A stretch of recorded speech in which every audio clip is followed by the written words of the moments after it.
Chapter 830. Babarn felt Scarlet suddenly disappear in front of him. He immediately reacted. She did not disappear, but the mountain girl had passed him and circled behind him. But she was too fast.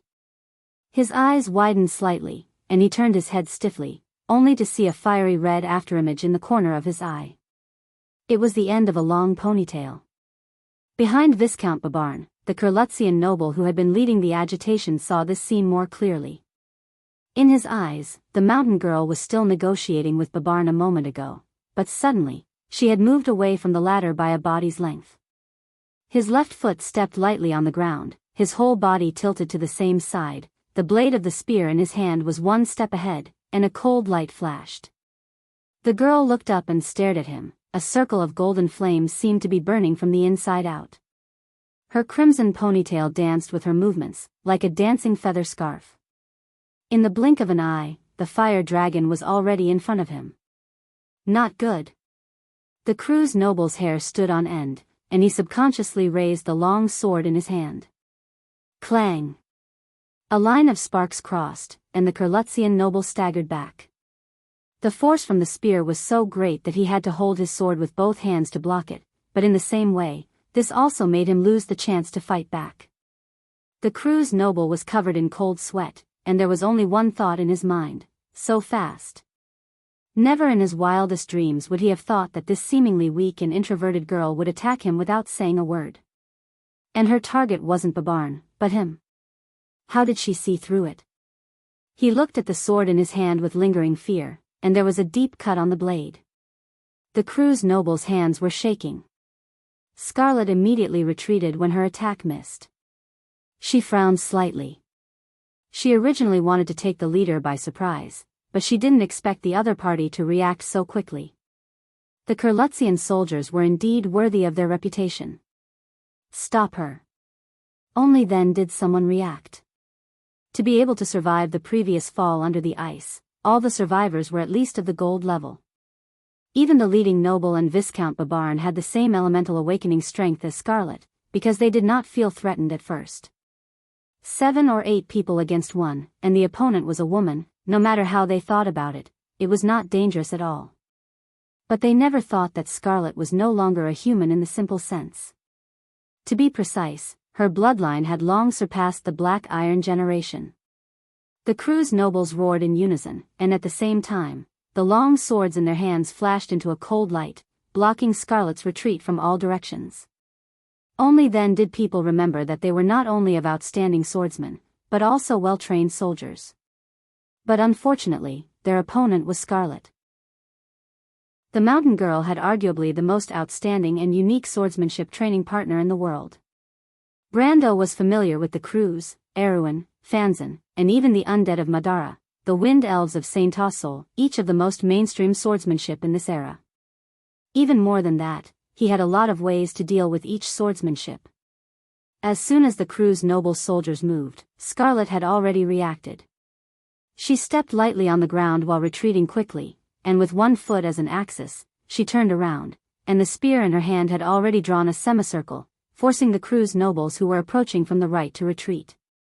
At the same time, the girl had already lowered her center of gravity, and with the other foot on the ground, she suddenly burst out from the ground, shooting forward like a sharp arrow. She chose the direction of the left wing, where the encirclement was weaker. There were only 3 swordsmen in that direction, and one of them was only at the beginning of the gold level. And her target happened to be this person.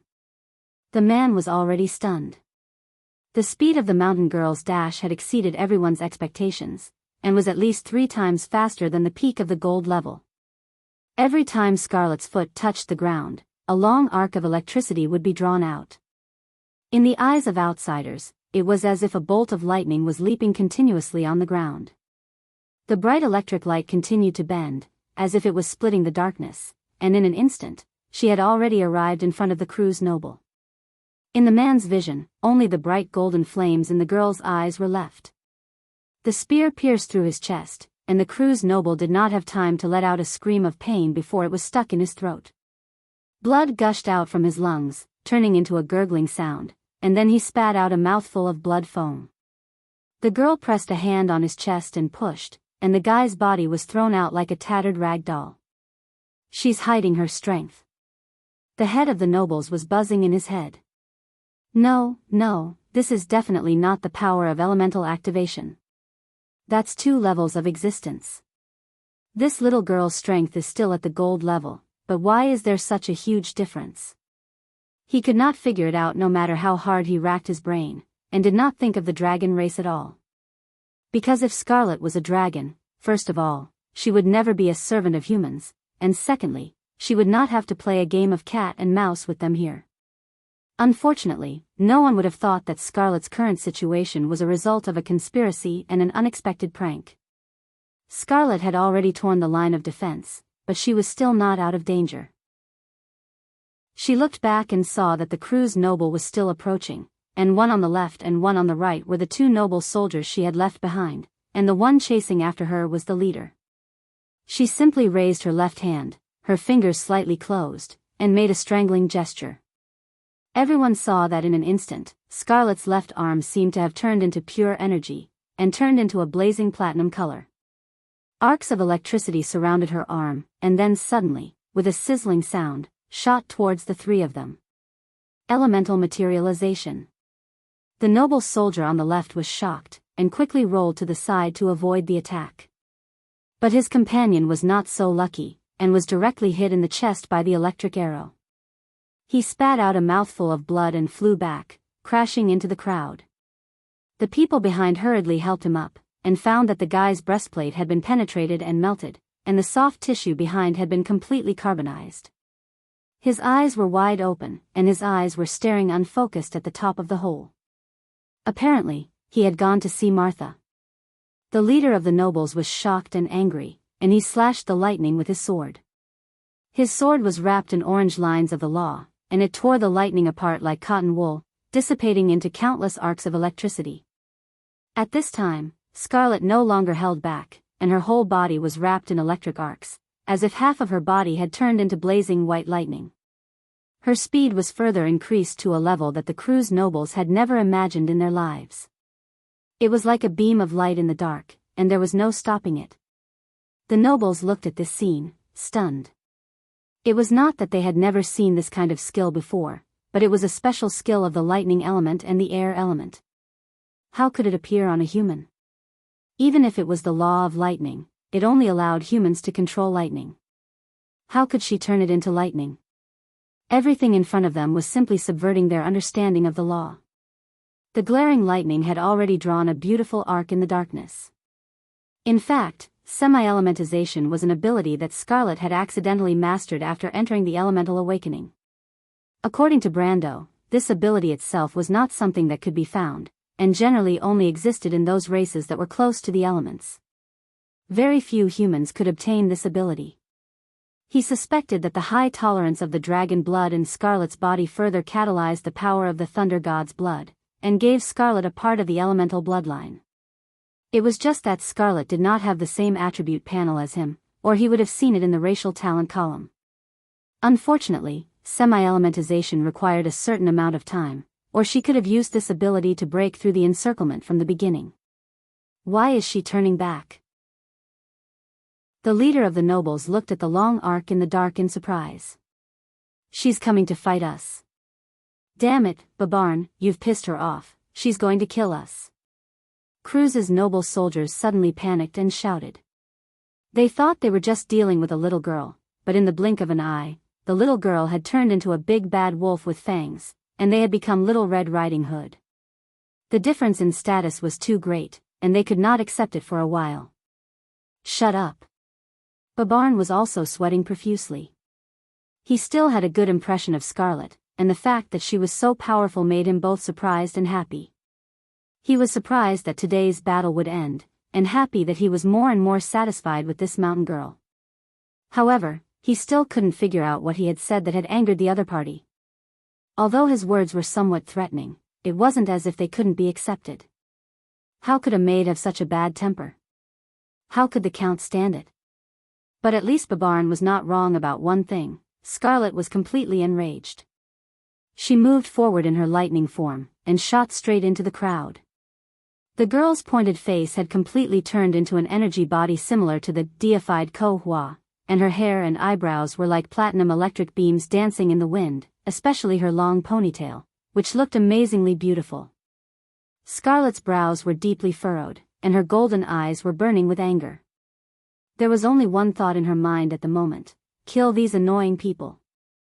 Since the disbandment of the Grey Wolves mercenaries, Scarlet almost all of her thoughts were placed on protecting her remaining companions. Since most of them joined and became Brando's private army, she also chose to silently follow the somewhat unfamiliar young noble. And the mountain girl, Scarlet of the Grey Wolves mercenaries, from that moment on, in fact, had passed away, and no longer existed in this world. She began to become silent, and practiced her combat skills all day long, or in a daze, and no one knew what she was thinking. Because even she did not understand what was going on in her mind. Perhaps she was thinking about the strange words of the Count, who sometimes did not seem like a noble, but sometimes was more noble than all the other nobles. To control one's own destiny, how could one control it? Day after day, she made herself colder, better at fighting, and less trusting of others, as if she was a machine, but her heart became more and more fragile. Sometimes she even felt that she was walking alone in the wilderness, standing alone. When she looked around, the original world seemed to have collapsed. More than once, Scarlet shed tears alone in the night, sobbing softly. Everything that had happened in the past 10 years was like a stretched shadow of a nightmare, and she could not get rid of it. But until that day, when the strange Count handed the golden apple to her, and told her that no matter what, he would not give up on her, and in that dark dream, there was finally a ray of warm light. It was something that even Lord Makarov, Lord Fleetwood, and everyone who betrayed the Grey Wolves mercenaries wanted, but the Count just gave it to her because of a promise. She was not good with words, and she did not know how to repay him. She just wanted to be by his side silently. Because of this, she became even more silent. Until today, when these disgusting cruise people in front of her wanted to destroy her only hope, her anger had completely drowned all of her rationality. These people must die. 2 screams, a noble soldier's head fell to the ground, and another soldier screamed and held his arm. Below his wrist, it was already charred black, and the brittle bones seemed to be unable to bear the weight of the longsword. The falling longsword broke his arm, and it turned into black powder and fell to the ground together. The leader of the nobles was sweating profusely, and he turned back to Babarn and shouted, "Babarn, if you don't do something, there will be no end to this."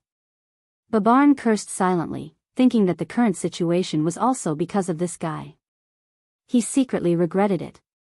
Originally, these people's conspiracy had nothing to do with him, but he did want to invite this mountain girl back to the Kurlitz Empire as a guest. He felt that it was love at first sight, and he wanted to make her his woman no matter what, but he never dreamed that things would develop to this point. He sighed, and had to take out a folded crossbow from his sleeve. At this point, he had no choice but to use this thing. He loaded the crossbow and raised it. At this time, Scarlet turned into a flash of lightning and crossed the crowd of Cruz nobles. Babarn immediately turned and aimed in that direction. He did not aim accurately, of course. With Scarlet's current speed, there was no point in aiming accurately. The Viscount muttered something, and the pattern on the crossbow in his hands suddenly lit up one by one. In the amber sword, magic weapons that can be activated by themselves must be silver items of ancient grade or above, but this crossbow was not just that. In fact, it was a big deal. If Brando was here, he would definitely recognize the identity of this crossbow, and further recognize Babarn's identity. Unfortunately, Scarlet was not Brando, and the girl was still unaware at this moment. A silver light pierced through the darkness. Scarlet suddenly felt a huge force coming from behind, and the severe pain almost instantly broke her semi-elemental state. The lightning wrapped around her suddenly exploded, forming a dazzling electric spark. The mountain girl fell forward like a kite with a broken string, and hit the ice hard. Although she immediately gritted her teeth and got up, everyone saw that the crossbow bolt was stuck in her waist. The girl gritted her teeth, covered the place with one hand, and used the other hand to support her body with the spear. She was trembling so much that she could barely stand. The noble soldiers cheered in unison. Scarlet's vision turned black. Of course, she heard the cheers, although the sound seemed to come from the sky, but what made her feel even colder was that the noble soldiers had already surrounded her from the left and right. She gasped softly, and felt a salty taste in her mouth, but she still subconsciously clenched her teeth and clenched the spear in her hand. Those pipes should be for Ko Hua's sister, to channel magic. We should find a way to help the Count and the others cut off those pipes. Miss Scholar was lying on the edge of the ice wall, staring at the battle below, but when she said this, she was a little concerned about the expression of Ko Hua beside them. The latter smiled at her, indicating that it was nothing. After getting the nod, Shido was relieved and asked, "Your Royal Highness, do you have any ideas?" Lenoret nodded. He glanced down, although his face was still expressionless. The level of the battle below is not something we can get involved in. If we go down, we will only be a burden to Teacher and Count Tonagel. Fortunately, we don't need to go down to participate in the battle. I have a bow, Shido, you can still use magic. Let's do it before that woman notices us. With that said, His Royal Highness also glanced at Brando below, with a rare look of envy in his eyes. He was slightly older than Brando, but the other's strength was really not something to be jealous of. A 20-year-old knight of the Holy Cathedral, how shocking it would be if word got out. Fortunately, the higher-ups of the two countries who knew about this were actually only the core figures. The Holy Cathedral of Fire should be very clear about the news contained in this information, and they would not spread it casually. After all, the other party was not Cruz's people, but this was also the most unfortunate part. He now slightly understood Veronica's thoughts. But fortunately, this Count Tonagel had a good relationship with them. He was nominally Veronica's student, and his political orientation was also supported by the Palucci family. Brando was close to Veronica, so he was naturally a friend of his faction. "What about me?" Haruz asked. "You stay here and help us keep an eye on the surroundings," Larinat replied. "Huh?" The little prince opened his mouth wide, and he hurriedly shook his head vigorously. Teacher is still fighting down there, how can I just stand by and watch?" "This is not standing by and watching, His Royal Highness is right. Little prince, you have to keep an eye on this time, don't let those guys from All for One guys make trouble behind us." A voice suddenly came from the ice cave behind them. "You don't think we're the only ones down here, do you?" Prince Haruz's eyes lit up slightly, and he turned back in surprise and shouted, "Mr. the Shire." Then he froze for a moment, and added, "Sister Hipamra." Coming out from behind the ice cave were two of Brando's 3 planeswalker summons. Chapter 831. Brando was naturally overjoyed by the sudden appearance of the Shire and Hipamra, but Dark Ko Hua was not necessarily so. In fact, the current situation was not very optimistic for her. In addition to Brando, Mephisto and Veronica were both extremely good at swordsmanship with a wide range of damage. In their hands, even if the platform was equipped with magical protection, it could only hold up for a while, but it was still decreasing at a speed visible to the naked eye. In just a moment, more than a third of it was gone. At this moment, the Shire and Hipamra, who were slowly floating down from the cliff one after another, were serious spellcasters, and spellcasters, whether it was elementalists or law wizards, or even witches or summoners, they were all masters of ranged attacks, even if they were spellcasters such as priests, and priests. At least they were much more professional than warriors. After a series of battles, especially after sharing the huge amount of experience from the battle between Maine and Mare, the Shire and Hipamra had reached level 39 at this time. In fact, they could already be regarded as early gold rank. Although they were far from their peak level, it was more than enough to cut the pipe. Plus Lenoret, a genuine gold rank, and Shido, the other half of a spellcaster, even if they only helped with long-range attacks, Dark Ko Hua's defense soon became precarious. The situation was not optimistic. She suddenly became anxious and shouted angrily, "Sister, are you just going to watch outsiders deal with me?" Everyone was stunned, especially Shido and the others, who hurriedly looked back at Ko Hua. But the latter frowned and shook her head, replying, "I won't participate in the battle, that's not what I yearn for." "Sister, give up unrealistic wishes, the gods no longer belong to this world. I know you want to take the opportunity too early. Some let dusk come, but dusk is dusk after all. It represents the eternity of the sea of chaos. It doesn't matter if it's earlier or later. This in itself is an immutable truth. Resurrecting me, isn't this someone's choice? Mortals are always full of themselves. I'm just following Milo's wishes and teaching them a lesson. Two voices answered. The dark Kohua gritted his teeth and sneered, of course, I'm happy to see this happen. Milos wants to follow his agreement with the crystal and the dark dragon. When the gods are resurrected, he will let them go. The world was repeating the classical order. As for me, I'm merely tasting the taste of destruction. We each take what we need. This is not contradictory. But there are more people here who don't want to see the revival of the gods. You can't let them only choose one, Kohua answered. Dark Kohua was speechless. Forget it, I'm not going to argue with you about these meaningless things. Anyway, I don't expect you to stand with me. Just watch and see how I deal with these insects. Brando landed steadily on one of the pipes. He knew that Kohua must have a backup plan. A boss battle couldn't be that simple, not to mention this was a hidden boss. Or according to the game, they hadn't even passed the first stage of the boss. The tip of the Halran Gaia stood between his legs. Between his feet, he pressed down with both hands, firmly holding the gauntlet, and then looked up at the newborn goddess in the center of the platform. Teacher Brando, watch out for your head. Haru's tender voice came from above. Lenoret asked him to help monitor the movements around. He didn't expect it to come in handy at this moment.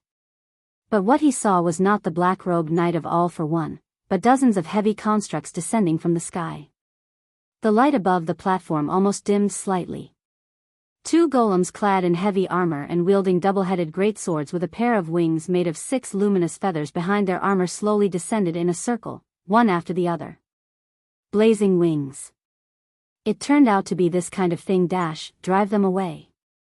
Dark Kohua's voice echoed in the hall, but don't kill them, I want them to witness with their own eyes how the order of this era ends. Red light flashed under the helmets of the 32 constructs, and the wings on their backs spread out at the same time.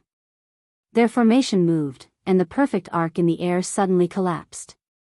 All the blazing wing god envoys flew in 4 directions at the same time, and countless intertwined spirals were drawn in the air. These were from the ancient times. The divine weapons whistled as they swooped down towards everyone in the hall. The first to bear the brunt was naturally Mephisto, who was in the uppermost airspace of the hall. 7 blazing wings targeted him, but the Ash Sword Saint, who had stepped into the ultimate realm, did not care about these artificial creations, because even the Hazel people, who were masters of magical technology on the continent of Wonde, designed the most sophisticated golems. Compared to the annihilation machines, they were at most at the level of elemental activation. The Hazel people could use their numbers to defeat the Holy Cathedral of Fire, but 7 elemental activated constructs were nothing more than flies to the Ash Sword Saint at this time. He calmly raised his head, and the 7 blazing wings came into view. From this moment on, with him as the center, everything within a 360-degree angle was under his attack range. He raised his sword, and the sword stood straight. Between the blade and him, and between the blade and the blazing wings, it was as if 2 worlds were separated. One was still, the other was moving. The Ash Sword Saint remained motionless, and then gently slashed at one of the blazing wings with his sword. Crash! It was like the sound of metal shattering. The blazing wing oracle disintegrated in mid-air without any warning. In fact, it was not entirely correct to say that there was no warning because as long as one had a little eyesight, one could see that a thin gray line first appeared on the armor of the construct, and then along that thin line, a thin gray line appeared. It first split into 2, then broke again, then into 4, then into 8, until it shattered into a pile of gray smoke and dissipated in midair. Even Brendel could not help but exclaim in admiration when he saw this scene. The most famous fantasy swordsmanship in the Amber Sword, each of them had a mesmerizing beauty when displayed. It was a pity that this swordsmanship required the ash element as a foundation, and he couldn't learn it even if he wanted to.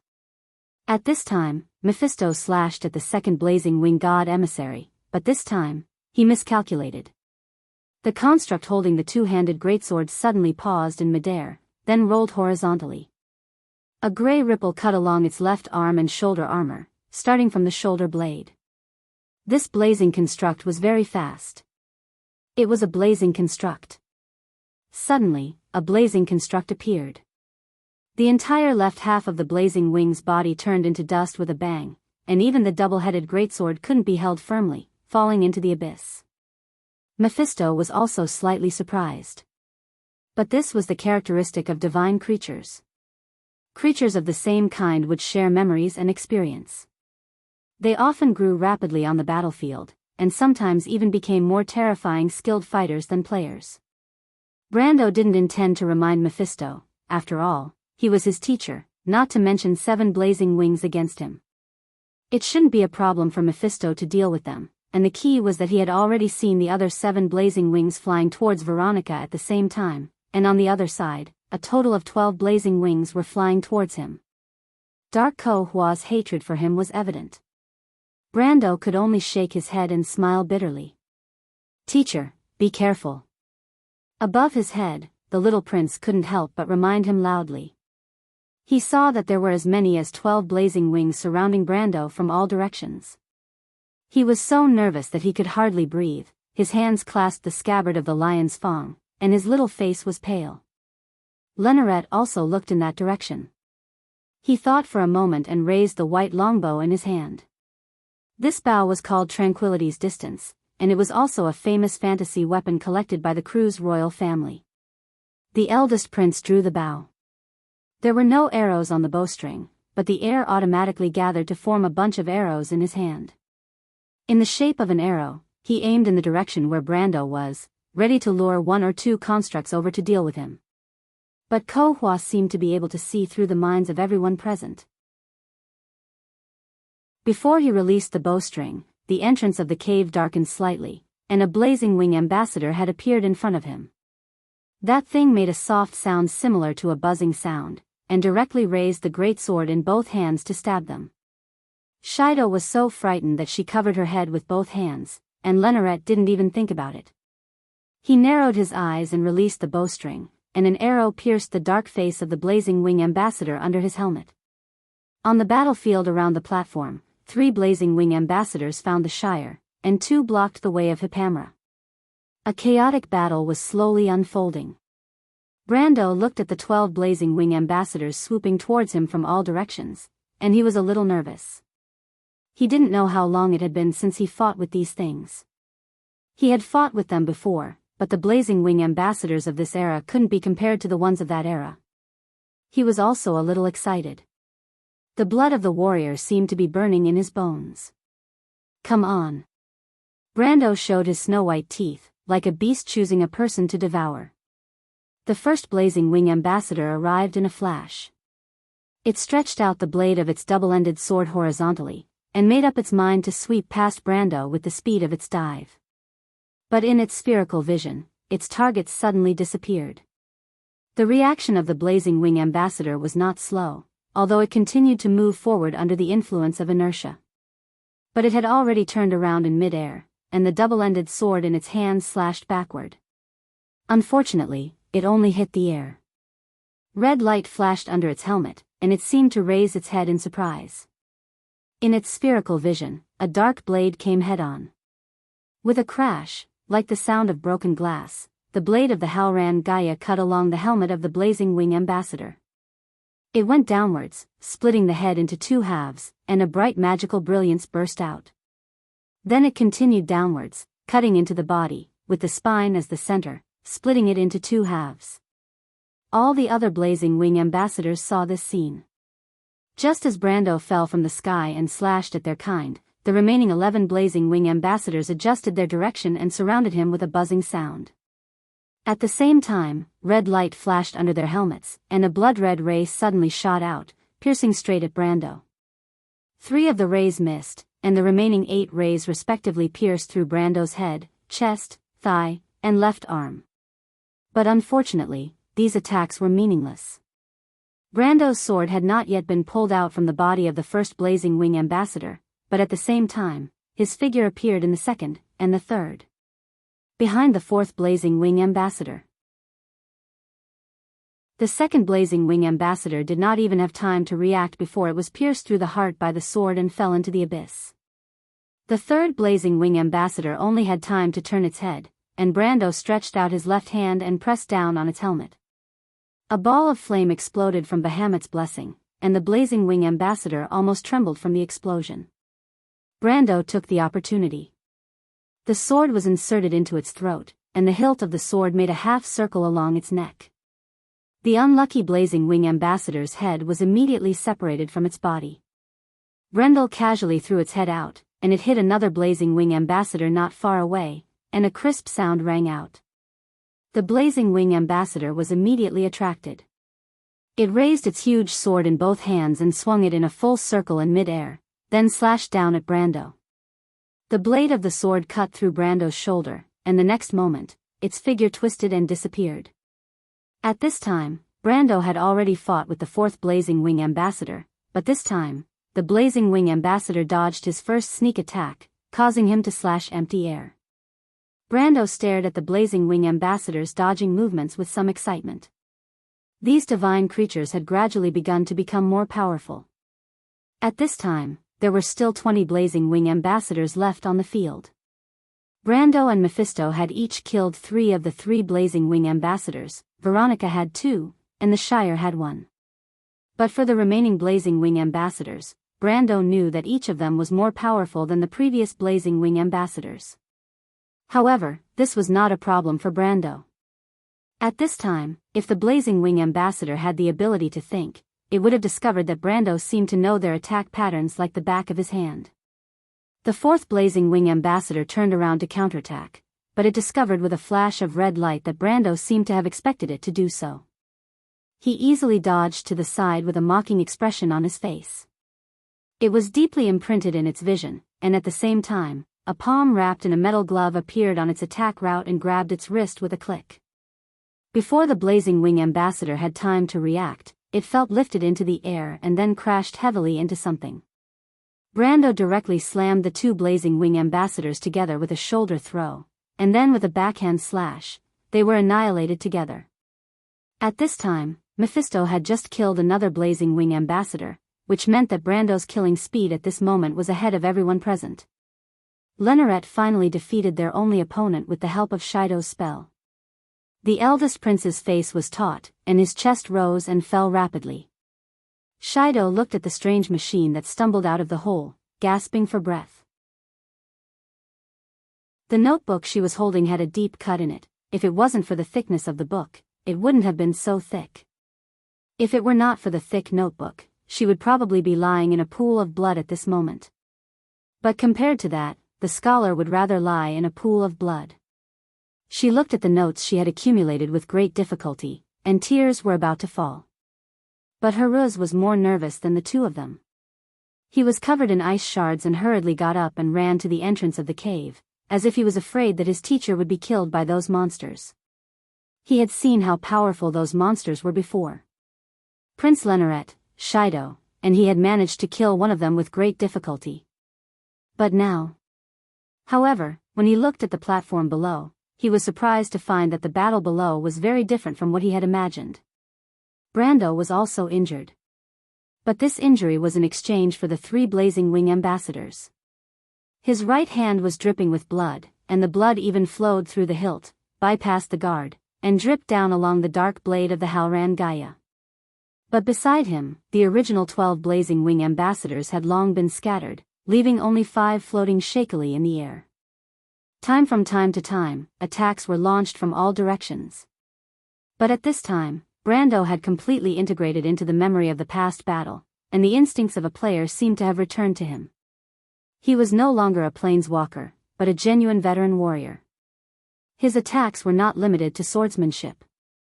Players' attacks had always been about results, not focusing on during this process. Haruz was dumbfounded. He saw that his teacher had completely given up his defense and rushed towards one of the blazing wing ambassadors like a meteor. The blazing wing ambassador immediately stabbed his teacher with its double-ended sword. The speed of the 2 was so fast that even the little prince almost thought that his teacher was going to be injured. However, Brando seemed to have expected it. He moved slightly to the side and made the opponent's attack completely miss. At the same time, his sword pierced into the opponent's chest without any hindrance, making a crisp sound like a broken gear. At this time, the remaining blazing wing emissaries surrounded him, but Haruz saw that his teacher didn't even turn his head. Instead, he threw a backhand punch. This punch was beyond everyone's expectations. It hit the side of the blazing wing emissary's helmet, which was the cheek. The force was so great that the blazing wing emissary's head was almost dented. The strange machine flew out, starting from the head and then the body, under the astonished gaze of the little prince. This punch must have hurt a lot. He could not help but squint because he saw that the head of the strange machine was so twisted that even the parts and gears inside seemed to have flown out. Haruz also knew swordsmanship. He estimated the reaction of the strange machine and thought that it was not that the other party was not prepared, but it was guarding against the sword in Brando's hand. It never dreamed that it would be punched by this human. Teacher, really? Haruz swallowed a mouthful of saliva. Although Brando taught him swordsmanship, he had never seen his teacher fly into a rage. He heard from his sister that the Count seemed to be a brilliant summoner, but he had never thought that his swordsmanship would be like this. The king of Erewhon lay at the entrance of the cave in a daze. For a moment, he felt that he could not accept it, but for a moment, he felt his blood boil. This was the battle in his mind. Chapter 832. The Count's swordsmanship is really. Shido was also in disbelief. I have never seen such swordsmanship, efficient and practical. Lenoret breathed a sigh of relief. He also had several injuries on his body, but the prince of the crew's people did not show any pretense at all. Instead, he looked more like a qualified warrior. He said with a straight face, although it is a little too vulgar and has no aristocratic bearing. This kind of swordsmanship is simply born to defeat the opponent. Shido muttered to herself. Swordsmanship is originally a killing technique, and the sword is a weapon for killing. The young prince did not say a word, but he suddenly remembered what his sister had told him. Your teacher's swordsmanship is not even a killing swordsmanship born on the battlefield, but a swordsmanship on how to end a battle cleanly. So, it's natural and smooth, without any sloppiness. I'm also very curious about what kind of environment can create such a swordsmanship. This was the way players fought. They did not seek to finish the job in one blow, but once they seized the opportunity, they would pursue and attack with the greatest burst of power. It did not matter even if they suffered a little injury. Veronica was also paying attention to the battlefield. She originally thought that Brando would be in a difficult battle and made up her mind to support him as soon as he could not hold on. But what she did not expect was that Brando not only did not fall into a difficult battle, but also gained the upper hand. Her cyan eyes flashed with a trace of incredulity. In her eyes, Brando shuttled between the pipes of different heights, using the terrain to deal with those weird machines, and always launched attacks in incredible ways. The blazing wing oracle was either stabbed in the back, colliding with his own people, or simply kicked to the wall by Brando. With electric arcs and sparks, they fell into the abyss below one by one. This was not because of any swordsmanship at all. This was experience. The female legion commander was full of surprise because she understood that it was not Erewhon's military swordsmanship, and it had nothing to do with the White Raven swordsmanship, nor was it the swordsmanship similar to Flash Strike's sword art mentioned in the intelligence. It was not, it was just combat experience. For a moment, she was in a trance. How could such a person exist? Brando was only 20 years old. She knew very well that the intelligence gathered from various sources proved that the other party was not lying. But for a 20-year-old young man, where did his terrifying combat experience come from? Sometimes, she couldn't even understand how he could kill the enemy like that. This could only mean one thing: her knowledge couldn't keep up with Brando's thinking. This was simply absurd, which meant that the young man's combat experience might even surpass hers. Logic told her that it was right, but experience told her that it was impossible. Veronica was very conflicted. She was also a sacred swordsman, and a famous one at that. She was the commander of the crew's empire's azure firmament. She had fought against the Hazel people, the monsters, and the pagans. Looking at her life, it seemed that half of her 50 years of life was spent in battle. She was too proud to admit it. This was no longer a matter of talent. Veronica racked her brains, but she couldn't figure out why this happened. She couldn't help but raise her head and look at Mephisto, who was not far away. The ash-sacred swordsman's eyes were also filled with inexplicable surprise. However, Mephisto was surprised, but she was a little regretful. "You took in a good student, Mephisto." Veronica was very jealous. If she knew this would happen, she would have pulled Brando to her side at the loop of trade winds. Now she regretted it. Who cared about the Cruz people and Erewhon people? As long as Brando became her student, he would definitely side with Cruz. After all, Erewhon was too young to be a threat to Cruz. Why didn't she think of this in the beginning? At the same time, Kohua in the dark was also full of anxiety. She originally wanted to get rid of the weakest among Veronica, Mephisto, and Brando, but she never dreamed that Brando would give her such a big surprise. You hid your strength. In her opinion, this was the only reason. It was impossible for a young man in his 20s to have such terrifying combat experience. She saw the shadows of those who had fought with her in the past in Brando. Although he was not as terrifying as the dark dragon Odin, the dragon of fury, or the crystal, he was almost as powerful as the demigods in the Twilight War. In human terms, he was a demigod. She thought about it, and there was only one possibility. It could be that her old opponents from the ancient times, disguised as humans, came to find trouble with her. This idea was easy to understand. Since she could recover, why couldn't others? The gods were far away, but there were still many powerful existences who were not gods.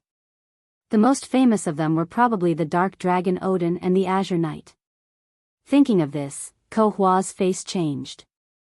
Her bright hair fluttered in the wind, and she screamed angrily, "You are definitely not an iron person. You are a divine person." "Who are you?" "Divine person?" Brando finally woke up from Kohua's roar.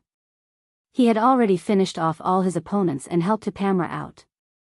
The cleric girl was almost in a desperate situation in the previous battle. Her combat level was not as good as the Shire's, and the siege of the three blazing wings almost made her breathless. She had several wounds on her body, and her robe was torn. It was not easy for her to catch her breath. She took a deep breath and thanked Brando from a distance. "Thank you, Sir Lord." Brando looked at his battered and exhausted subordinates and was a little annoyed. However, Kohua's words still attracted his attention. What was a divine person? Was Odin a divine person? Was the Azure Knight a divine person?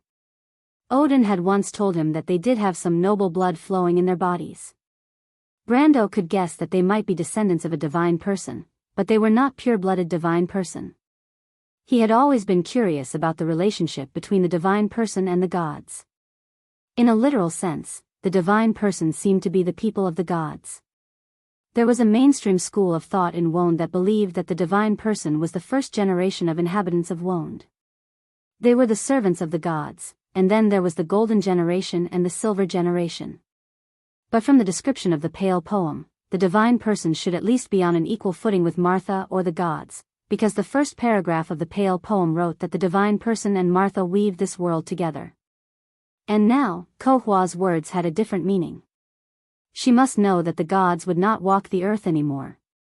She also said that she was the only awakened god in Wonde, but she berated him for not being an iron person, but a divine person.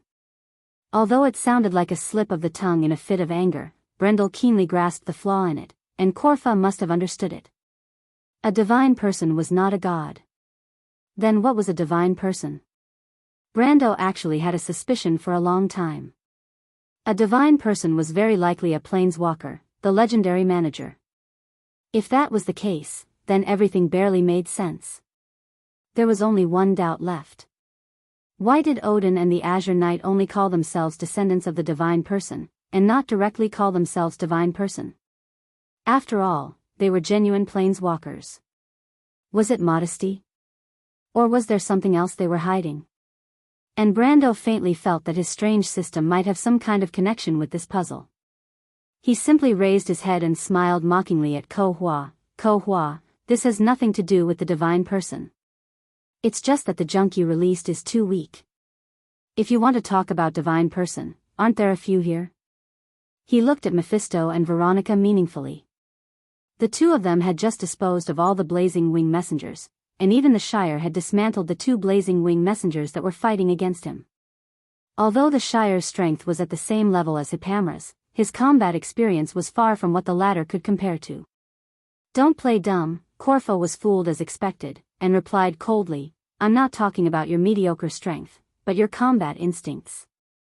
Don't you think you're being a little too pretentious? An elemental activated insect with the combat instincts of a commander level. Commander level combat instincts. Brando caught another term. He knew very well where his combat instincts came from. It was the experience of a level 130 warrior. The growth rate of a player's ability was far faster than that of an NPC. A level 130 warrior was almost equivalent to a few hundred years of combat experience for the NPCs, or even more. He knew very well that the pure combat ability of his era had probably surpassed that of William of this era. In other words, he was indeed close to the divine realm, but there was still a long way to go before he had the power to exist. Can commander-level combat instincts prove that I'm a divine person? Brando deliberately smiled contemptuously. Of course not, but are you a divine person? Are you Alphonse, Crystal, or Blazing? Ko Hua's sneer echoed throughout the space. She felt that she had completely seen through Brando's disguise. At the same time, she gritted her teeth in hatred. No wonder this guy saw through her weakness at a glance. She did not believe that the Iron Person of this era had knowledge and memories about the ancient era, about the gods. Even the Silver Person could not. Brando finally understood. In other words, in Ko Hua's view, a commander-level strength was either a divine person or a divine person. There was no other possibility. He also remembered that Ko Hua was also a commander-level monster in the Dusk Camp. And the commander-level existence that she spoke of was likely to be an existence corresponding to them on the side of Order, which was an opponent of the same level as her. Brando estimated that according to Cruz's mythological classification, it was about the strength of a demigod or above. Brando suddenly began to feel that it was interesting. It was the first time that he was so close to the inside story of the chaotic era in the game. He knew very well that the story, quests, and rewards of the game's story about that era were mostly outrageous. Because no matter if it was an item or a skill, as long as it was labeled with the prefix ancient, it was a symbol of extreme awesomeness. Just like Flash Strike sword art and Nine Luminary sword art, these things were products of recent ancient times. And with the Battle of Babel Fortress as a dividing line, the history before that was called Before the Era, which referred to the myths and legends before the chaotic era. And in the game, there was only one kind of item that players came into contact with before the era. The War Slate. But just this was enough to drive everyone crazy. Where are you from? Ko Hua suddenly asked, 11, 12, or 17. What did these numbers mean? Brando was a little confused, but he did not show it on his face and pretended that he had been exposed. He smiled bitterly and said, no comment. But he did not expect that dark Ko Hua, who had almost completely turned into lightning, suddenly quieted down and stared coldly at him with his silver-white eyes. Strange, you are not a celestial. What are you? You are the F***king thing. Brando cursed, but he did not expect that the other party's attitude would change 180 degrees. Thinking back, the problem could only be with that set of numbers. But no matter how hard he racked his brain, he couldn't figure out what the connection was, and Corfa certainly wouldn't answer his similar questions again. At this time, Veronica and Mephisto finally came to his side. Brendel, what are you playing at? Veronica was the first to ask. But Brendel felt that the way she looked at him was a little strange. It was like a little girl who wanted a toy but could not get it. He could not help but feel a chill down his spine. What kind of strange idea is she up to again? He hurriedly replied, yes. I don't know what she is talking about, Lady Veronica. I just wanted to get some information out of her. You're following her words? Veronica realized what was going on. Brando nodded. Their conversation was naturally seen by Ko Hua. Although the eldest daughter of Ekis had expected it, she was still furious. With her status and knowledge, she was fooled by an iron folk. Of course, she didn't know that Brendel's experience was more eccentric, and his knowledge might not be as good as hers. But in Korfa's eyes at this moment, Brendel was just a bug, and now the truth was in front of her eyes. She was deceived by a bug. And it was in front of her sister. If she still had a physical body, her face would have turned red and white. Her embarrassment and anger finally turned into a thunderous roar. You will pay the price, mortals. It was as if the entire space trembled. Everyone present turned around and found that dark Ko Hua was bathed in a snow-white brilliance. Hundreds and thousands of lightning bolts as thick as an arm interweaved from all directions and merged into her body. Seeing this, Brando was the first to react. Divine barrier. The divine barrier has disappeared. That guy is going to fight personally. Sure enough, in the next moment, an invisible barrier shattered like glass around Ko Hua. Before it shattered, one could barely see that it was a complete sphere.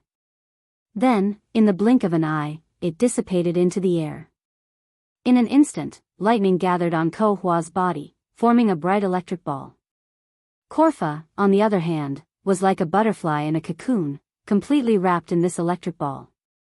Her body had become vaguely visible, but her eyes had become 1,000 times brighter. Divine power sublimation. Shido, who watched this scene unfold, could not help but mutter to herself, divine power sublimation, this is divine power sublimation. What's that? Haruz turned around and asked, puzzled. But Miss Scholar was obviously stunned, and did not hear his question at all. Korfa, who was behind him, smiled at the little prince, her eyes reflecting the bright brilliance of the lightning below, and replied, according to your words, it is to ignite the divine fire. The originally weak flame called divine power was ignited. At first, it was just a flame, but it gradually became a raging flame. Milo's remaining divine power was like a seed, but at this moment, this seed had taken root and sprouted in Ko Hua's body. Even Brando could feel an irresistible aura being born in the entire space, causing everything in this space to groan and scream in turmoil. There seemed to be visible ripples in the air, and some indescribable things were gathering from all directions, merging into the electric ball where Ko Hua was. Ko Hua's dark soul was resonating with the entire holy cathedral of the hibernator, no, Milos's body. Brando suddenly understood what those things that merged into the electric ball were. It was order, law, the power of the domain, that was Milos's divine title. His face changed, and he hurriedly shouted to the others, be careful, she and Milos are even closer together. So this is the power of order. Ko Hua's voice changed. The arrogant, conceited, and cold voice from before seemed to have disappeared, leaving only this thunder-like, majestic, queen-like voice. Brando could already tell that this voice was very close to Milo's voice, but this was a woman's voice. Order and chaos intertwine and coexist, like light and shadow, and are not meaningless. Ko Hua raised her arm in the electric cocoon. However, these things that are eternal and unchanging do not belong to you mortals. Let me clear the obstacles for Milos and rebuild this world. She proudly raised her chin and spread her 5 fingers. Accept your judgment. Hundreds of blazing white lightning beams rose from behind Ko Hua in front of Brando and the others' shocked eyes, like a white peacock spreading its tail. But after those beams formed a huge fan and separated, they suddenly turned in mid-air and stabbed at everyone in the hall. Chapter 833. The sky was filled with crisscrossing blazing white rays of light. It was like a rain of light, hitting the platform, the blazing magic power transmission pipes, or passing by Brando, Veronica, and Mephistopheles, or hitting the magic shield that the Shire General was about to open, stirring up layers of violent vibrating ripples on it. Hiphammer dodged to the edge of the platform with difficulty, but a beam of light still shattered the sacrificial staff in her hand in front of her astonished gaze. Others shot in the direction of Cruz's eldest son, turning the ice cave into a honeycomb. Large and small pieces of ice fell from the sky, smashing into Shido and Haruz, who were holding their heads and screaming. The first layer of light had not yet faded, and the second layer of light was generated along the path of the previous layer of light. They were like lines drawn with milky white paint on a dark canvas, scattering in the center of the platform like countless snakes, scattering towards everyone present. Brendel, that's the hunter siblings. Veronica suddenly realized what was going on. Brando was startled, and then his expression changed drastically. They had been entangled with Ko Hua and her minions before, and the battle had nothing to do with Peya and Yoruda. But this time, Ko Hua launched an indiscriminate attack, and the hunter siblings themselves were only a little stronger than ordinary people, not to mention that they were still unconscious. If they were hit, it would be a disaster. But the problem was that no one had thought of this problem before, and now each of them was a considerable distance away from the hunter siblings. And the white lightning was already in front of them. Brando was full of regret and could only watch the tragedy unfold in front of him. He still remembered that he had promised Peya to protect her and her brother, and the words were still in his ears. But the first beam of light hit a place very close to Peya, melting into a bright red dot on the platform, and the second beam adjusted its direction and stabbed straight at the hunter girl's chest. It was at this time that a holy light shield unexpected by everyone fell from the sky, enveloping the hunter siblings in it and blocking the attack for them. She was Hipamra, the only one present who could use divine spells. Brando reacted, but he had a bad feeling in his heart. He looked back and saw that the priestess girl had thrown away her shattered staff. She didn't even care about herself and first opened a shield for Peya and Yoruda who were lying on the platform. Protect yourself. Be careful. Brando knew the price Hipamra would have to pay. A beam of light pierced through her left arm, and Hipamra screamed in pain. Her body swayed slightly, and then a beam of light pierced through her lower abdomen. Whoa! The young girl bit her lips and let out a low cry. Blood spurted out like a fountain, and she rolled on the platform covered in blood. Hipamra. Brando was furious, but another beam of light swept toward him. He had no choice but to turn around and hide under a row of magic power transmission pipes, letting dozens of light beams hit it and create sparks. The county. Brando went around to the bottom of the pipe, untied a bottle from his belt, and threw it to his wizard attendant not far away. Pass it over. The county hurriedly turned the shield in another direction, but the light beams still hit it with a buzzing sound, rolling up layers of waves on the cyan light shield. He caught the bottle, weighed it, and immediately guessed that it should be holy water number 13. Veronica was waving her sword like a mirror, deflecting the light one by one, but when she looked up, her cyan eyes had already reflected the third wave of crisscrossing white lines rising behind Ko Hua. At this time, the entire space was filled with incandescent lightning. Little one, Mephistopheles, we have to think of something. We can't let her attack as she pleases. She also felt troubled. My lord, I'm also having some trouble here. The county was also full of anxiety, but the light beams shooting at them were like torrential rain, making it impossible for him to move his feet. Of course, this could not go on. Ko Hua had Milos as an endless source of energy, and they would be exhausted to death. Brando pondered for a moment, then raised his head and shouted to his teacher above him, Teacher, can you think of a way to attack Ko Hua so that she can't concentrate on attacking us? Among the 5 of them, only Mephistopheles had the strength to launch a counterattack. Mephistopheles immediately rushed towards Ko Hua. For a moment, countless white light beams flew towards him, but every white line that came to the Ash Sword Saint's side was reflected by a gray reflective surface that appeared out of nowhere. The denser the white lines were, the more frequent the reflections were. The Ash Realm surrounded Mephistopheles, and for a moment, it was like a sparkling wave of light. The Ash Sword Saint seemed to have forcibly torn a crack in the white lightning and explosions, which made Ko Hua jump in fright. Damn it, damn it. She screamed angrily, and hurriedly redirected most of her attacks towards Mephistopheles.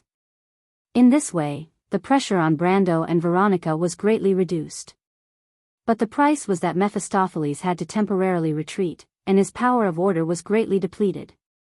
At this time, the County finally had the time to raise his shield and rush towards Hipamra. The white light beams were like tracers, hitting his shield. On the platform, there were even stray bullets that hit Hipamra, who was trying to get up again.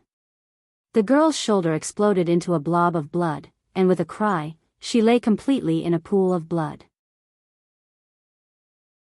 The County rushed over to drag the County back, but no matter how hard he tried, he was always a hair's breadth away. Ko Hua seemed to have seen through their intentions, and mobilized a relatively high density of attacks to stop the County's next move. The shield in the County's hand was flickering, and the magic power consumption was astonishing. Gradually, sweat appeared on his forehead. If this continued, he would have to retreat to the bottom of the pipe. Brando saw the predicament, and could not help but be anxious. At this time, he could not care less, and at this time, he shouted, "The County, quickly raise your shield and face me."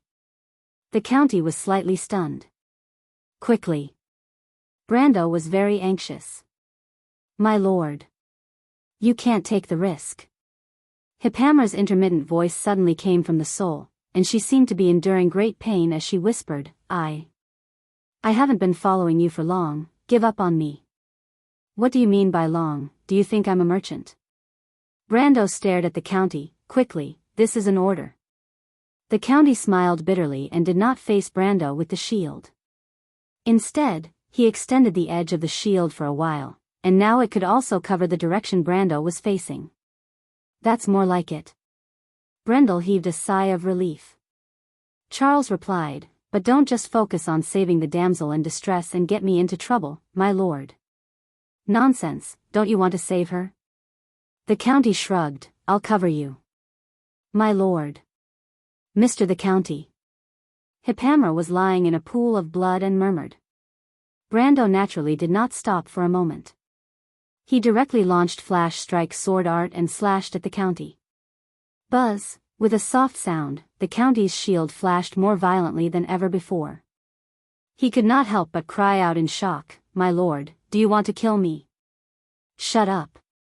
Brando of course knew that his troublesome attendant was joking with him, but he was not in the mood now. He withdrew his sword from the County's shield, and in a flash, he had already arrived beside Hipamra. The cleric girl was so miserable that he could hardly bear to look at her. There was not a spot on her body that was not stained with blood. Brando secretly hated Ko Hua's heavy-handed attack. At the same time, he hugged Hipamra's soft body. At this time, a white light swept towards him. He had to carry Hipamra and roll to the edge of the platform. He looked down from the edge and was pleasantly surprised to find that there were a few pipes that could hide people. Brando hurriedly jumped down from there, and then put Hipamra on top of the pipe. He carefully lifted her head, but he was immediately stunned because he saw Hipamra's blood-stained face. The girl's eyes were closed, her face was pale, and her dry lips were trembling slightly. She seemed to be very scared. Only then did he understand how much courage it took for her to say those words. His heart softened, and he patted her back to reassure her. Then, he took out a bottle of number 13 holy water, and let her open her mouth, and then he fed her little by little. After a while, Hipamra's eyelashes moved and she opened her eyes, but there was only guilt in her sea blue eyes. "I'm sorry, my lord, enough, you've done well enough." Brando replied.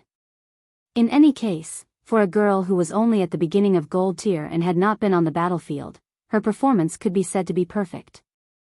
And the key was courage. Brando knew that Hipamra's courage came from her loyalty to him. He also did not know why this girl's loyalty to him seemed to be more devout than the others. It was like a believer's obedience to her God. He could only think that it might be a problem with the card and character settings, but even so, it was enough to move him. "Have a good rest, and leave the rest to us." Hipamra's face was full of unwillingness, and she bit her lip. Although Brando said to leave the rest to us, in fact, he was not confident. Ko Hua's attack at this stage was a bit ridiculous. Even Mephisto could not block it, his strength was second only to the sage. He gently put Hipamra down again, and then looked up. The space was intertwined with electric arcs and explosions. Ko Hua was at the center of the entire platform, easily manipulating countless white lines to attack everyone. Suddenly, there was a scream above his head. Brando heard Haru's voice, and his heart tightened. He knew that there was no time to delay. He must pose a threat to Ko Hua's body. I can only take the risk. Brando patted the edge of Halran Gaia. In the intertwining white light, dark Ko Hua felt the energy in her body increasing exponentially. She could not help but squint her eyes. There was an illusion in her heart. As long as she waved her hand, everything in front of her could be turned into ashes. This feeling of being in control of everything was too good. Even in her heyday before the new era, she had never experienced such a wonderful pleasure. So this was the feeling of being a god in the world of order. She licked her lips and began to like this feeling a little. Although there were only some insects in front of her, but controlling lightning for her own use, and using this power of nature to destroy everything, it felt good. She was still at ease, but the people in front of her were already struggling. At this moment, the images appeared once again around her. Perkins had already turned into a sea of flames, and the next city was 10-Arm City.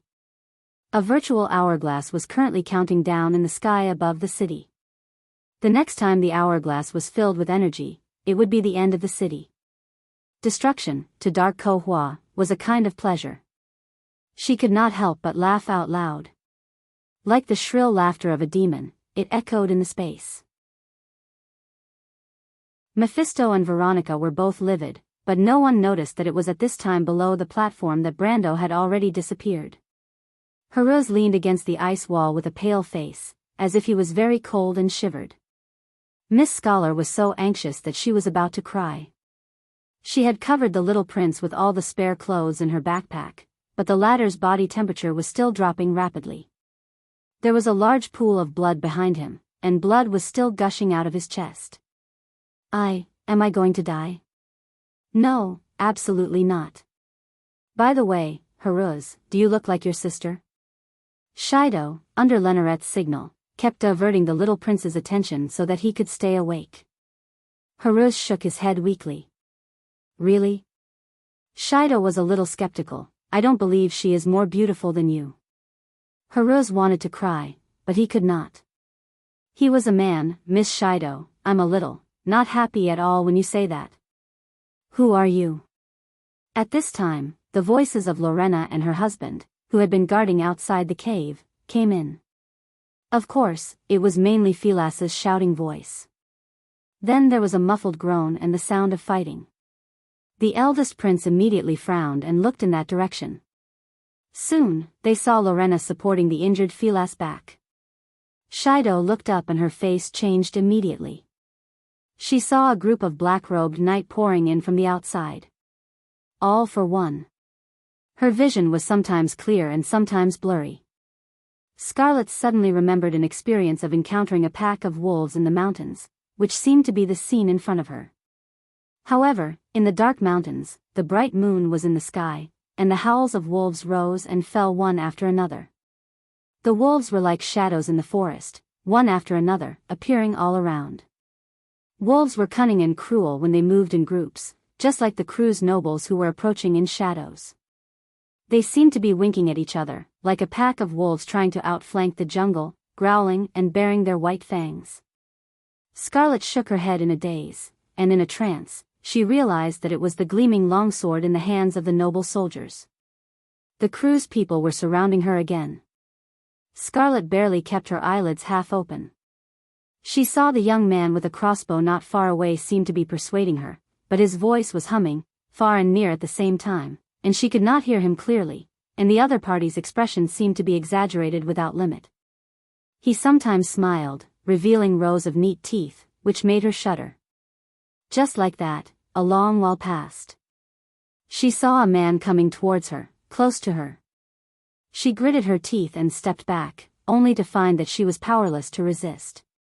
My lord. Scarlet's heart was in distress. She suddenly felt afraid that she would never see her lord again. She was so scared that she almost trembled.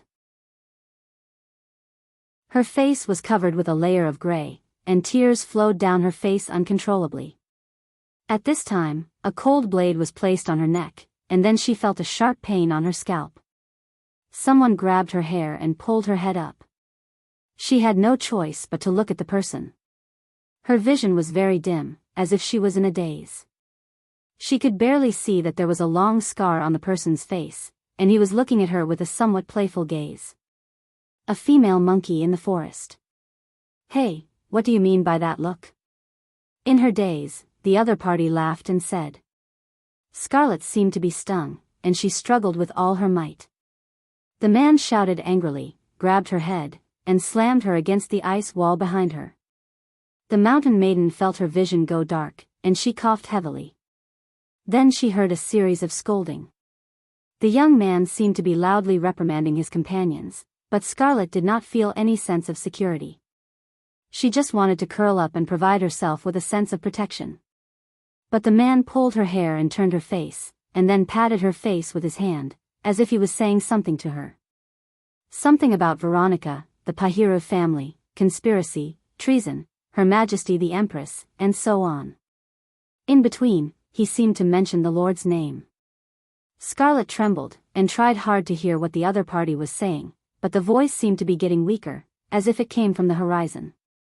She felt her eyelids getting heavier, and waves of sleepiness came over her. After the man finished asking, he stopped and looked at her. But she was a little confused. Then there was a heavy slap to the face, and she felt that half of her face was numb and swollen. She could not open her eyes, and could only squint slightly. But she still gritted her teeth and stared at those people. At that moment, as if she was enlightened, Scarlet understood that the other party's target was not her. They wanted to deal with the Lord and Lady Veronica. This was like a conviction that was injected into Scarlet's heart, and made her sober a little. In her vision that had become abnormally narrow, she saw the young man called Babarn pull away the person who was interrogating her, and then the two of them had a fierce argument. No. I must inform, the Lord, this was the only thought in the mountain maiden's mind in a daze. But at this time, a voice seemed to have drilled into the depths of her heart. Scarlet, I remember that is your name, right? Chapter 834. The Black Knight creaked as he walked on the ice and filed in. Lorena, Faraz, Lenoret, and Shido raised their hands one by one, each with a black crystal-like longsword resting on their necks. The sword-wielding Black Knight had a long black velvet cloak and an expressionless face, like a golem made by a wizard. The ice cave was a mess, and the crisscrossing sword marks on the ice proved the fierce battle that had taken place before. The Black Knight dragged the bodies of two of their people out, leaving a dark red mark on the ice. One of the particularly tall Black Knight came to Ko Hua, and the girl looked back with her pale silver eyes without fear, but she could only see a pair of particularly bright eyes under the shadow of the other party's hood, as well as the thin lower half of his cheeks. The Black Knight stared at Ko Hua's snow-white neck for a while, as if considering whether to put his sword there. Please step aside, Ko Hua said in a crisp voice. Miss Ko Hua. The knight put his hand on his chest and bowed slightly to Ko Hua, the heavy armor rubbing against the chainmail below making a clattering sound of metal colliding. Are you going to do to me what you did to them? Ko Hua glanced at Shido, who was biting her lower lip in fear, and asked calmly. I wouldn't dare. The knight replied with his head lowered. Ko Hua smiled slightly. She knew that these people were believers of the dusk, and they respected her mostly because of her sister. Perhaps they thought that was Ekis' eldest daughter, the leader of the monsters of the Dusk Legion.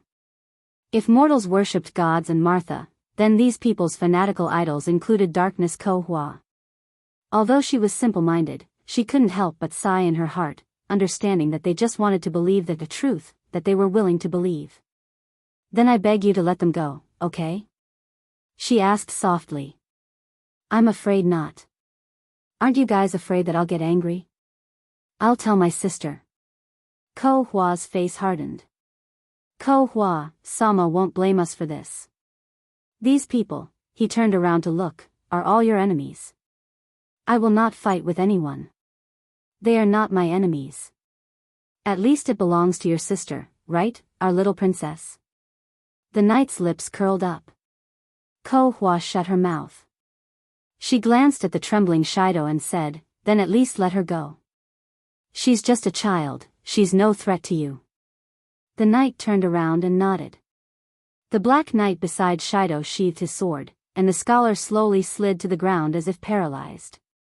She then burst into tears. The knight frowned and glanced outside.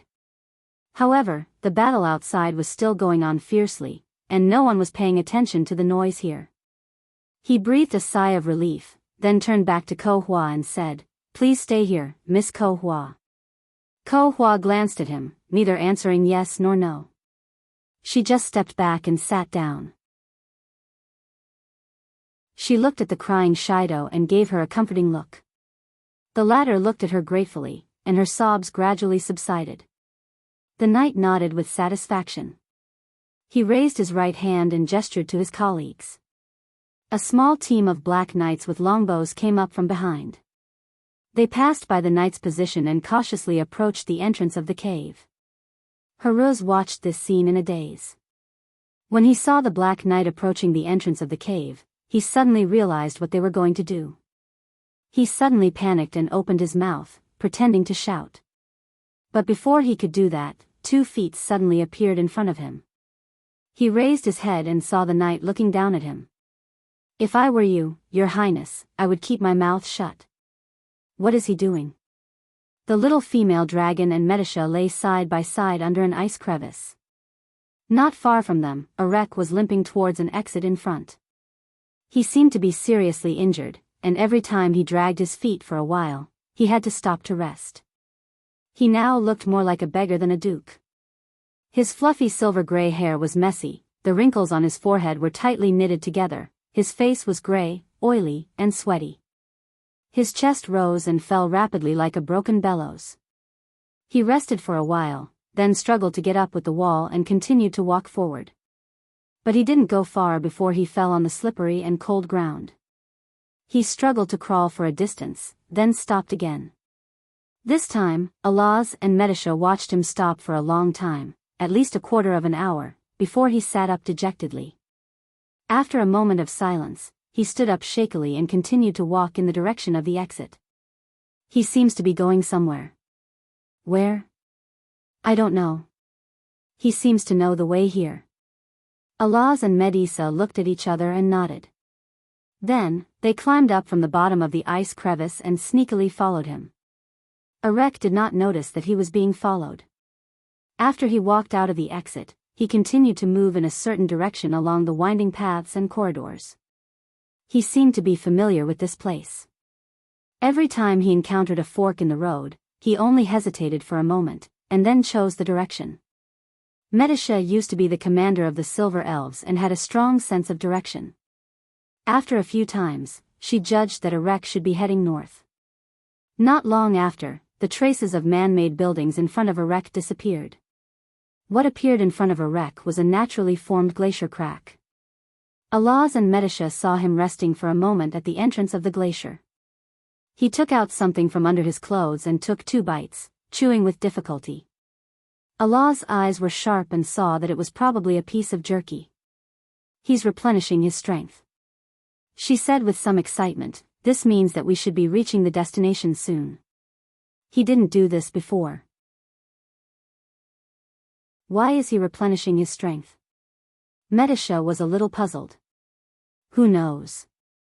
Alaz was as carefree as ever. "Let's follow him and find out." "Should we restrain him first?" Medisha thought for a moment and felt a little uneasy.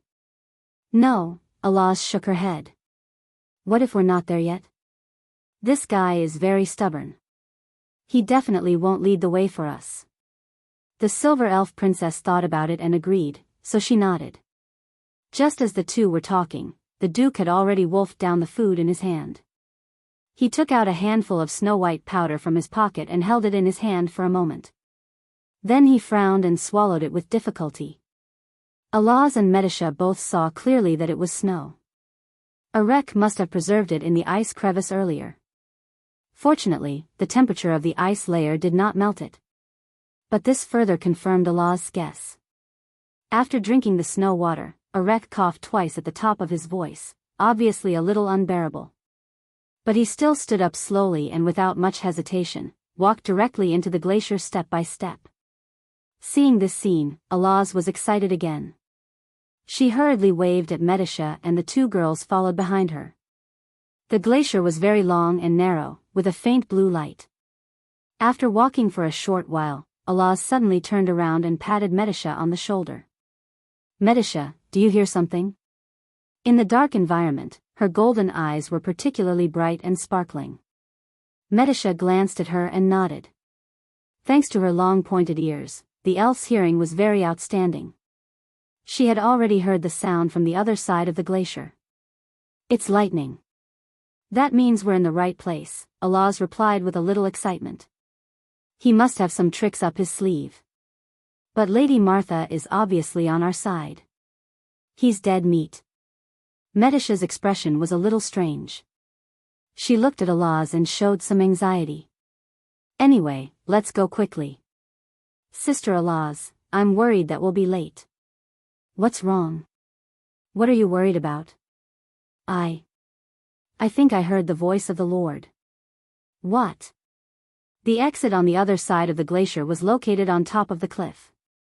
Outside the exit, there was a deep gorge about 20 to 30 meters long. At this moment, outside the gorge, lightning seemed to have weaved into a terrifying storm, wreaking havoc in the entire gorge. And because of the gorge, it was difficult to see the exit in this direction from the platform where Ko Hua was in the dark. On the contrary, standing at the exit, Erek could see the situation below. His pale, skeleton-like claws were clasped tightly on the ice. With a cold face, he looked down at the fierce battle between Veronica, Mephisto, the Shire, Brando, and the others and Ko Hua. A cold smile appeared on his pale face, as if the previous depression had been swept away at this moment. But suddenly, he felt his heart beating violently again. He hurriedly pressed his hand to his chest, his face full of cold sweat, as if he was receiving instructions. He nodded cautiously, nodded again, shook his head again, then frowned, and finally nodded again. I understand, Lord Ko Hua. Yes. Finally, he muttered these two words as if to himself. Alaz and Medisha, who were hiding behind the crisscrossing cracks on the glacier, saw him pull out a dagger from his boot, and then began to carve and draw on the ice. After a short while, they saw clearly that he was drawing a circular magic circle. It should be Ko Hua who summoned him here. No wonder he could distinguish the maze-like path below, Medisha said in realization. Sister Alaz, can you recognize what magic circle he is drawing? It seems to be a channeling magic circle. A channeling magic circle? Medisha saw the critical situation below and was nervous. She could not wait to summon her unicorn and fly down to fight side by side with Brando. But fortunately, she still knew what was more important. The Lord had not discovered a wreck at this place at all. It was easy to block an attack in the open, but difficult to block an arrow in the dark. She had to restrain a wreck. You have seen those large-scale magic circles, such as the war teleportation circle of the Silver Elves. Large-scale magic circles cannot be activated by a person's magic alone. This kind of channeling magic circle is a kind of ritual circle that automatically gathers magic to activate the large-scale magic circle. Allah's eyes flashed with golden flames. She licked her sharp canine teeth with her tongue. I understand. Cruz's door of flame, the stolen materials must be on him. Ko Hua wants him to open the portal here and summon the demons to fight for her. We must not let him succeed. Medisha could not help but blurt out. Of course. The little female dragon sneered and nodded proudly. If she had a tail, it would be in the sky now. Erek panted as he finished drawing the first circle. However, for a large teleportation portal like the Door of Flame, one channeling circle was definitely not enough. He wiped off his sweat and walked to the side shakily, ready to start drawing the second circle. But it was at this time, he saw a pair of shoes. To be exact, it was a pair of light brown calfskin boots. The tips of the boots were inlaid with iron and silver-plated. He was very familiar with this pair of boots, because it was the owner of this pair of boots, who took the heart of the dragon from him. He would never remember it wrong. He suddenly froze there. Keep drawing. The little female dragon's voice was smiling. Why did you stop drawing? I think your magic circle is not bad. Enrich suddenly trembled, as if he was possessed. He roared and pounced on Alaz. But the latter did not move, just looked at him with a smile. Before he could take 2 steps, he saw that his foot was tripped by something and fell solidly on the ice. Enrich screamed, and then he felt something on his neck.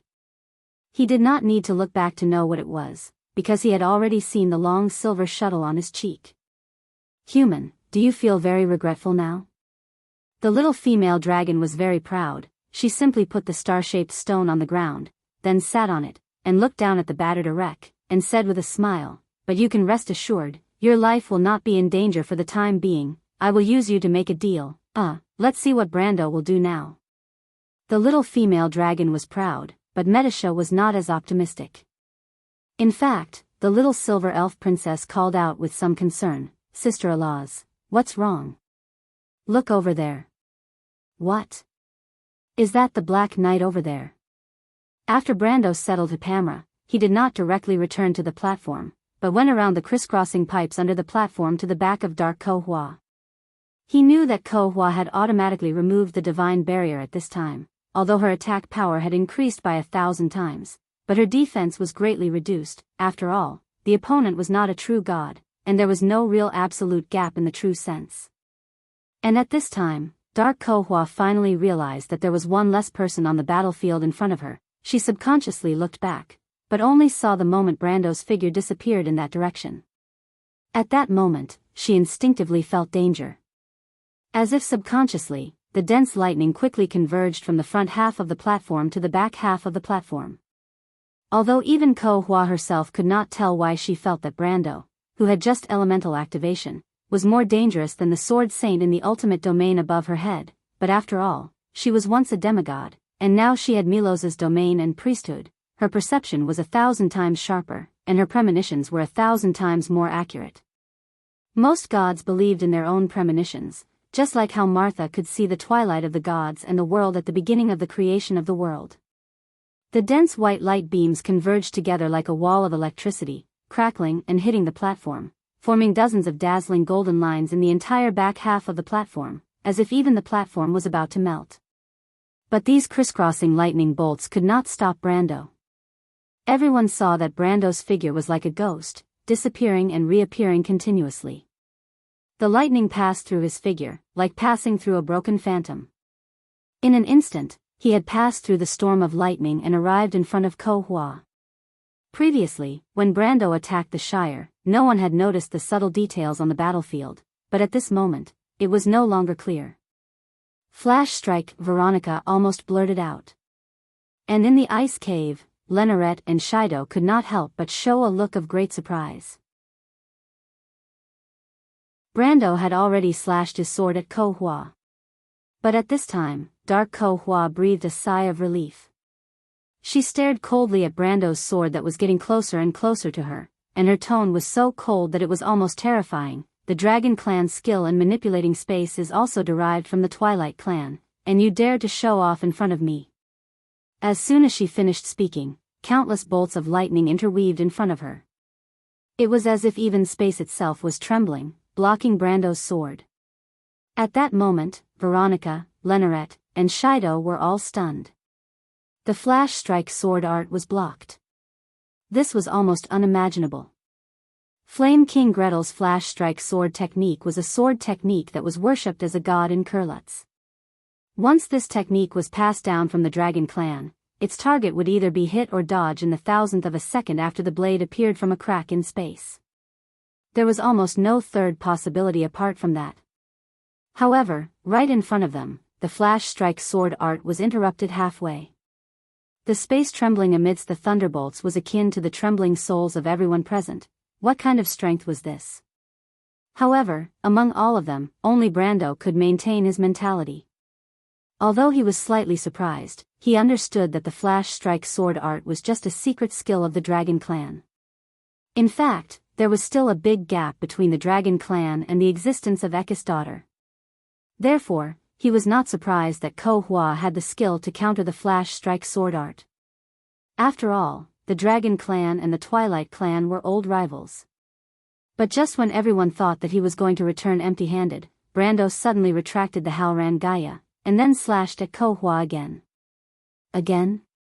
Dark Ko Hua could not help but laugh in anger when she saw that this guy did not know what was good for him. P.S. This is the first chapter at the end of the week. There will be another chapter around 20 o'clock. I wish everyone a good weekend.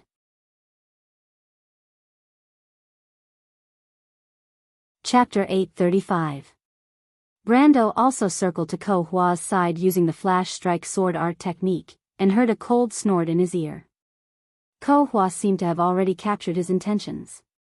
Her slender arm moved horizontally in the electric cocoon, turning in his direction. Her 5 fingers spread open, and hot white lines came from all directions, intertwining to form a round shield. Then she turned her head, her silver-white eyes only cold contempt as she looked at Brando with pity. Brando only smiled slightly. Dark Ko Hua was slightly startled and frowned. In Brando's hand, the Halran Gaia's blade was still moving forward. The black blade should have been blocked by the round shield woven by electric light, and it was. When the space trembled violently, the blade could not move an inch forward. But at the same time, everyone saw another scene. The black blade continued to move forward, slashing heavily into Ko Hua's shoulder. The latter screamed and crashed into the platform like a meteor falling to the ground. It was as if 2 events happened independently in 2 parallel worlds, happened separately, and then suddenly intertwined again. In the entire barrel-shaped canyon, the lightning that filled the sky disappeared completely. The white light that traveled in the air seemed to have never existed in this world.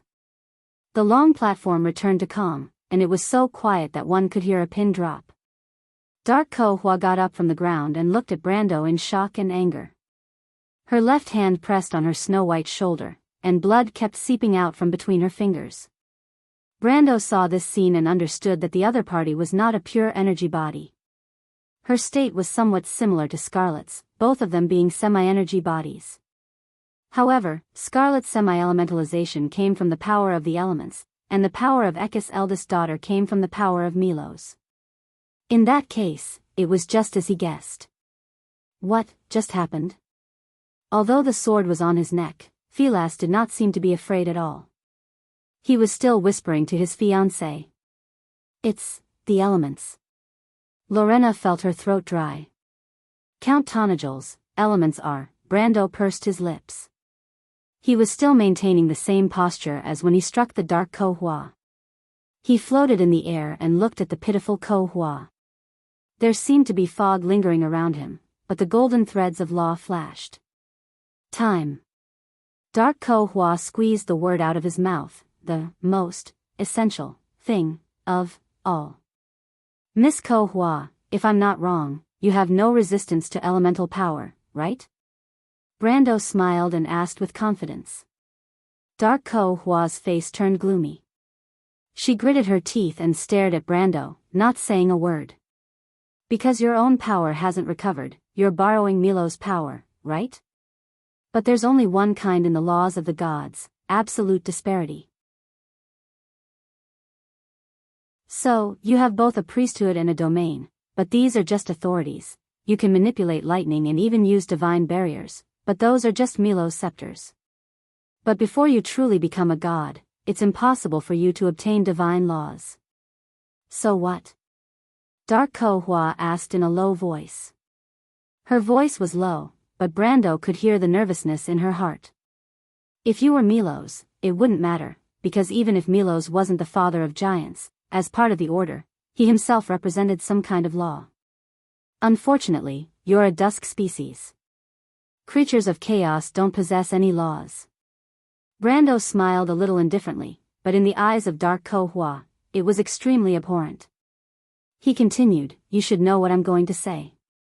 Only laws can fight against laws, because other forces are just dust in the mortal world. In the space, Brando and Ko Hua's voices rumbled, and Shido was also muttering to herself. You're wrong about one thing. Dark Ko Hua's face was gloomy as she gritted her teeth and said, there's not only the power of order in this world. Even order itself is just a manifestation of chaos, and chaos is also the top law. Brando nodded. Indeed, in your heyday, you naturally wouldn't care about us, but now you've just recovered, and you're just wearing Milo's shell. And even this shell has a fatal flaw for you. You must feel that it's a pity. If I had discovered it a little later, you would have been perfect. Dark Ko Hua was indeed furious. Lightning flashed in her platinum eyes. This was already the second time Brando had seen through her disguise. She didn't understand how he could always find her fatal weakness in the first place, but the repeated provocations finally made her furious. You damn bastard. But she knew that she couldn't do it. This human in front of her was complacent, and it was a perfect opportunity for her. Energy was flowing into her body, and in just a quarter of an hour, she would be completely reborn with the help of Milo's body's recovery. At that time, these guys in front of her would really be insects, but it was at this time that Dark Ko Hua felt a little strange. She stared at Brando, who was looking down at her from above, and felt that he should have seen through her thoughts. No, that's impossible. Otherwise, why didn't he do it? She pressed a hand on her shoulder, and a complicated light flashed in her eyes.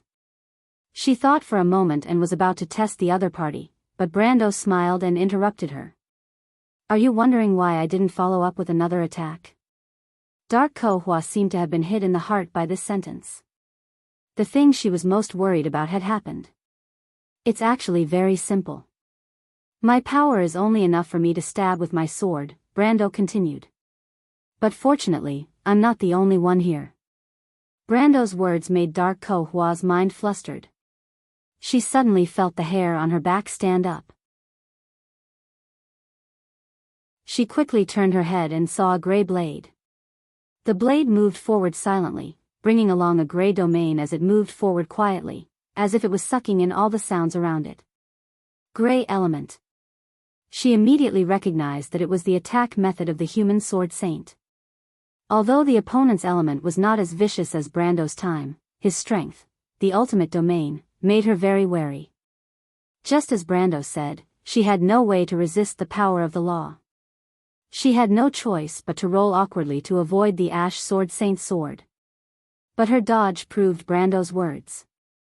Ko Hua herself obviously knew this. When she got up from the platform, her face was as black as iron. Once Mephisto seized the opportunity, Dark Ko Hua had no chance to summon lightning. Without the shell of Milo's authority, how could she, who had just recovered, be a match for the Ash Sword Saint? In fact, if it weren't for her rich combat experience, she would have been nailed to the platform. Veronica, who saw this scene, turned back with strong curiosity in her eyes. How did you guess? In fact, the reason was very simple. When this dungeon was opened, the players had not yet activated the concept of elemental activation. If the boss in this dungeon could control the elements, then the players of that era would not have been able to win. Only the law can fight against the law, other powers are but dust in the world. This sentence was the title of the chapter on elemental activation, and was also the core of the law of Tiamat. Brando remembered it deeply. And with this preconceived idea, with the result, and the deduction process, and observing Dark Ko Hua's various performances, it was not difficult to find the answer. Previously, it was too easy for Master's Grey Realm to destroy her lightning. The Grey Realm is not a superior law, at least not higher than the lightning element. And Master's strength, compared to her now, is only about the same, so it aroused my suspicion. Brando replied. That's it? Veronica looked a little doubtful. It was not that she had any suspicions, but she instinctively felt that this little guy would not tell her so straightforwardly. That's it. Brando nodded firmly. Veronica was silent for a moment, then shook her head with a bitter smile. Little guy, I really don't know if it was good or bad to let you stay in the loop of trade winds. Although she is not a true god now, the title of a false god can't be wrong. An existence close to a god, but a few words from you have turned her into this. I really don't know what to say about you. Brando smiled and shook his head. The battle is not over yet, Lady Veronica. Ko Hua is Ekis' eldest daughter, she will not admit defeat so easily. What else can she do? Veronica narrowed her eyes suspiciously. She is not a god yet, only the law can fight against the law. In addition to the priesthood, she has another authority of Milos. Brando stared at Ko Hua, who was fighting with Mephisto below, and said word by word, domain. As if to prove Brando's words, the dark Ko Hua suddenly screamed in anger. In an instant, a light blue electrostatic field with her body as the center expanded in an instant and shrouded the entire canyon. It was like an expanding ripple, but when this expanding ripple swept across everyone present, everyone felt that their connection with the original world was cut off. The feeling was as if they were still in their original position, and the scenery around them did not change at all, but they felt that they had come to another world. Brando, Mephisto, the Shire, Veronica, and Hippamra, who was lying on the pipe under the platform, felt it the most obvious. This is. The Shire's eyes were a little bright. A world formed by the law of thunder. Veronica closed her eyes and felt it carefully. Although it does not belong to Ko Hua's law, but it is indeed so, she wants to use Milo's law to offset the advantage of our elements. Brando had already seen through Ko Hua's trick, or rather, the opponent's means were within his expectations. The third phase has begun, Madame Veronica, the next step is up to you. What third phase? The female commander of the crew's army was a little startled. Nothing, madam, you should be the fastest in this situation, please deal with those pipes. Brando shook his head. I have to help the teacher. You? Veronica looked at him suspiciously. Will it be okay? Brando paused for a moment. Then he replied, it better be okay. The entire space in the canyon was like a prison, completely shrouded in an electrostatic field. Light blue fragments of light floated in the air, and on the platform, it was a different scene. Mephisto's gray realm no longer had the absolute advantage, but was suppressed by the light blue light to a very small area. He stabbed at Ko Hua with his sword, and the latter seemed to have regained the ability to fight back. She raised her bloody left hand, and a circle of ripples appeared on her open fingertips. The gray sword saint's sword seemed to have hit the divine barrier again, and stopped in midair. Mephisto frowned slightly. Corfa's counterattack didn't give him the feeling of a shield, but more like it stopped his sword automatically. But the sword was still in his hand, and this feeling was too strange. At this time, Brando landed beside him and stood side by side. What's going on? Mephisto asked. Brando shook his head. He only knew that they should be in Milos's realm, but he had never really come into contact with a god's realm. The only thing he had come into contact with that was probably the law realm that was created after elemental activation to the extreme planes.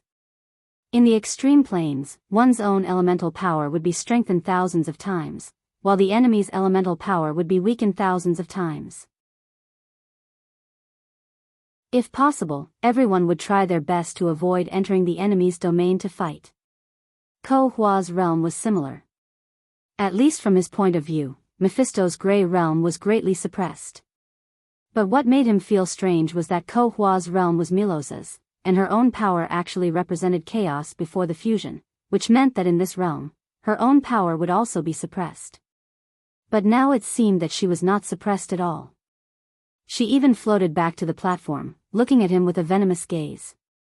What's going on? Brando was a little puzzled, because he felt that Dark Ko Hua's fusion with this realm was very harmonious. But Dark Ko Hua obviously did not intend to give him a chance to think. His previous performance had made her very wary. She raised her hand and gently pointed at the air in front of her. When Algar's dragons soared in the sky, Jupiter put shackles on their wings after the north wind. From then on, the sky was cut off from these lowly creatures. Pale poem? Brando was slightly startled, not quite understanding what Ko Hua meant by suddenly reciting this paragraph. He subconsciously turned his head, but saw the Shire, Veronica, and Mephisto standing there stiffly, as if time had been frozen, motionless. Brando's expression changed drastically, and he suddenly realized what Dark Ko Hua was doing, word of truth. But what kind of word of truth could make an existence of the ultimate realm, a sword saint at the peak of the law, submit in an instant. Word of truth itself was just a manifestation of the law. Logically speaking, as long as one stepped into the elemental activation, this spell would basically have no effect. But Ko Hua's current actions had clearly subverted Brando's understanding. Word of truth? How can you still move? The two opened their mouths to question each other at the same time. But Ko Hua's eyes suddenly flashed with a light, and she reacted. So that's how it is. You really are a divine. I know who you are. She paused for a moment, and replied gloomily, Odin, I'm right. You've got the wrong person. Brando replied with a straight face. What a joke, with so many people around, how could he admit it? It doesn't matter if you don't admit it. Ko Hua snorted coldly, but you can't fool anyone. Only a divine has such authority, and can even ignore the domain of the gods. But unfortunately, Odin and the other bastard bloodlines, as the last generation, can bully mortals, but it's meaningless in a battle of our level. Very soon, you will understand that in my world, only my rules exist. Brando was slightly startled, but the former had already pointed her finger at him and shouted, Alphonse once saw everything with his own eyes in the final battle. On the battlefield of Babel, when thousands of troops rushed towards him, he understood that an era was over. It was pale poem again. But this time, Brando was already alert. He immediately took a step back and clenched Halran Gaia tightly. But it was at this moment that a miracle happened. He found that he was still standing on the platform, but he felt that the distance between him and Dark Ko Hua was widening. It seemed that a vast plain was suddenly formed between them. At the end of his vision, there was a towering cliff on the horizon, and Ko Hua was standing on the cliff, looking down at him. And behind her, under the cliff, dense flags were appearing on the plain. Brando recognized the emblems on those flags at a glance: winter wolves, frost leaves, ice blades, those were the legendary tribes of the frost giants. He seemed to understand what was happening at once. At the end of his vision, the army of frost giants was appearing. He didn't know how to describe what was happening in front of his eyes. The two of them were still on the platform, and they could feel it, but what they saw was an army approaching in an instant, thousands of meters away from the Dark Korfa. Although this scene looked very strange, Brando understood that what he saw was probably not an illusion, but a scene that was really happening in this world of lightning. This was Milos's kingdom, the Storm Plain, the hometown of the Frost Giants. But why could Ko Hua use Milos's domain? Shouldn't her own law be chaos? P.S. The second chapter has been delivered, begging for some monthly votes.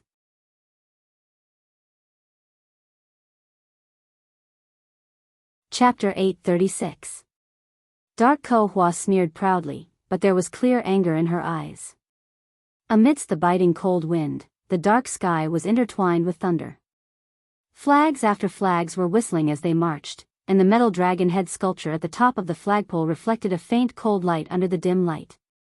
Milo's frost giants worshipped dragons, which was a tradition since ancient times. Dragon-horned helmets gradually appeared in sight.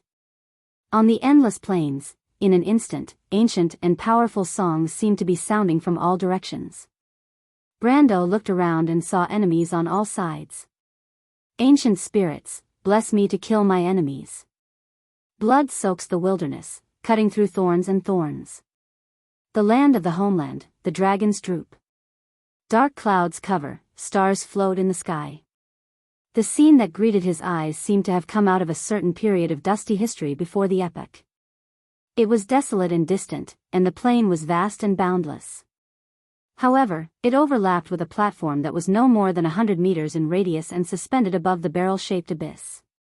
It was like an extended field of vision under a wide-angle lens, which made people feel very strange, but also very reasonable. Brando still didn't understand how Ko Hua could fit into Milo's domain so well, as if it was her own.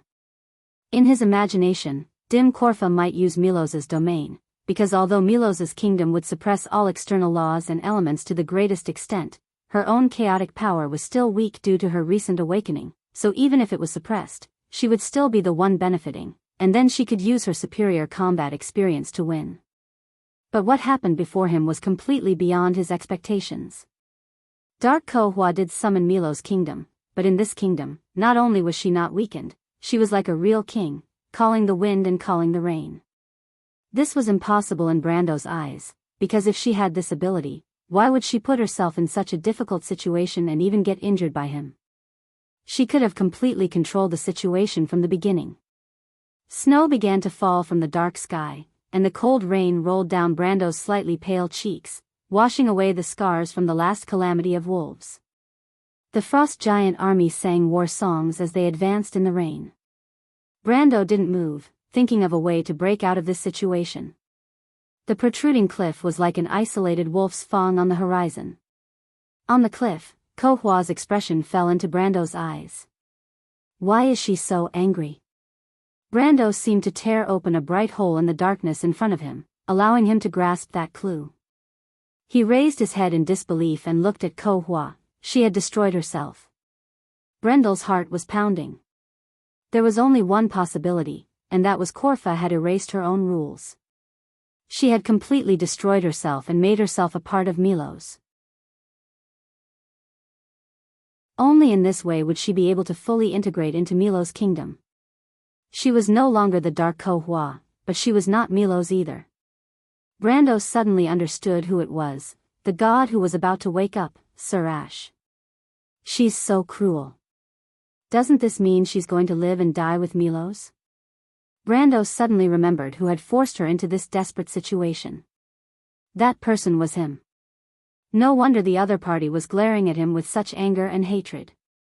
This kind of hatred was already irreconcilable. Brando felt very helpless. Why bother? You don't have to fight so hard. But what should I do now? The army of frost giants was approaching. It was not an army that had walked out of history, but a manifestation of the rules of Milo's kingdom. Kohua was the supreme king. If she wanted him to die, he had to die.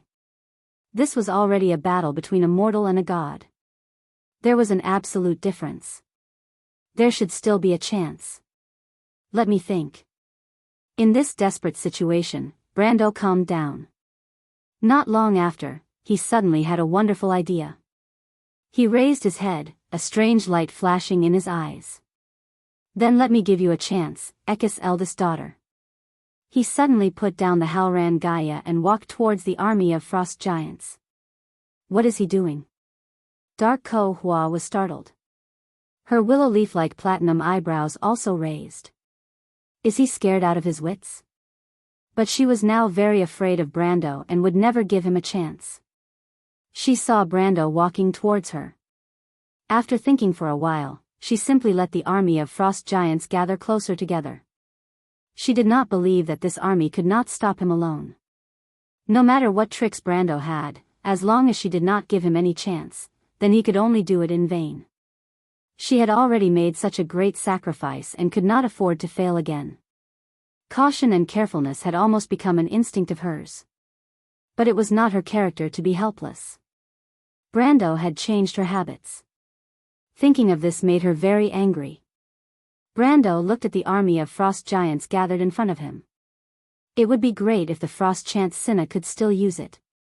Now was the perfect time to use it.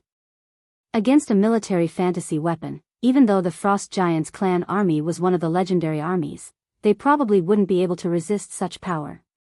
But it was a pity that these were all just wishful thinking. What Sabers gave him was a broken frost chant Sinna. God knows how long it would take to repair it. He sighed, and the narrow black crystal on his forehead began to appear. He had no choice but to use the heart of Ekis. On the vast plains, the long howls of wolves rang out. Dark Kohua's mind moved slightly. Of course she could tell that it was the sound of wolves. And it was not those inferior beasts. It was her own kind, the wolf clan under the twilight. The mournful howls seemed to foresee the end of the world. The sun, the moon, and the stars would no longer rise. Everything would return to chaos. The wolves were chasing after the world.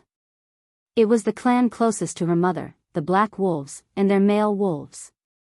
She looked at Brando with a complicated expression. Brando slowly walked across the plains, like a prophet described in the poems, followed by the wolves. This scene was very strange. As the leader of the Twilight Demons, the first of the 12 daughters of Ekis, she commanded the army of frost giants, which represented the order and God. And the successor of the Dark Dragon, the chosen of Martha, was followed by the Twilight Wolves. At this moment, the two sides of the ancient war seemed to be misplaced. Ko Hua began to feel uneasy. She vaguely felt that this was a sign of something. Those creatures who were born in the ancient order of glory, they declined generation after generation. After a tragic war, they turned into dust and disappeared in history. As for the Black Iron generation that had been eroded by the dark magic, they walked out of the thorns, broke free from ignorance, and ignited their own flame in the wilderness. Behind them, the light of God had disappeared, and in its place was a shadow that even she could not see through. In a trance, Ko Hua suddenly felt that the offensive and defensive positions had changed.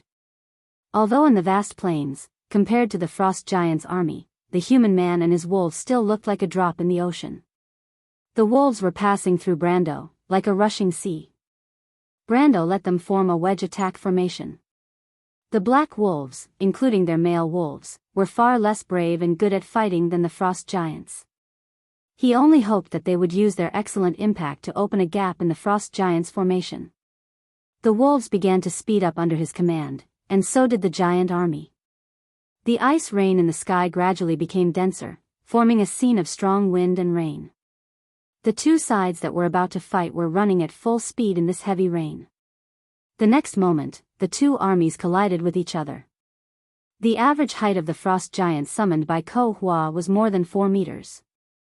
The giant wolves, which were the size of horses in the eyes of ordinary people, were similar to ordinary people and gray wolves in the forest. This was the battle between wolves and humans. The two sides of the battle inherited the memories from ancient times. They were not opponents who met for the first time, but old enemies who had fought for nearly 10,000 years. The wolves really tore a gap in the frost giants' formation with their speed advantage, but the obsidian leopards on the periphery evaporated in just a few minutes. They could not even cause any damage to the frost giants. On the contrary, the frost giants only needed to wave their arms to smash them into pieces. The black wolves in the back began to cut in, and the frost giants suffered casualties for the first time. They were knocked back again and again, and some of them were even trampled to death because the formation was too dense.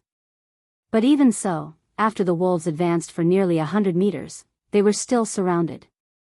A male wolf came to Brando's side. It had a scar at the corner of its eye, which was from the last battle in the loop of trade winds. There were also burn marks on its fur, which was from the battle in Ampere Seal. This male wolf followed Brando the earliest. Brando could still remember the scene when it came to his side through the black forest. He touched the wolf's cheek, and the male wolf obediently lay down. Brando grabbed its mane and sat on its back. Brando raised the Halran Gaia again. The male wolf also raised its head and howled majestically. Brando looked up. Ko Hua was only 1,000 meters away from him on the cliff. Even at this distance, he could see the look of shock on her face. It must not be easy for her to slaughter her own kind with her own hands. However, the fact that she had such an expression was enough. It was enough to explain a lot of things. Brando seemed to have eaten a calming pill and patted the male wolf's neck. With a roar, a man and a wolf leaped out of the formation. They reformed the vanguard of the wolf pack, and this vanguard was obviously unstoppable. Under Brando's personal attack, the frost giant's formation melted like snow. Ko Hua saw this scene and suddenly felt extremely angry. The pity in her heart disappeared in an instant. She angrily ordered the frost giants to focus their attacks on Brando. 2 frost giants surrounded him from the left and right.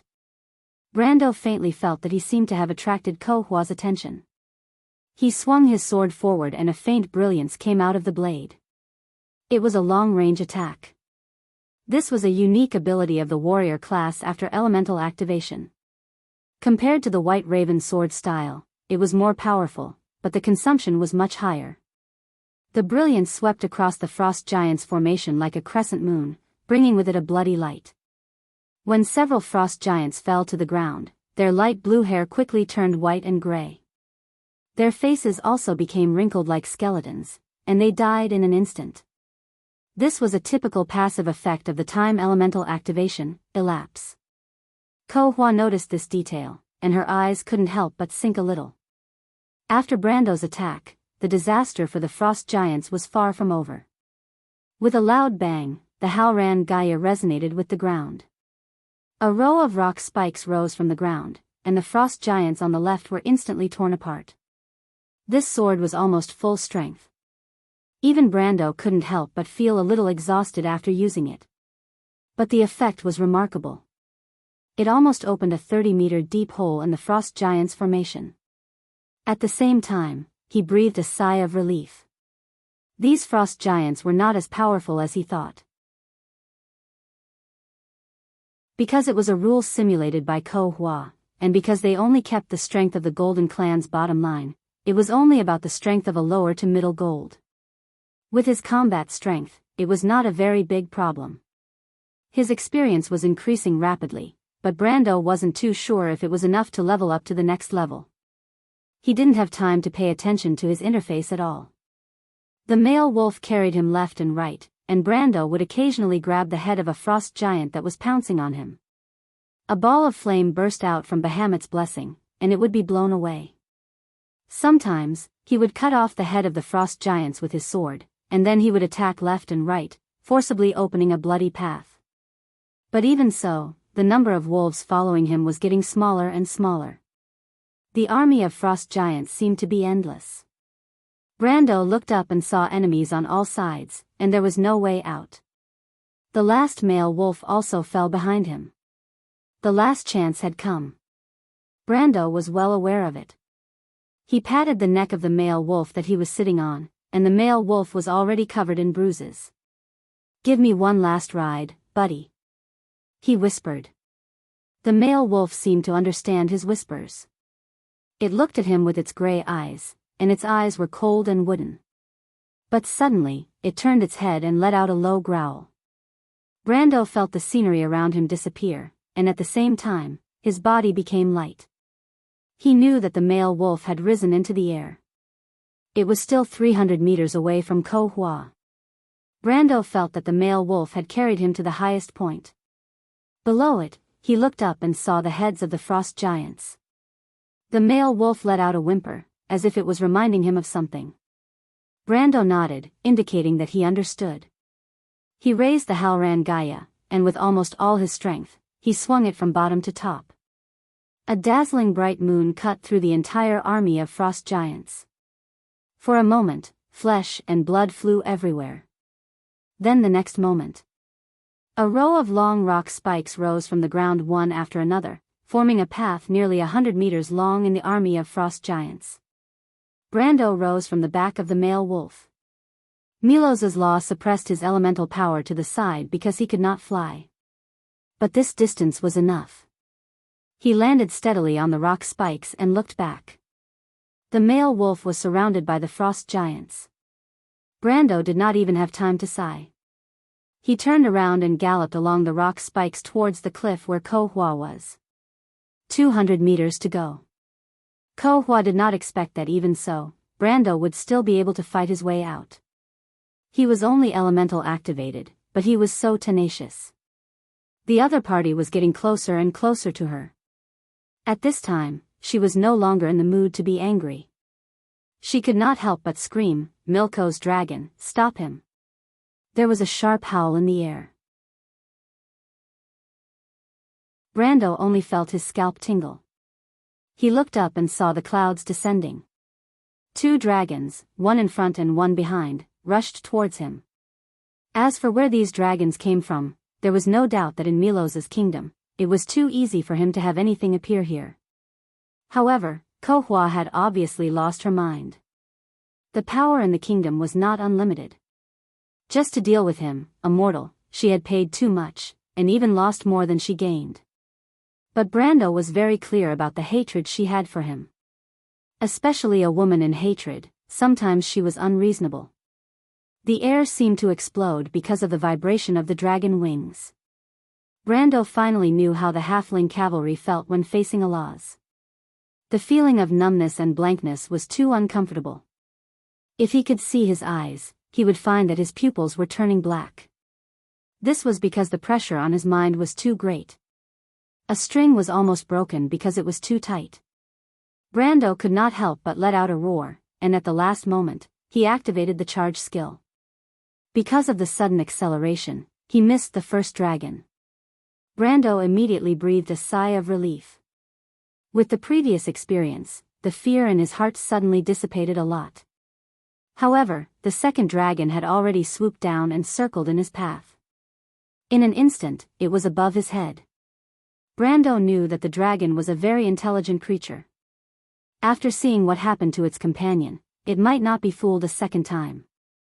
Moreover, he did not have the cooldown of the charge skill. The dragon flapped its wings and began to lower its altitude. Brando saw that it was a red dragon. When it flapped its wings, it even pulled a long flame behind it. Where the flame swept, the rain was completely evaporated. It swept past with a sharp whistle, and the scorching breath almost hit him in the face. Brando had no choice but to activate the tree's toughness skill. But even so, the flame burned through his body and instantly turned him into ashes. Dark Ko Hua saw this scene and could not help but show an excited and relieved expression. But just as she was happy for a moment, her face immediately sank. Because a moment later, she saw Brando appear again, and he appeared behind the red dragon. It was an illusion, and her dragon was fooled. Dark Ko Hua clenched her fist in anger. P.S. First release, then release the next chapter around 20 points. Looking for votes.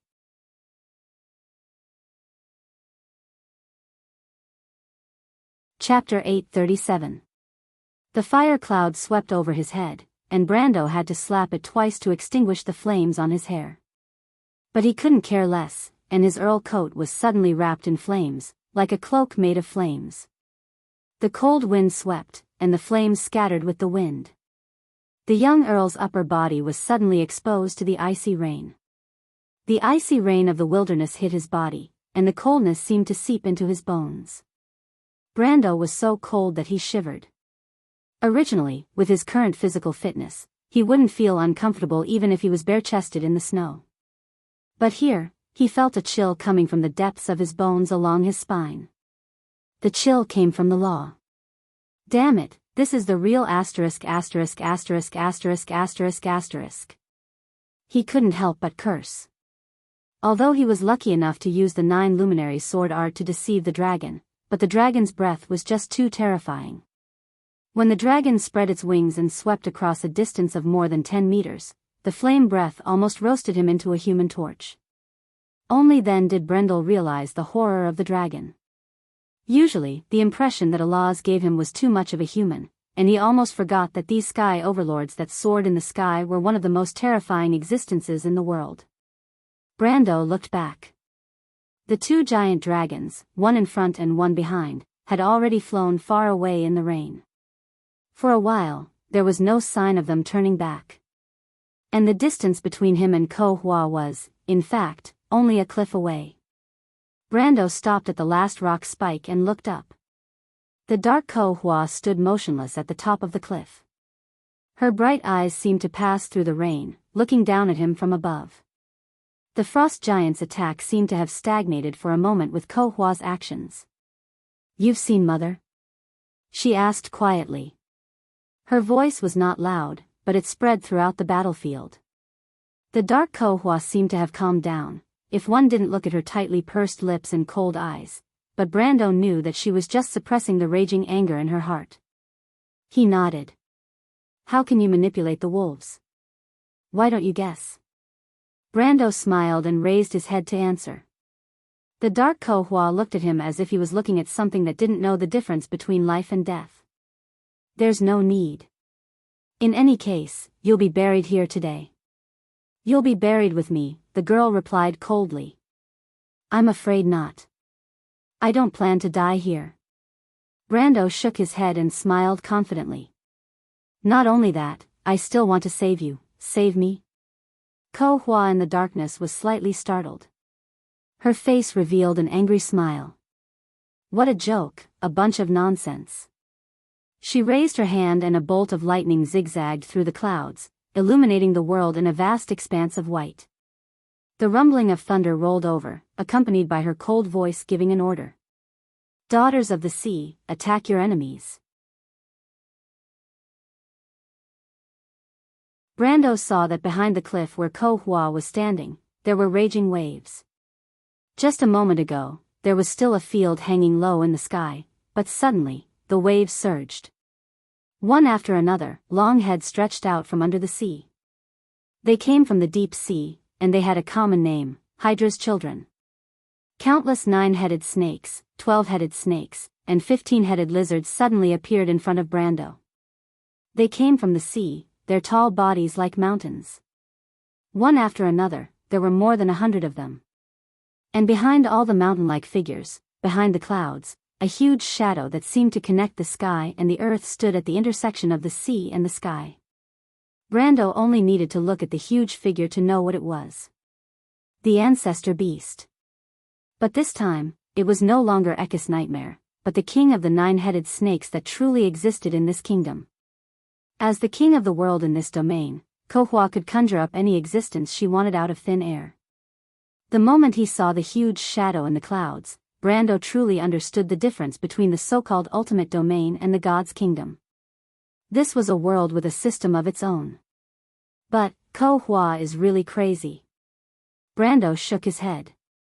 She had gone completely crazy in order to kill him. Although the scene in front of him looked magnificent, it was not necessary to deal with him. The dark Ko Hua was just endlessly consuming her power. She knew this, but she still insisted on doing so. To put it mildly, she was stubborn, but in fact, she was just angry. The temperament of Ekis' eldest daughter was, after all, not a true god. Of course, she could just be testing the bottom line of a true god's kingdom. But Brando felt that this possibility was very small. From their previous contact, it could be seen that she did not seem to be a very scheming existence. In comparison, the kind Ko Hua was much wiser and more patient than her. In fact, he had a faint illusion in his heart that perhaps Ko Hua was the eldest daughter of Ekis, who was really dominant, and the dark Ko Hua was just her other side. But he really could not imagine how a little girl with such a gentle temperament could be the leader of the Twilight Wolves in the ancient war. Not to mention killing, the kind Ko Hua was not even willing to be involved in any battle. From any point of view, she was a true pacifist. Brando immediately shook his head and threw these messy thoughts out of his mind, because in front of him, the 9-headed snakes were slowly coming ashore and surrounding him. He raised his head again and asked with a smile, "Miss Ko Hua, I have a question." Ko Hua frowned deeply. She did not understand what kind of mentality this guy had when he was about to make a final struggle and instead asked a question. "Do you have a backup plan, or have you already given up struggling?" She silently muttered to herself, but could not think of a reason. But since Brando was waiting for death, she was happy to see it, so she calmly said, "Question? What kind of resentment does your family have against the ancestral divine beast?" Dark Ko Hua was stunned. "What do you mean?" She was slightly stunned and did not react for a moment, but then she saw the faint smile on Brando's face and understood that he was just teasing her. At that moment, the anger in Dark Ko Hua's heart rose. This damn bastard, he's still so stubborn even when death is at hand. She gritted her teeth and was about to give the order to attack, but at this time, she saw Brando suddenly jump into the frost giant's encirclement. Giving up? Other than that, Dark Ko Hua could not think of any other reason for Brando's actions. However, she was really confused by this strange human's abnormal behavior again and again. She really didn't understand what he meant by provoking her one moment and suddenly giving up on resisting the next. Was it just to annoy her? Wasn't this too much of a joke? "Don't let him die, catch him." She was angry in her heart and fiercely gave the order, "You want to die so easily? It's not that easy." But as soon as the words came out, then, something strange happened. Dark Ko Hua suddenly found that after Brando jumped, his whole person seemed to have disappeared into thin air, and his aura was completely gone. She froze and almost suspected that she had sensed wrongly. She quickly probed along Milos's law domain again. It was reasonable to say that in her own domain, there could not be any fish that had escaped the net. After she carefully sensed again, there was still only the aura of Greysword Saint Mephistopheles, Veronica, the Shire, Peya, and Yeruda. Her eyebrows suddenly raised slightly, and she felt that there was another person hiding under the platform. She suddenly remembered that person. It should be the human priest from before, and she had escaped. But Dark Ko Hua immediately shifted her attention away. She was too lazy to care about these insects. She was only concerned about one question now. Where did Brando go? Her spirit swept across the entire hall like a network, but other than those mentioned above, there was no other human in her entire domain. How is this possible? Dark Ko Hua's heart was extremely strange. In this situation, it could only be that Brando had suddenly teleported away through some kind of spell. Or transferred to other realms. But these were obviously impossible, because not to mention how difficult it was to cast a spell in her domain without her noticing, the entire space was completely shrouded under the dimensional anchor, and any spatial spells and realm spells were completely blocked. How could it be possible to cast a spell in this situation? Her heart was in a panic, and it was pure panic about the unknown. A living person had disappeared in her domain, and she had not noticed at all. What kind of demigod was this? But it was at this moment that Ko Hua suddenly heard a gentle voice coming from behind her. Are you looking for me? Dark Ko Hua was like a frightened little girl, and she turned around in fright. She looked at Brando with a dumbfounded expression, and pointed at him. You. But she did not say anything. After Brando disappeared, she thought of countless possibilities, but the moment she saw him again, she understood that the truth was so simple. At this moment, Brando who appeared in front of her did not have the slightest trace of a human's aura. There was only a strong aura of a magical creature, exactly the same as the 9-headed dragons she summoned. How did you do it? Ko Hua almost lost her voice.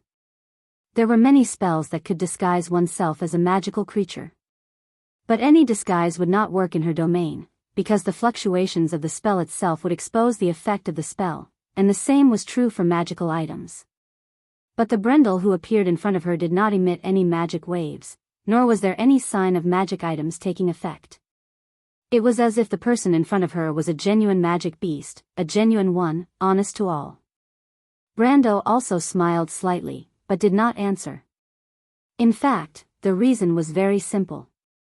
He was now a magical creature, because his magical aura came from his elite skill. This skill itself was a magical creature skill, and she had never heard of a player with the title of elite. Elite skill, demonization, level 1, basic, elite/normal.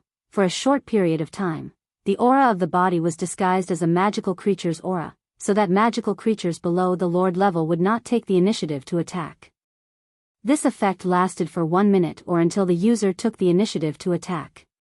Unfortunately, if Ko Hua did not erase his own law, if she was still the eldest daughter of the Alpha Wolf Ekis, and not the current identity of a god, then as the lord of the magical creatures, she would have easily discovered him. But the problem was that there were no ifs in history. Brando almost wanted to snicker. All the coincidences had led to the result of him appearing in front of her so easily. He raised Halran Gaia and assumed the posture before he attacked. The cold rain poured down his naked upper body, outlining the strong curves of his muscles. No. Ko Hua finally reacted. Thunder and lightning gathered in her hand like a long whip. She swung it forward fiercely, as if she wanted to integrate endless anger into this attack to completely kill Brando. But the bright halo around Brando's body had already flashed, and the thunder whip first pierced through the fire shield summoned by the blessing of Bahamut, then tore a hole in the collision halo, and then pierced through the layer of tree armor formed by the tough tree on Brando's skin. Brando groaned. Even with his defense and willpower, this attack still made him feel as if it came from the depths of his soul. His life instantly reached the bottom, and the unyielding talent directly took over his soul. But he continued to move forward, the long sword in his hand shining like a blazing torch. The collision halo, the tough tree, and the brilliance of all kinds of protective equipment completely disappeared in an instant, as if their power had been sucked out, and all the energy flow gathered together and gathered into the Halran Gaia in Brando's hand. Crown of Thorns. Extracting all the defensive abilities and transferring them to attack, the ultimate skill of the Templar Knight finally shone brightly here. The Halran Gaia hit the threads of law around Ko Hua, the huge force almost distorting the threads of law. Ko Hua was the first to scream, but this did not come from Brando's attack, but from the backlash of the blood of Sunday originally. The dark Ko Hua in the state of false god was strong in attack but weak in defense, and now the consequences of her all-out attack finally showed. The sharp pain penetrated deep into her soul, and the heavy injury caused her to almost tremble. Even the threads of law around her were shaking. And it was at this moment Brando's piercing strike, which he had been holding back all this time, exploded, and the air let out an ear-piercing sound. The dark blue threads of law around dark Ko Hua were quickly bent back at a speed visible to the naked eye, and then were completely torn apart.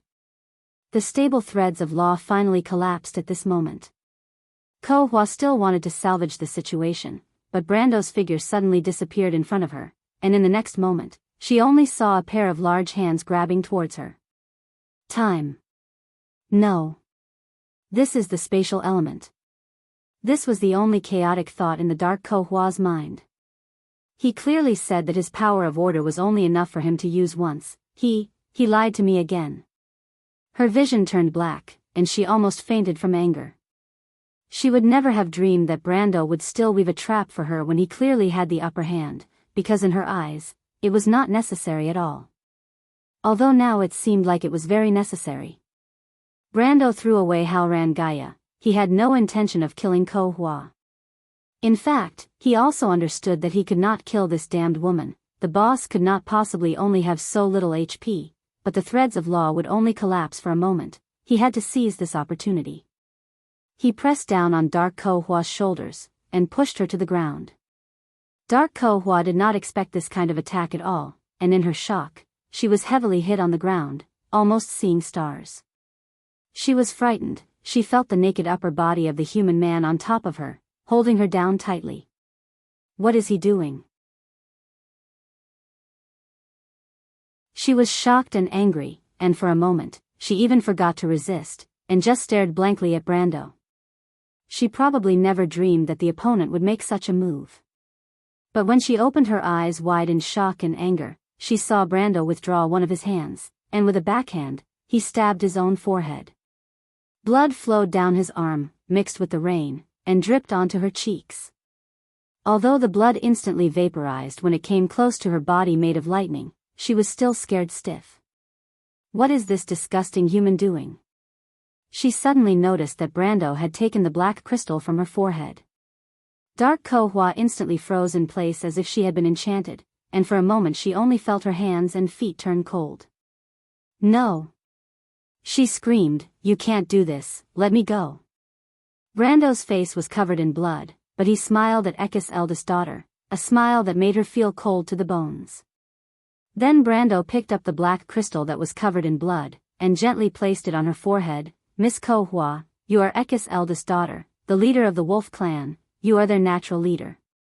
You can erase your own laws, but you can't erase these memories and feelings.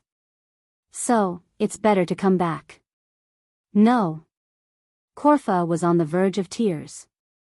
With a loud hum, the moment Brando's hand touched Ko Hua's forehead, a terrifying shockwave exploded with the two of them as the center. This shockwave instantly engulfed the entire battlefield, and those frost giants, those hydras, the great plains, the turbulent sea, the low dark clouds, and the huge figure on the horizon all disappeared in an instant. And Brando was also lifted up by this shockwave and thrown far away.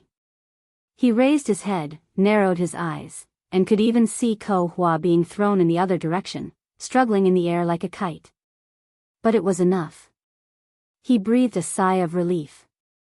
This shockwave came from the rejection of other laws by Milos's laws. Since it occurred, it meant that the dark Ko Hua could no longer integrate into this kingdom. His guess was right, Ko Hua really did kill herself and completely erase her own laws. But unfortunately, she probably never dreamed that Brando would have this thing in his hands. Ekissa's heart of disaster. Just as Brando said, she was still the leader of the wolf clan, after all. When the laws of Ekissa's heart of alpha merged into her body, all her previous efforts were turned to ashes in an instant. From this moment on, Sir Ash, who only existed for a moment, disappeared, and the dark Kohua returned to this world. The only change was that she, like him, lost her power in Milos's domain. And next. It would be a fair battle, P.S., begging for votes.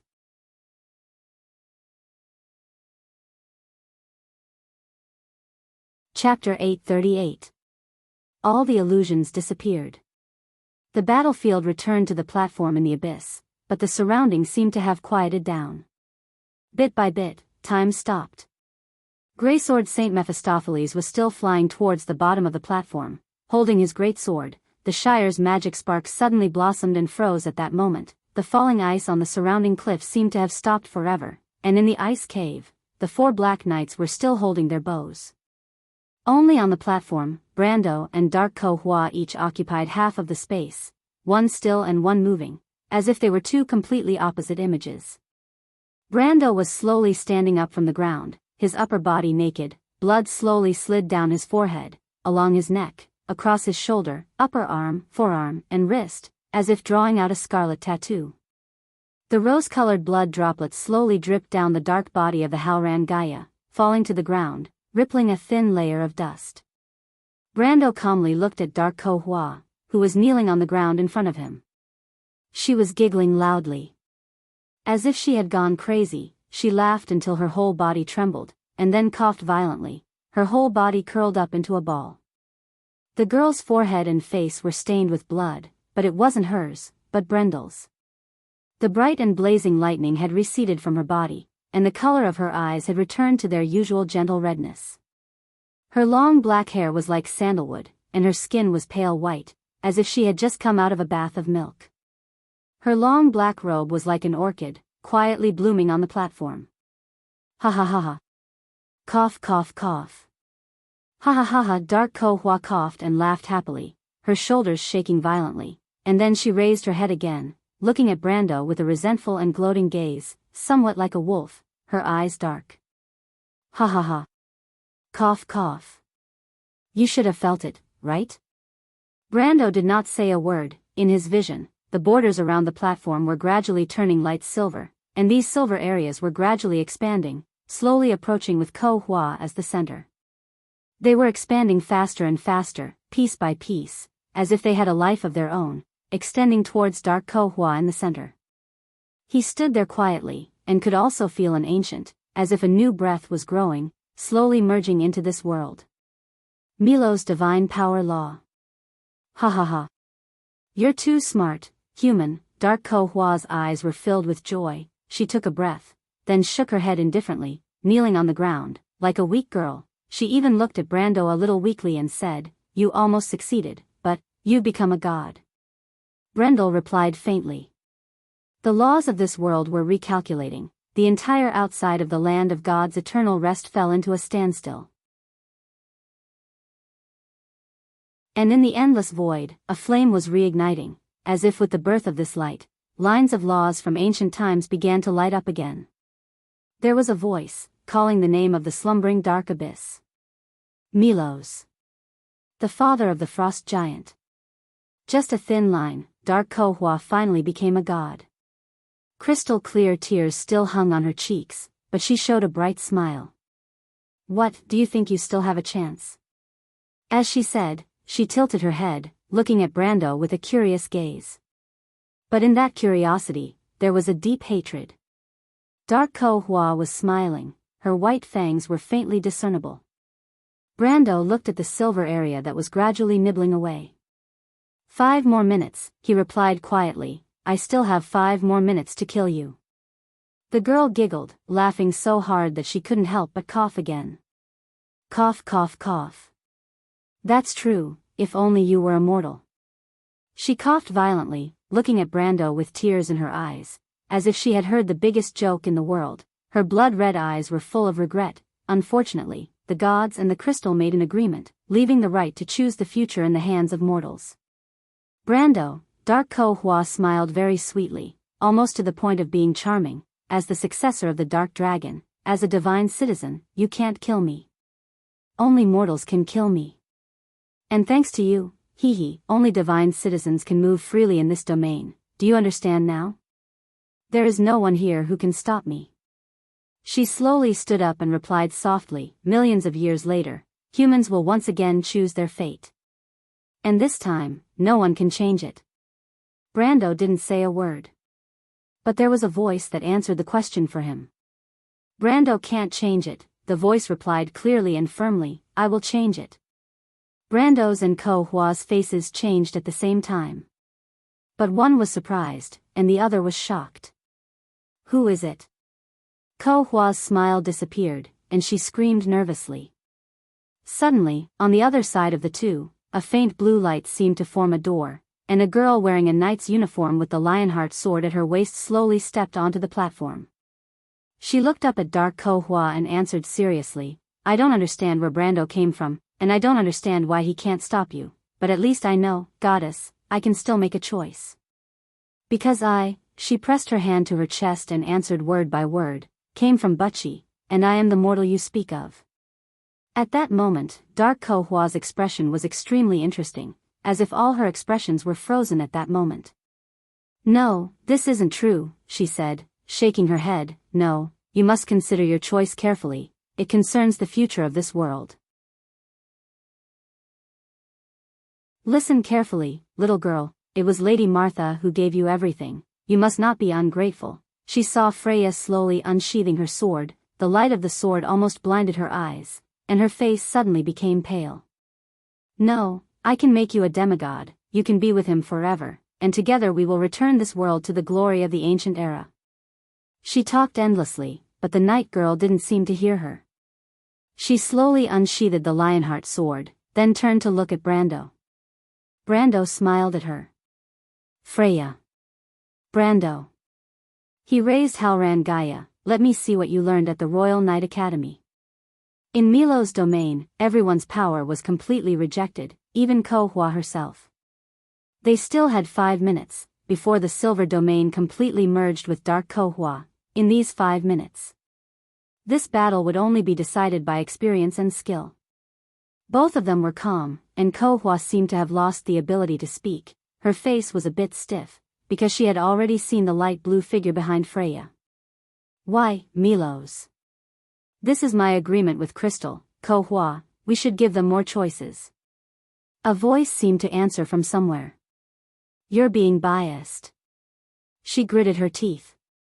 Ko Hua, you and I belong to different camps, we each believe in different truths. But I only have one request for you, at least let the choice of history be fair, the voice replied, if you believe that chaos is the only truth in this universe, then you won't be afraid that it will fail, right? The voice paused, and answered with some pride, I'm the same. Dark Ko Hua snorted softly, but could only keep her mouth shut. She looked up, at the man and woman in front of her. Both of them were already in the posture before attacking. The Halran Gaia's blade trembled slightly, Brando closed his eyes, and in front of him was like a summer night, in the darkness, the bright river of stars in the sky.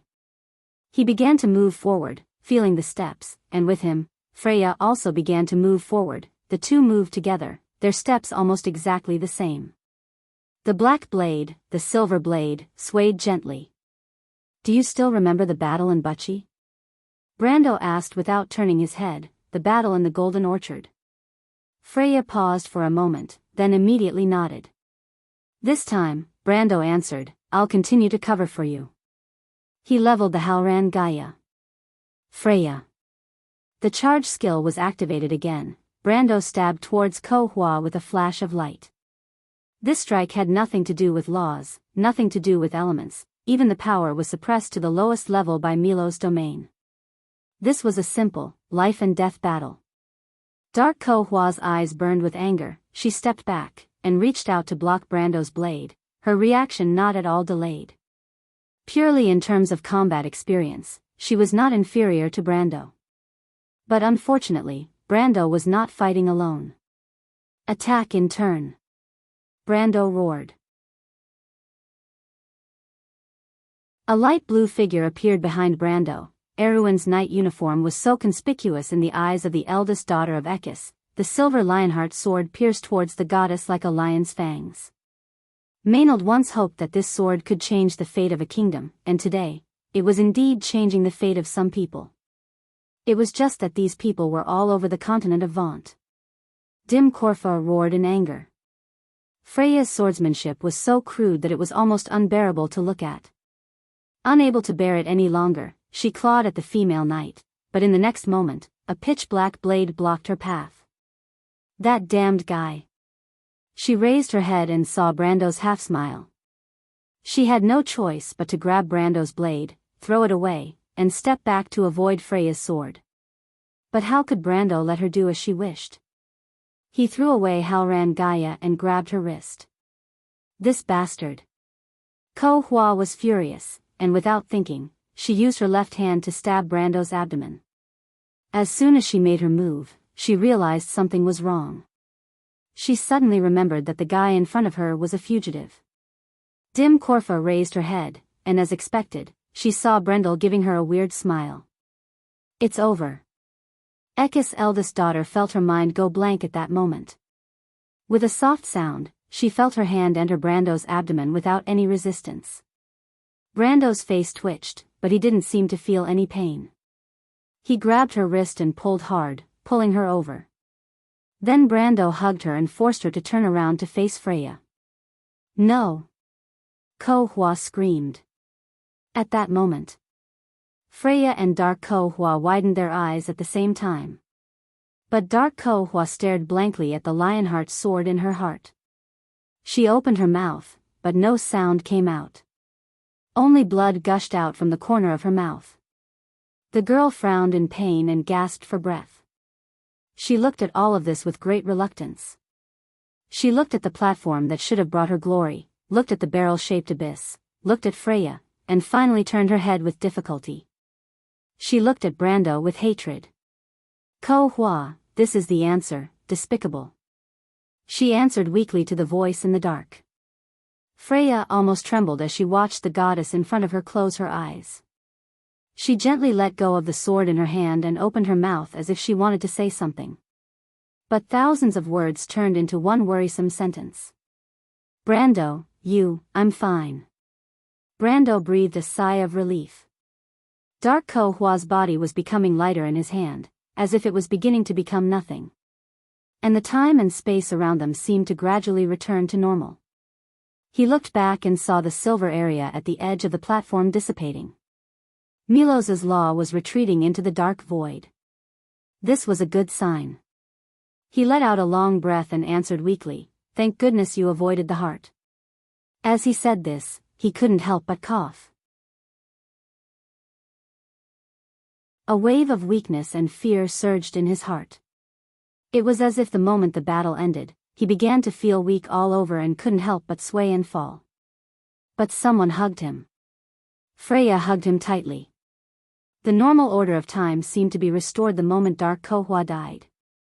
Haru's eyes widened as he saw the Black Knight in black cloaks raise their bows and walk to the edge of the ice cave. And the Black Knight's movements were so natural, as if for them, they didn't notice that there was such a long pause in the middle, or even the change on the platform.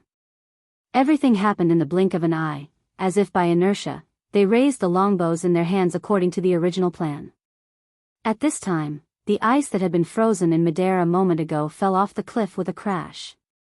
The Black Knight aimed at Brando and Freya on the platform. Time was so short that they didn't realize where Freya came from, nor did they consider this question. They instinctively recognized that Freya and the Count Tonagel were allies. Then they drew their bows. Haruz took 2 rapid breaths. He opened his mouth, but Shido beside him seemed to have noticed his actions first. The scholar girl's eyes widened and she shook her head desperately, motioning him not to be impulsive.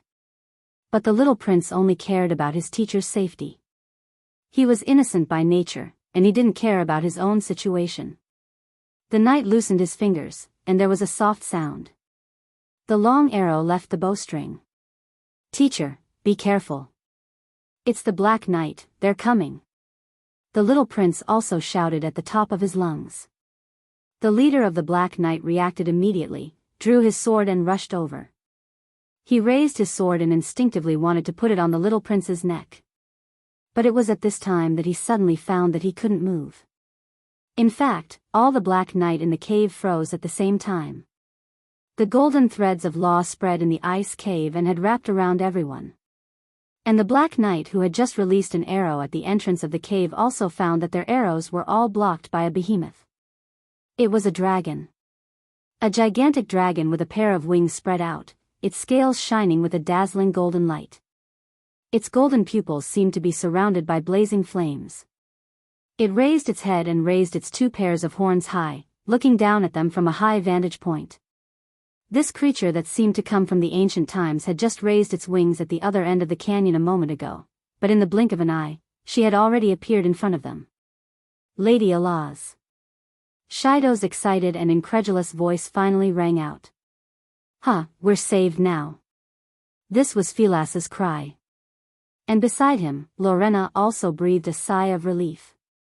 In fact, among all of them, even the crew's crown prince, who had always been sullen, couldn't help but let out a sigh of relief. But when he looked back, he saw that the little prince had already fainted after giving that warning. If I were you, Alaz warned, but full of her unique playfulness, she narrowed her eyes dangerously and said to the leader of the Black Knight holding the sword, I would obediently put down the sword. The knight obviously didn't expect a dragon to appear in front of him at all. He was slightly startled for a moment, but then sighed, raised the sword in his hand, loosened his grip, and then dropped the sword with a clang. In the ice cave, the Black Knight looked at each other, but after a moment of hesitation, the clanging sound of swords being thrown rang out. Brando looked up at the shadow of the dragon passing by in midair. He rested his head on the girl's thigh, only feeling tired and weak as if his whole body had been emptied, but he pursed his lips and smiled knowingly in his heart. P.S. This volume of Trajectory of Change has almost come to an end here. There are probably 1 or 2 chapters left. Starting from the next volume, Brando will really step onto a bigger stage, going to cruise, fighting against Madara, and truly changing Erwin's fate. Thank you all for your continued support. Also, please count votes for Blackie's Descent of Disaster. His new book is in the first month, please support everyone.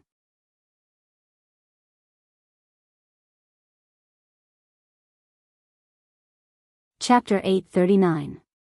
You're sure. Old Bayard called out from the house next door. The 13 or 14-year-old girl who was lying on the wooden table answered and looked away from the flickering candle. Not far away, the sky outside the window had been gloomy for the past few days. Dark clouds covered the horizon, and purple lightning flashed one after another. She looked up at the terrible weather and sighed. She walked out of the door and asked, "What's the matter?" "Father, what's wrong?" "Go get my cloak and bring the carriage out. This weather can't do any work. I'll send the farm tools to the city for Birdos to fix." Old Bayard was putting on his shoes on his bench as he replied. Yorashur stood by the door of her room and looked at the terrible weather outside the living room. She frowned and looked a little worried. She rolled up her sleeves and crossed her white arms in front of her apron. "Are we going out in this weather?" she said reluctantly. Old Bayard could hear the concern in his daughter's voice. He glanced at the weather outside and said with a smile, "It's just a gentle breeze and a gentle rain. After a while, the weather will get worse. At that time, it won't be easy to go out." Yorashur sighed and wiped her hands on her apron. She walked across the living room and took a cloak from the shelf and put it on Old Bayard. "Go and comfort Ansi and Arlo. They're still young. The lightning must have scared them." Old Bayard squinted his eyes and let his daughter put her arms around his neck to help him put on the cloak. He enjoyed this silent warmth as he spoke. "The road is slippery. The carriage won't be able to travel well," Yorashur said softly. "It's all right, my good child. Those bad things won't come out in this weather." Old Bayard laughed. Yorashur knew that her father was saying this to reassure her. Ever since the little lord began to restore order in the early summer, there were very few traces of goblins and bandits in the countryside. She pursed her lips and didn't say a word. "All right, go." Old Bayard gently looked at his daughter's face that was becoming more and more similar to his late wife's. Yorashir nodded and turned to leave. She walked through the yard in the rain. The stable was at the back of the farm. She pushed open the wooden door. It was very dark inside the small shed. The two fillies were indeed restless in this weather. Stepping on the hay on the ground, Jocelyn walked to the side of the mare named Ansi. She patted its neck gently and tried to calm it down.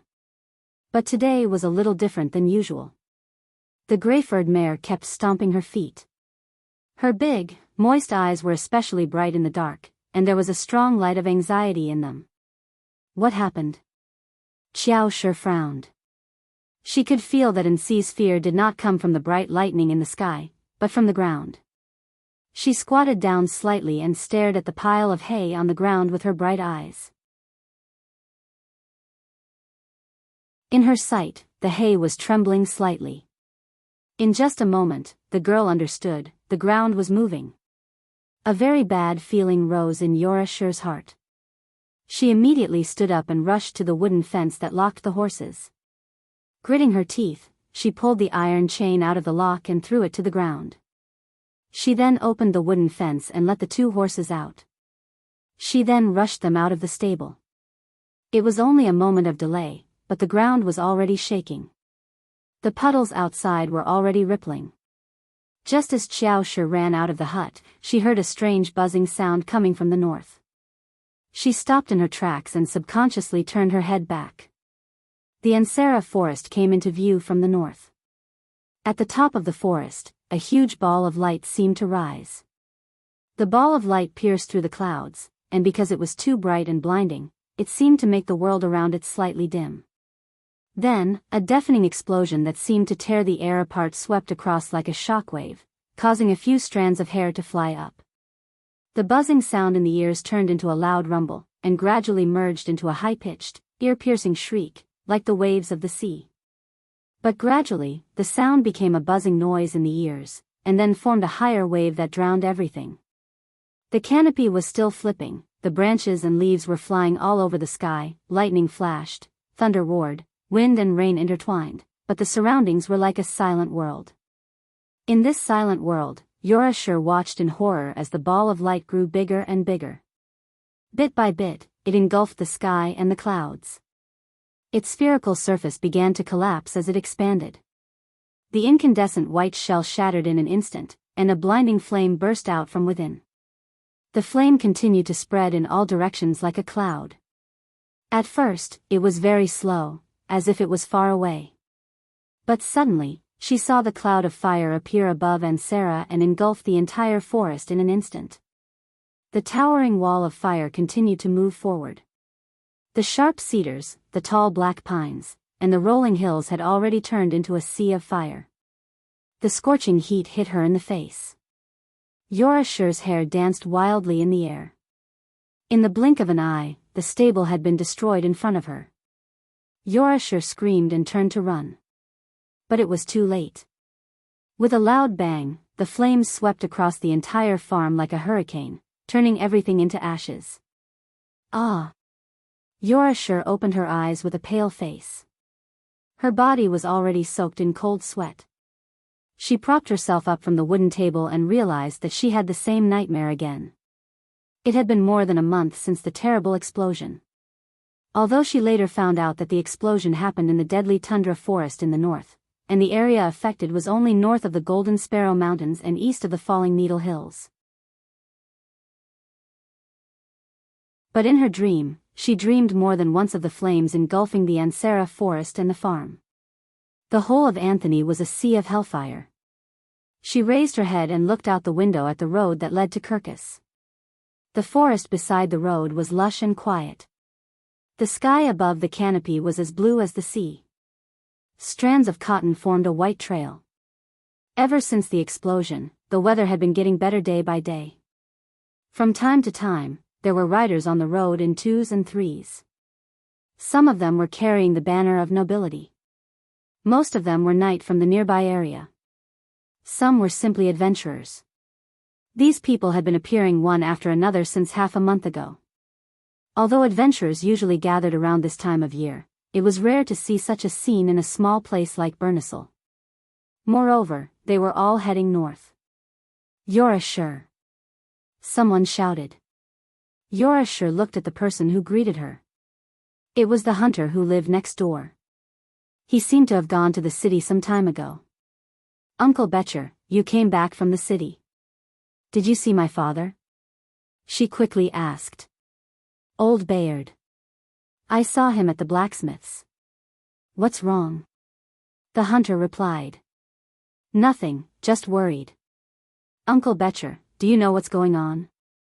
She glanced at the passing knight and asked softly. "You mean those night lords?" The hunter stood by the fence and looked at the noble knight on the road. He shook his head and said, "They're looking for someone." "Looking for someone?" "Yes, looking for someone." Fort Valendon. It had been 5 weeks since the explosion, and Eek, Yura, Makarov, and Count Audine could tell that the princess was getting more and more anxious even though she looked calm on the surface. Fortunately, the negotiations with the Duke were smooth. On the surface, Duke Vero was Count Randner's mortal enemy. The two of them had fought on and off the stage countless times. Now that there was a chance to eliminate his enemy, he naturally would not let it go. But in fact, even a brat like Eek could see that Duke Vero was doing this for the sake of the late king. The Duke's daughter was actually the princess mother. When they saw Griffin calling the Duke grandfather, even the most senior members of the royal faction such as Makarov and Oberway were stunned. It was as if they just remembered that the Duke had married an elf as his wife when he was young. However, no one had ever seen the face of the Duchess, nor did they know that there was a silver elf Duchess in the kingdom of Erewhon. However, Makarov and the others slowly realized that the little girl who once obeyed them wasn't as obedient as they thought. In fact, the princess had such a trump card from the very beginning. King Oberd VII's marriage was arranged by the royal family. Although the fact that the king was marrying a half-elf would inevitably lead to rumors, the old king still displayed his stubbornness in this matter as usual. Moreover, the queen of the kingdom was at least a human, and the royal faction did not want to provoke Oberd VII over such a small matter. But they did not expect that today, Makarov and the others finally understood that the stubborn old king did not pursue some illusory love. The Highland Knights side did not know what they were thinking, but they were so enthusiastic that it was incomprehensible. Originally, they wanted to say that the upcoming war had nothing to do with them, but not only did they send an official group of magi from the Black Tower, they also promised that as long as the princess declared war against Count Randner, they would join the princess side. This kind of attitude was no longer like an alliance, but more like a pledge of allegiance. This way, the royal faction could not understand. The Highland Knights' political system had always been aloof from the political system of Erewhon. Even when the royal power was at its peak, these knights and magi only maintained a respectful relationship with the royal family. Since when did they show such a humble attitude? After all, at this point in time, they were technically the stronger party. After Her Highness had settled the situation in Ampere Seal, she had only relied on her own small territory and the help of that illegitimate Count Trenheim to barely make it to this point. In fact, if Duke Vero was not willing to side with them, the eldest son of the Northern King would have a better chance. But the situation continued to develop in such a confusing way. Because of the precedent of the Highland Knight, even the Duke of Grinwarza's envoy came to express his loyalty. This was because everyone knew that the Duke did not have much ambition. Instead of calling him a noble, it was better to call him a hermit who did not care about the outside world. In fact, before the Duke of Grinwarza's envoy came, there were people who maliciously speculated that the Duke could not be so well informed, and these envoys were most likely arranged by his aides and retainers. Later on, this guess was proven to be correct. Of course, regarding these details, everyone had a tacit understanding and it was fine as long as they maintained a tacit understanding. But these details at least made people understand one thing. Erewhon's royal power was about to rise. The smooth diplomatic process could not hide the uneasiness of Princess Grinwars. Bugha and Oberway had already returned to Lantanailen. After all, the explosion happened at the junction of Lantanailen and Vero. Everyone wanted to know what happened in the big explosion a month ago. And the news from the front was mostly unsettling. In the report of the scouts, it seemed that the entire deadly frost forest had completely disappeared. In the east of the Gun Mountains, in the area south of Violet Castle, there was a brand new area of death magic. The remaining energy proved that there had been a shocking explosion there before. And there was a lot of evidence pointing to a huge crater in the center of the explosion. But so far, no survivors were found in the explosion. In the higher circles, especially the princess and the people around her, they knew better what this meant. The little prince had not returned yet. Count Tonajul was also nowhere to be seen. But what made Makarov and Count Audine even more uneasy was that they knew that the first successor of the Cruz family was also missing in the explosion. Their large noble observation group and the commander of the Azure Skies were also missing.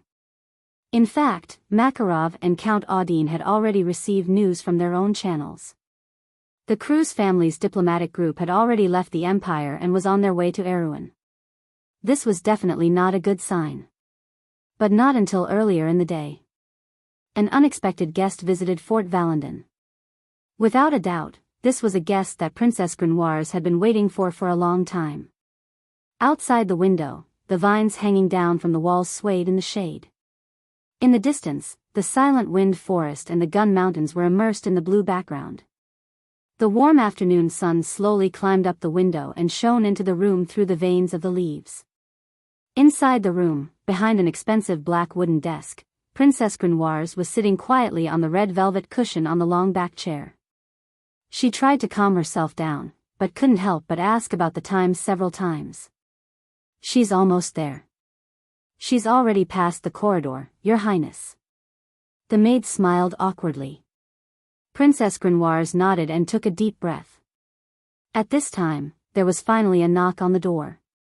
It was as if the whole room was silent for a moment before she replied softly, "Come in." The door was pushed open, and Freya was behind the door. She was still wearing Erewhon's uniform, but her aura was much calmer than before. Other than her slightly flushed face, she was almost another Maynard. She was startled when she saw Princess Grenoires. She thought it would be Makarov or Count Audine who would receive her, but she immediately gave a knight's salute. "Your Highness." "You don't have to be so polite." Grenoires looked calm on the surface, but she took a few deep breaths to force herself to calm down. "Count. Count, is he all right?" "Your Highness, Brando, he's fine." Freya whispered uneasily. However, Princess Grenoires didn't seem to notice this. She moved uneasily, and although her subtle expression was almost undetectable, she still asked anxiously, "Then, what about my brother?" "His Highness Haruz is also fine. He and Count Audine are both fine." Grenoires let out a sigh of relief. Although she tried her best to suppress her weak expression, her mind was a little messy. She sat there for a while, feeling both happy and a little disappointed, especially for Count Tonajul's senses. After a while, she returned to her cold demeanor. "Why didn't Count Audine come here himself? Miss Maynard and everyone are injured. His lordship wants to send them back to Frada or Abes first." Grenoires lowered her eyelids as if she was thinking. After a while, she looked at Freya again. Her silver eyes were clear. "Freya, this is an excuse, right?" Freya's face turned red. This was indeed an excuse. The real reason was that Scarlet was missing. Brando was trying his best to find clues about the Highlander girl. But that was not all. There were more profound reasons. But there were outsiders here. She remembered what Brando told her. She glanced at the maid next to the princess and nodded.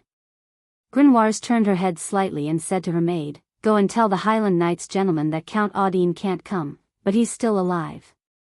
Ask them what they think." The maid nodded slightly and left immediately. Grenoires then turned around and said, "What happened?" "And that explosion, I want to know what happened." Freya took a deep breath. "It's like this, Your Highness, Port Deltal. At dusk, a large carriage that seemed to be loaded with goods slowly moved along the crowd towards the port. But the crowd in front of the carriage was getting bigger and bigger. Something seemed to have happened on the road to the port. Not long after, the crowd was so dense that the carriage couldn't move forward. The carriage had to stop. The coachman turned around and asked something. Then, a man covered in a cloak jumped down from the carriage. The man seemed to have been injured recently, so he couldn't move easily. He limped to the front of the carriage and looked at the situation outside. Then, he talked to the coachman for a while before he returned to the carriage. At this time, a voice came from inside the carriage. "What's wrong, boy mare?" The voice was a little dry and hoarse. It sounded like an old man. "It's good news, Babarn. We're saved." The former looked happy. He came to the side of the carriage and whispered, "It's our diplomatic party. They've just docked." There was a silence inside the carriage. Viscount Babarn was sitting on a pile of hay. His face was pale as if he had a terminal illness. When he heard his companion's words, he could not help but let out a long sigh of relief. Then, he struggled to get up and used his hand to lift the corner of the carriage that was covered by a black cloth. It was a whole piece of crystal. Within the crystal, there was a red-haired girl holding a spear. Her angry expression was still vivid and lifelike. She was so beautiful. But this time, Babarn was not looking at Scarlet, but at the silver halberd in the girl's hand. He looked at it with fascination as if he was possessed.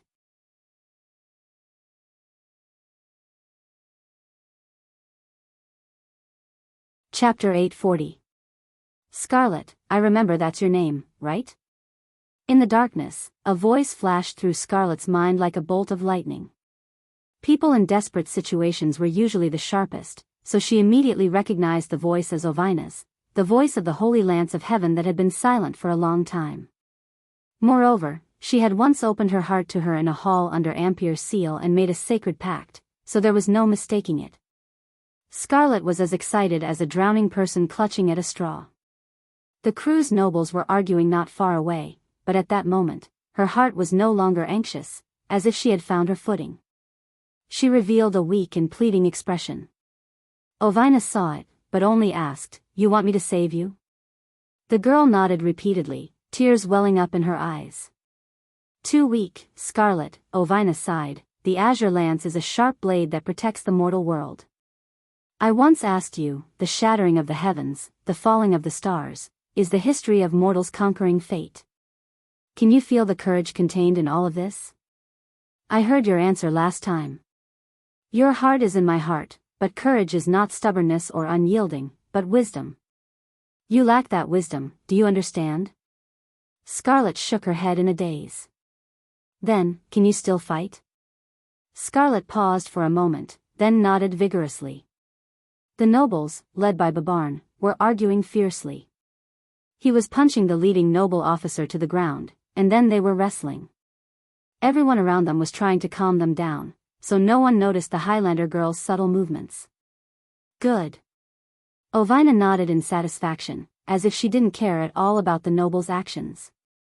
To her, those people were as insignificant as dust, so even though Scarlet was still weak, she would never allow her contractor to lose to a few ants. It was purely a matter of pride or not. The person who shot you just now was slightly more powerful than you. The crossbow in his hand was probably a weapon similar to the White Rose, or a replica of it.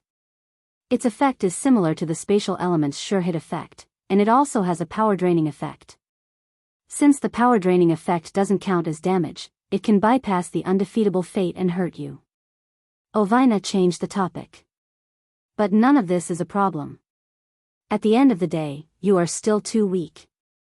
If your lord was here, he wouldn't have been hit by those ants. First of all, you have to understand that ants are ants. No matter how powerful their magical weapons are, their knowledge has determined that they can't pose a threat to a truly powerful person. Now, stand up. Let me show you what a real battle is. Scarlet was half kneeling on the ground, her entire body weak. Her face was burning with pain from where she had been hit. She felt dizzy, but when she heard Ovina's words, she couldn't help but snap back to reality. Stand up now? Could she beat those cruise nobles in her current state? She asked in disbelief. Now? Of course. I asked you if you could still fight. Didn't you nod your head? Ovina answered matter-of-factly. Being able to fight was one thing, but being able to win was another. If Brando was here, he might have suspected that Ovina was taking things for granted. But Scarlet was much more innocent. She instinctively felt that Ovina wouldn't harm her, so she chose to trust her completely. She clenched her teeth and stood up shakily. The cruise nobles who were arguing suddenly quieted down. First, the person directly across from Scarlet noticed the girl's unusual behavior. Then the others followed his gaze and looked in her direction. They all turned their heads and looked at her in confusion. The expressions on their faces were almost the same. What was she doing? After a moment, someone whistled. Babarn, the woman you've taken a liking to is really stubborn. You're in for it. Babarn pushed away the nobleman who was wrestling with him. He wiped the blood from the corner of his mouth and climbed up from the ground. He walked toward Scarlet and said with a grim expression, "My lady, you are badly injured. There is no need for you to fight anymore. I swear on my honor as a noble that I will never let them hurt you again.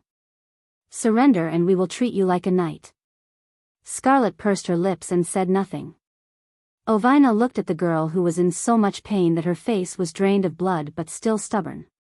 She couldn't help but nod in satisfaction. Her contractor didn't need to be too strong, but they must have a pure and noble heart like crystal.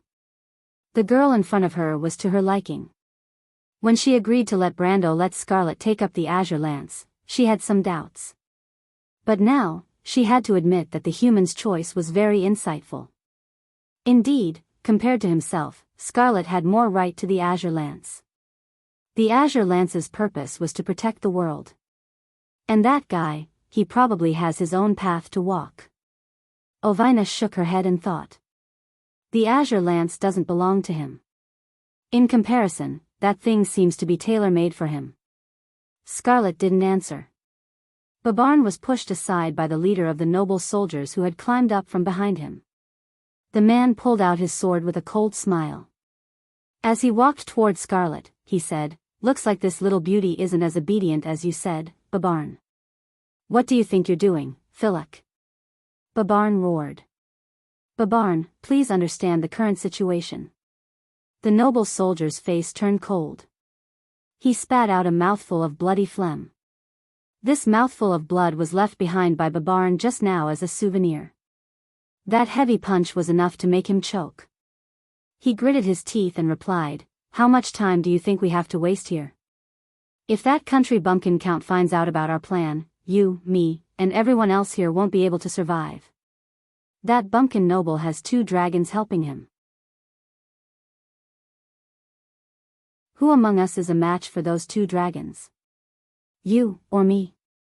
He waved his sword and sneered. "So, if you can't convince your little beauty, then let me take her down. Don't worry, I won't kill her. She's now our treasure. But too bad, since I'm going to do it, a little physical pain is inevitable." "Stop," Babarn interrupted him.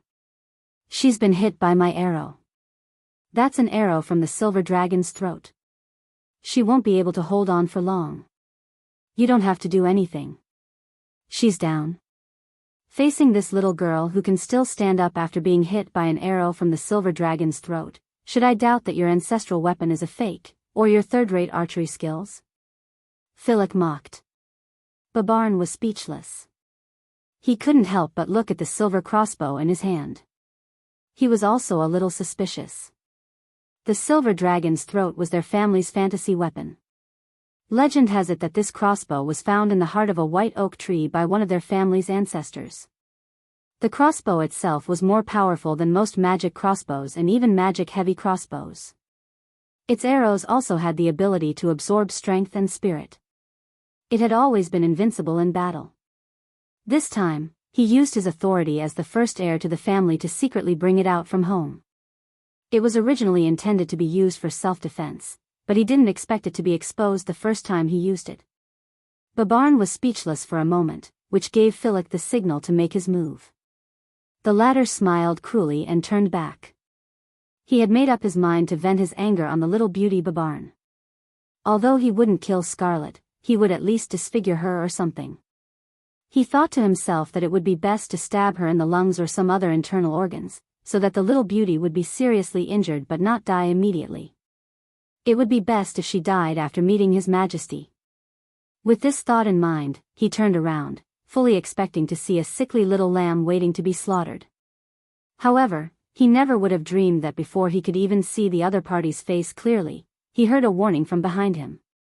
"Philip, be careful." Philip didn't think that Scarlet still had the ability to fight back. In fact, when he pulled her hair and slammed her into the wall, he knew that Babarn's silver dragon's throat was still working. Although he didn't know how the little girl stood up, she did not have the strength to fight back. So when he heard the warning, his first reaction was to think that it was Babarn who had attacked him from behind. He turned around in shock and anger, not understanding how this guy could be so ignorant as to attack his own people. But he didn't expect that when he turned back, he saw that Babarn didn't move at all. In fact, Babarn was also looking at him in shock. No, to be precise, Babarn was looking behind him. Philip suddenly felt a chill in his heart. This was also his last thought. With a soft sound, everyone saw a silver blade piercing through Philip's back. The noble officer of crews struggled for a moment. His eyes widened, as if he wanted to grab something with his hand. He waved it in vain, but just as his hand was raised in the air, it suddenly dropped down powerlessly. His head also tilted to one side, and he was completely dead. For a moment, there was a dead silence under the glacier. Everyone stared at the Highlander girl behind Philip's corpse in shock. That attack had been far too bizarre. Unlike Philip's attack, they had seen the Highlander girl stand up shakily, and then assume a strange attacking posture. Everyone present could swear to the heavens that they had never seen a spear technique with such a posture before. It felt as if Scarlet had suddenly disappeared in front of them. Although she was still there, all they felt was the cold law. It was the law. When Scarlet raised her spear, she didn't use any power at all, but the law of the entire space changed with her attack. The law ordered her to hit the opponent, so she hit the opponent. At this moment, everyone's mind was filled with this strange thought. Babarn's expression also changed. Although he had his eyes on Scarlet, that didn't mean he was an idiot. He immediately turned around and shouted to the others, "Johann, Mises, you guys attack from the side. Buy me some time. Be careful, don't let her get close to you." Ovina seemed to be standing shoulder to shoulder with Scarlet, coldly looking at the two crew's people who were trying to approach from the left and right. In her time, the crew's people were still barbarians of the wastelands, and the Aenir people of Fanzan were still slaves of the Myrnas. Who would have thought that one day, these simple, humble people of the Iron Tribe would be so arrogant? The person on the left will attack before the person on the right. You don't have to try to catch their movements. Those are just appearances. What you need to see are all kinds of power. Just like the silver lines in the air. Their size, direction, and point of use are all fixed, so no matter how they change, they can be predicted. From the moment they attack, the result is already decided. This is the realm of ants. Let me teach you how to launch a real attack. A real attack? Scarlet gripped her spear tightly as she dodged the attacks of the Kurlet's nobles. Her stamina was almost depleted, but thanks to Ovina's command, she didn't need to move much to avoid the attacks easily. Just as Ovina said, as soon as the crew's nobles attacked, she would automatically be out of their attack range. This feeling was too magical. It was as if the two sides were playing a game of rock-paper-scissors according to a script. They had agreed that in this round, one side would play scissors, and the other side would play rock. Scarlet had a faint feeling that this wasn't the first time she had seen this kind of fighting style. There were a few times when she had seen similar situations in Brando's battles. The opponent's sword skills seemed to have been predicted by Brando. When his opponent attacked, it was as if he was deliberately stabbing at empty space. It was very comical. But now, the comical side was her opponent. The two crew's nobles were red in the face. They had been fighting with a heavily injured girl for a long time, but they hadn't even touched her skin. And the fight was as ugly as it could get. It was as if they had agreed to put on a show. It was very sad. The outsiders were also confused, including Babarn. Of course, they didn't think that their companions were putting on a show with Scarlet. But the scene in front of them was too strange. Ovina looked on coldly until she suddenly reminded her, "Close your eyes." Two long swords were coming at Scarlet. But as if it was an instinctive reaction, the Highlander girl immediately closed her eyes. But the moment she closed her eyes, something strange happened. She suddenly saw lines of silver in the pitch-black space. Those lines appeared and disappeared in the darkness, and two of them were extending towards her. She immediately understood what they were. The two swords were as nimble as snakes in the hands of the noble officer, but in Scarlet's eyes, they were two clear and unchanging lines. She only used the spear to set up their fixed path of advance. Clang! Clang! Two crisp sounds rang out. John and Mises staggered back, dumbfounded. They looked at their numb right hands. For a moment, they still didn't understand how the other party had guessed their attack route. "How do you plan to attack next?" Ovina asked. A twisting silver line appeared in Scarlet's eyes. It pierced towards the beginning of the two silver lines in the darkness. "You plan to attack along this path. Do you trust your own judgment?" Scarlet paused. She had already seen the two silver lines change direction and block her attack path. She was almost certain that if she attacked along this path, her opponent would be able to defend against it. She stopped and changed the direction of her attack a few times. But no matter how her silver lines advanced, her opponent would always be able to block her attack at the last moment.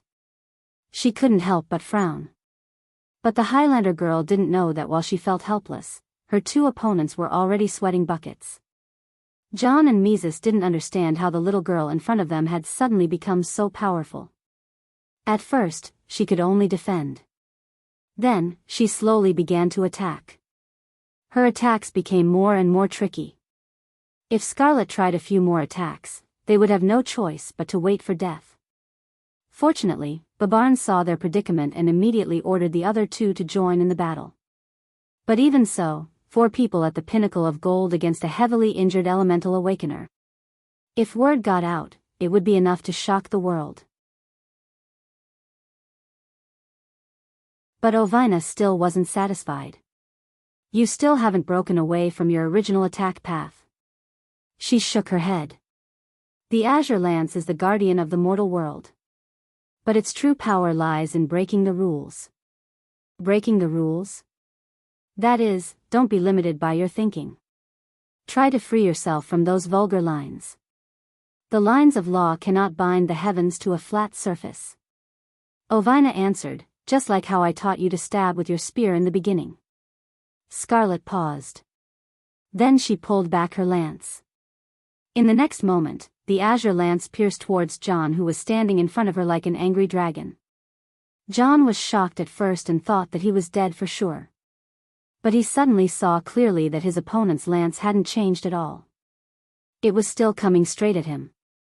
He was stunned for a moment, then he was overjoyed. This lance was worse than a beginner's. This must be because his opponent's stamina was depleted, and that was why she made such a beginner's mistake. In his surprise, he raised his sword to block the attack. He thought that as long as he could delay Scarlet's attack, then the others would be able to quickly subdue her. But just as he was thinking this, he saw the sword in his hand block the opponent's spear with a clang sound. However, at the same time, he saw the spear pierce through his chest. Just like how it pierced through Philip, the spear also pierced through his chest. His eyes widened. The completely contradictory scene in front of him seemed so harmonious to him. It was as if he had blocked his opponent's attack, but at the same time he hadn't blocked his opponent's attack. This contradictory conclusion was exactly the same. Then, a sharp pain completely interrupted his train of thought. It was as if he had fallen into an endless darkness. P.S. a new volume has begun.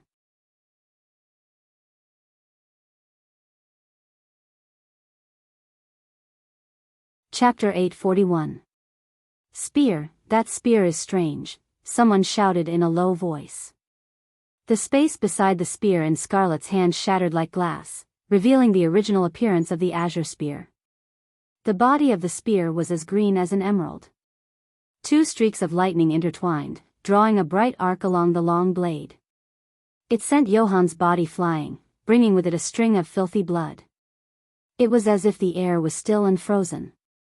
The nobles of Crewe subconsciously shut their mouths. The spear from before was seen differently in everyone's eyes, but everyone clearly saw the spear pierce through the lines of law. Although Johann's sword did indeed block Scarlet's spear, the spear pierced Johann's chest from another world, as if the two had crossed each other. This scene had been repeatedly sung in the Pale poem. The creation myth that originated from Crewe's, beyond the spear of earthly age. This is Master's spear technique, Ovina said proudly. Ovina said proudly, the purpose of its existence is to break the established order and bring a brand new future to this world. But she saw Scarlet open her eyes and stare blankly at her hand, as if she was still reminiscing about the spear from before. Ovina couldn't help but feel lonely. Unfortunately, for you, you still don't understand the greatness of it. It has never existed in the past, it is unique.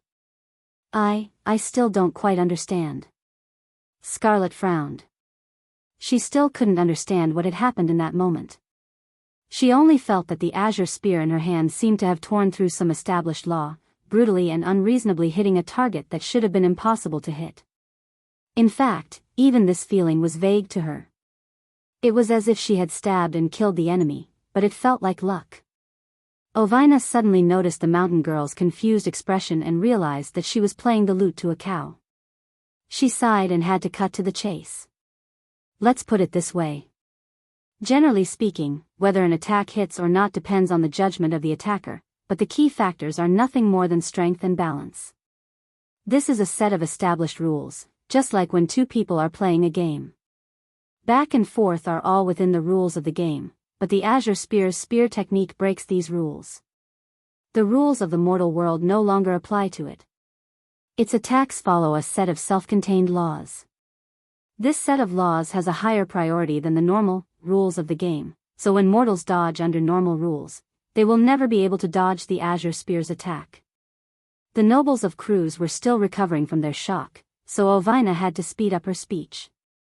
Scarlet noticed this and struggled to retract her spear. She also resumed a defensive posture, but she still asked, "What is that law?" Ovina's voice was resolute. "Effect first, then cause." Babarn finally reacted, but he would rather not react for the rest of his life, because that feeling was like someone had poured a bucket of ice water over his head, freezing him all the way to the soles of his feet. Erewhon's people had unearthed the azure spear from beneath Ampyr's seal and then handed it over to the Bugas. This was something that could not be hidden, so Princess Griffine had never tried to hide it. In fact, in order to divert the blame, she had taken the initiative to spread the news under Brando's suggestion. And it was hard not to notice the name Count Tonagel in the whole process. After all, Brando was the brightest star in the Battle of Ampyr's seal, and in an instant, the Holy Lance of Heaven was unearthed from beneath the city. If he said that it had nothing to do with him, it would only arouse suspicion. Beyond the Lance of Earth, this name was mentioned repeatedly in the Pale poem. Mythology said that it could pierce through the world, and even ignore the laws. This scene happened right before their eyes, and coupled with Scarlet's identity, and everything that happened between Erewhon's people and the Bugas, if Babarn still did not understand that he, like the other Crewe people, had been played by the Bugas and Brando, then he really was a fool. But after he understood this point, he immediately understood another point. Since this great secret had been exposed in front of him, then could they still leave here alive? He could not help but look at the others, and saw the fear and greed in everyone's eyes. Even now, they're still thinking of snatching the azure lance. Babarn only needed a glance to understand that his colleagues had already guessed the origin of the lance in Scarlet's hand, and even if there were one or two who had not yet reacted, they should have guessed something by looking at the faces of the others. But the greed in people's hearts still shocked him, but once this idea came into his mind, it was like a wildfire that completely burned away his rationality. That was the most brilliant gem in the pale poem, a real divine weapon from the last era, a lance that pierced through the sky and brought about an era, the weapon of the Azure Knight. If he could take it, then would he also become the king of the world? But Babarn still retained a trace of rationality, and understood that the divine weapon was not something that everyone could afford. It was impossible for him to monopolize this ancient sacred object. After all, the reputation of the Azure Lance was too great. The Wind Elves, the people of Cruz, the people of Fanzan, who did not covet it. Even the silver folk like the Bugas may be tempted. Although the attitude of the Dragon clan was unknown, judging from their greedy nature, they would not give up easily. None of these forces were people that he could afford to offend.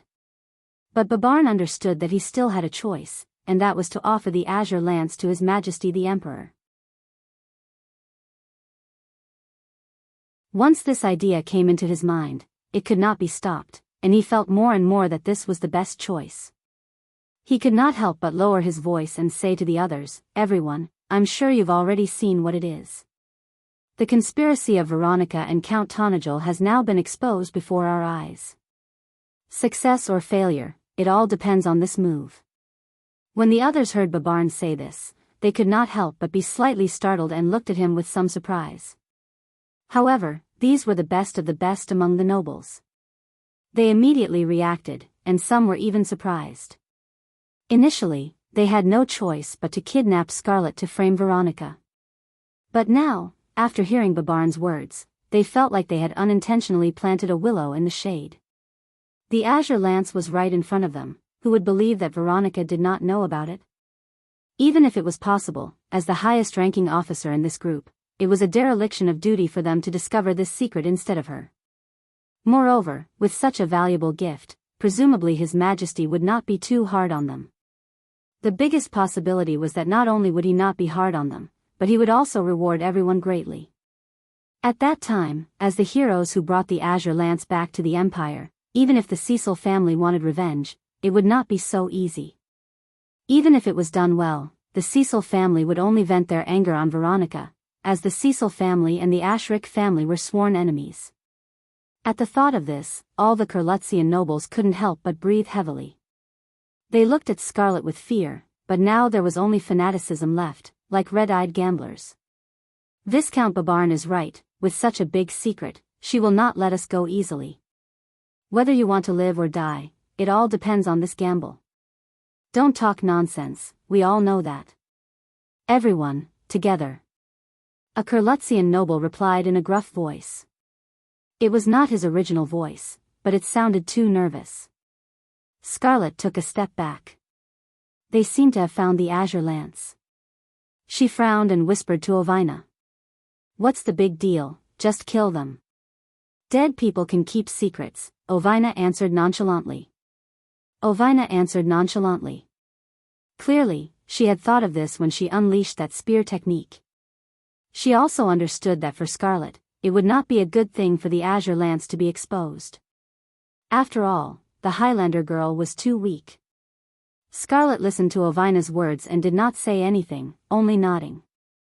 Freya might have been hesitant to kill without hesitation, but for Scarlet, it was not something she could not accept. She was a mercenary herself, and the experience she had over the past few days had made her more mature. She no longer had any illusions about her enemies. Scarlet was even a little upset now. If she had not rescued Babarn from under the ice, then there would not be so many things happening now. She thought that perhaps she should not have been so kind to outsiders. The only one who could respond with gentleness was the Lord. She raised her spear, as if whether or not she could defeat her opponents was still a question worthy of discussion. But after Ovina showed her that spear, the enemies before her were nothing but ashes. On the other side of the battle, the nobles were like red-eyed hyenas, driven by greed to draw their swords again. Sometimes, people's hearts were just that crazy. Even if they knew that they were headed for destruction, they could not help but fight for their own interests. As long as the interests were significant enough, even to the point of driving people crazy, then they would truly go crazy. Both sides of the battle entered the battle with the confidence that they would win. It was a fierce battle. From the moment Scarlet held the real azure lance, her aura had changed. In fact, it was no longer her fighting, or rather, Ovina fighting. It was a lance that transcended the mortal world. In the eyes of normal people, the concept of battle was no longer applicable to what was happening before their eyes. To be precise, it was a one-sided massacre. The azure lance was above the rules of the law. Defense was nothing to it, because it was going to hit, so it hit. The process of the spear's strike was now a complement to the final result. Because the blade of the spear tore through the human body, the whole world had to reluctantly add a process that happened halfway so that it would not look so abrupt. Scarlet held the spear, retreated 2 steps, and thrust the spear forward. At that moment, the crew's noble seemed to have voluntarily delivered himself to the blade of the spear. With a look of despair and disbelief, he met the attack head-on and was then pierced through. Scarlet's expression did not change. She threw the corpse off the spear and turned around to slash. The other crew's noble beside her raised his sword to block, but unfortunately, the magic sword was cut like tofu by the azure lance. Then the blade of the spear cut into his shoulder. Blood splattered, as if everything was as it should be. In just a moment, the situation on the battlefield was decided. Babarn and the only remaining crew's noble retreated with pale faces. Until this moment, they understood why the azure lance could occupy such a position in the creation epic of the crew's people. Therefore, this was indeed a gift from the heavens to this world. It should not exist in this world, but because of a special mission, it had to lead the mortals to bring a new page to this world. This was the holy lance that transcended the mortal world. The cabin was shaking. Babarn drank a mouthful of water, but still felt his throat dry. He omitted some of the process in his description, but the whole process was still thrilling in his description. The light in the cabin was a little dim. Because it was not a first-class cabin, the space was damp and narrow. At first glance, it looked like a cage where the sailors lived. There were a few hammocks in the barrel-shaped cabin, and 3 people were sitting on the hammocks. Babarn, Boy Mare, and another noble who was also wearing a beautiful coat. The 3 of them did not look like people who should be in such a low-class cabin, but now they did not look uncomfortable at all. In fact, they did not dare to feel uncomfortable. Viscount Bernie sat opposite Babarn. He was the special envoy of the Queen who secretly accompanied the diplomatic group. He originally had a special mission, but now he had to go back with the ship first, and did not even have time to set foot on Erewhon's land. However, he did not have the slightest complaint, and only felt lucky. Fortunately, he did not inform Erewhon of his presence before he came, or else it would have aroused suspicion. But if he was not here, he would not be at ease with the thing on the ship. After all, it was too important. After listening to Babarn's description, he subconsciously did the same thing as the other party.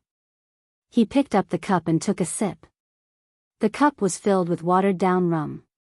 This terrible thing was now like a sweet spring in their throats. Even after taking a sip, they still felt their throats were a little dry. He sat silently for a moment, and then asked, "And then, why didn't she kill you, and, how did she become like this?" Babarn's face turned green and white, and cold sweat covered his forehead. Opposite him, Boy Mare was not much better, and both of them looked like they were seriously ill. The former was still in shock, and only after a long while did he answer. "Because of the explosion." Explosion? After all, Viscount Bernie didn't experience that battle, so he recovered faster than the other 2. Soon, he returned to normal and frowned at the 2 who were battered and exhausted. He wanted to reprimand them, but decided against it after some thought. After all, that battle was chilling even to him, not to mention experiencing it himself. More than 30 gold-tier nobles were killed in an instant, and that happened in a battle between 2 people of the same rank. Of course, he did not know that Babarn was lying, and pushed all the blame on Scarlet and Brando. He thought for a moment, and said softly, "Explain it clearly. When the time comes, Her Majesty will ask about it clearly." Babarn looked at the Viscount with some gratitude. Viscount Bernie was from the House of Pallet, and was a close vassal of the queen. The Viscount's attitude made him feel a little flattered, but it also confirmed his thoughts. Her Majesty had long coveted the azure lance. He secretly felt that he might have made the right bet, and as he calmed down, he slowly answered, "She did intend to kill us at that time, but because of something that happened suddenly, it was interrupted." "Was it an explosion?" Viscount Burney asked, frowning, thinking about what kind of explosion could stop the azure lance. But all of a sudden, an inexplicable look of surprise appeared on his face. Babarn and Boymare, who were sitting in their hammocks, saw the Viscount suddenly stand up in agitation. His face was red as he paced around the narrow cabin a few times before he seemed to catch his breath. He stopped and turned around, patted Babarn on the shoulder, and said loudly, "My lord, my lord, my lord, my lord, my lord." It was an explosion. So that's it, the explosion in the deadly tundra had something to do with the azure lance, so it makes sense. "Viscount Babarn, tell me in detail, what exactly happened at that time?" Viscount Burney said excitedly, but suddenly realized that his tone seemed to be a little too strong. Although the two people in front of him had no status at the moment, they might be favored by Her Majesty in the future, so he quickly changed his tone and said, "You should know the purpose of my trip. Her Majesty is very concerned about this explosion." Babarn nodded, but answered a little awkwardly. "That explosion. Actually, I can't say how it happened. Wait, is it related to the azure lance?" Viscount Burney could not wait to interrupt him. Babarn looked at the Viscount suspiciously, not understanding why he was always so hung up on this question, but he still shook his head honestly. "I don't know, maybe not, but I can't say for sure. But one thing is for sure, the explosion came from behind us. At that time, I felt a strong light and roar, and because the explosion happened so suddenly, I didn't know what happened at that time.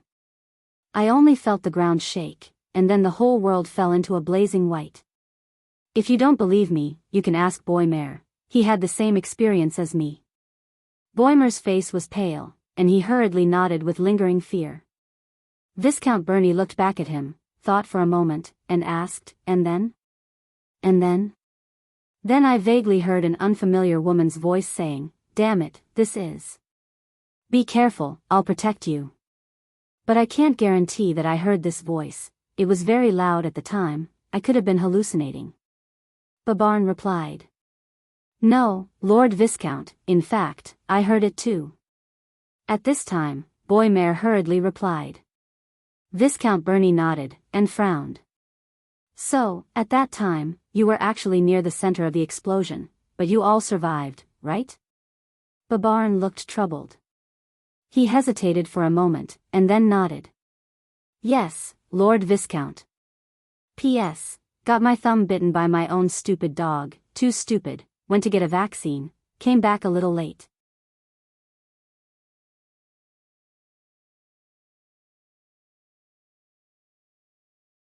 Chapter 842. A scarab was slowly climbing up the smooth surface of the hourglass. The barbs on its feet were useless against the glass. After several attempts, it finally grabbed the wooden support bar of the hourglass and climbed up. But just as it reached the top, it was pushed back down by a white finger. It angrily flapped its wings and made a rustling sound, but it still helplessly fell back onto the walnut table. It spun around twice, turned around, and began to repeat its previous actions. The window was bright, and green leaves hung down from the edge of the window. Downstairs, Madame Camille was trimming the short rose bushes. The garden in the courtyard was a product left over from the Grodin era, but Madame Camille was a senior nobleman hired by Amandina from Ampere Seal. Madame Camille was not used to the hot climate of Tanagal, but she was full of praise for Amandina's noble character.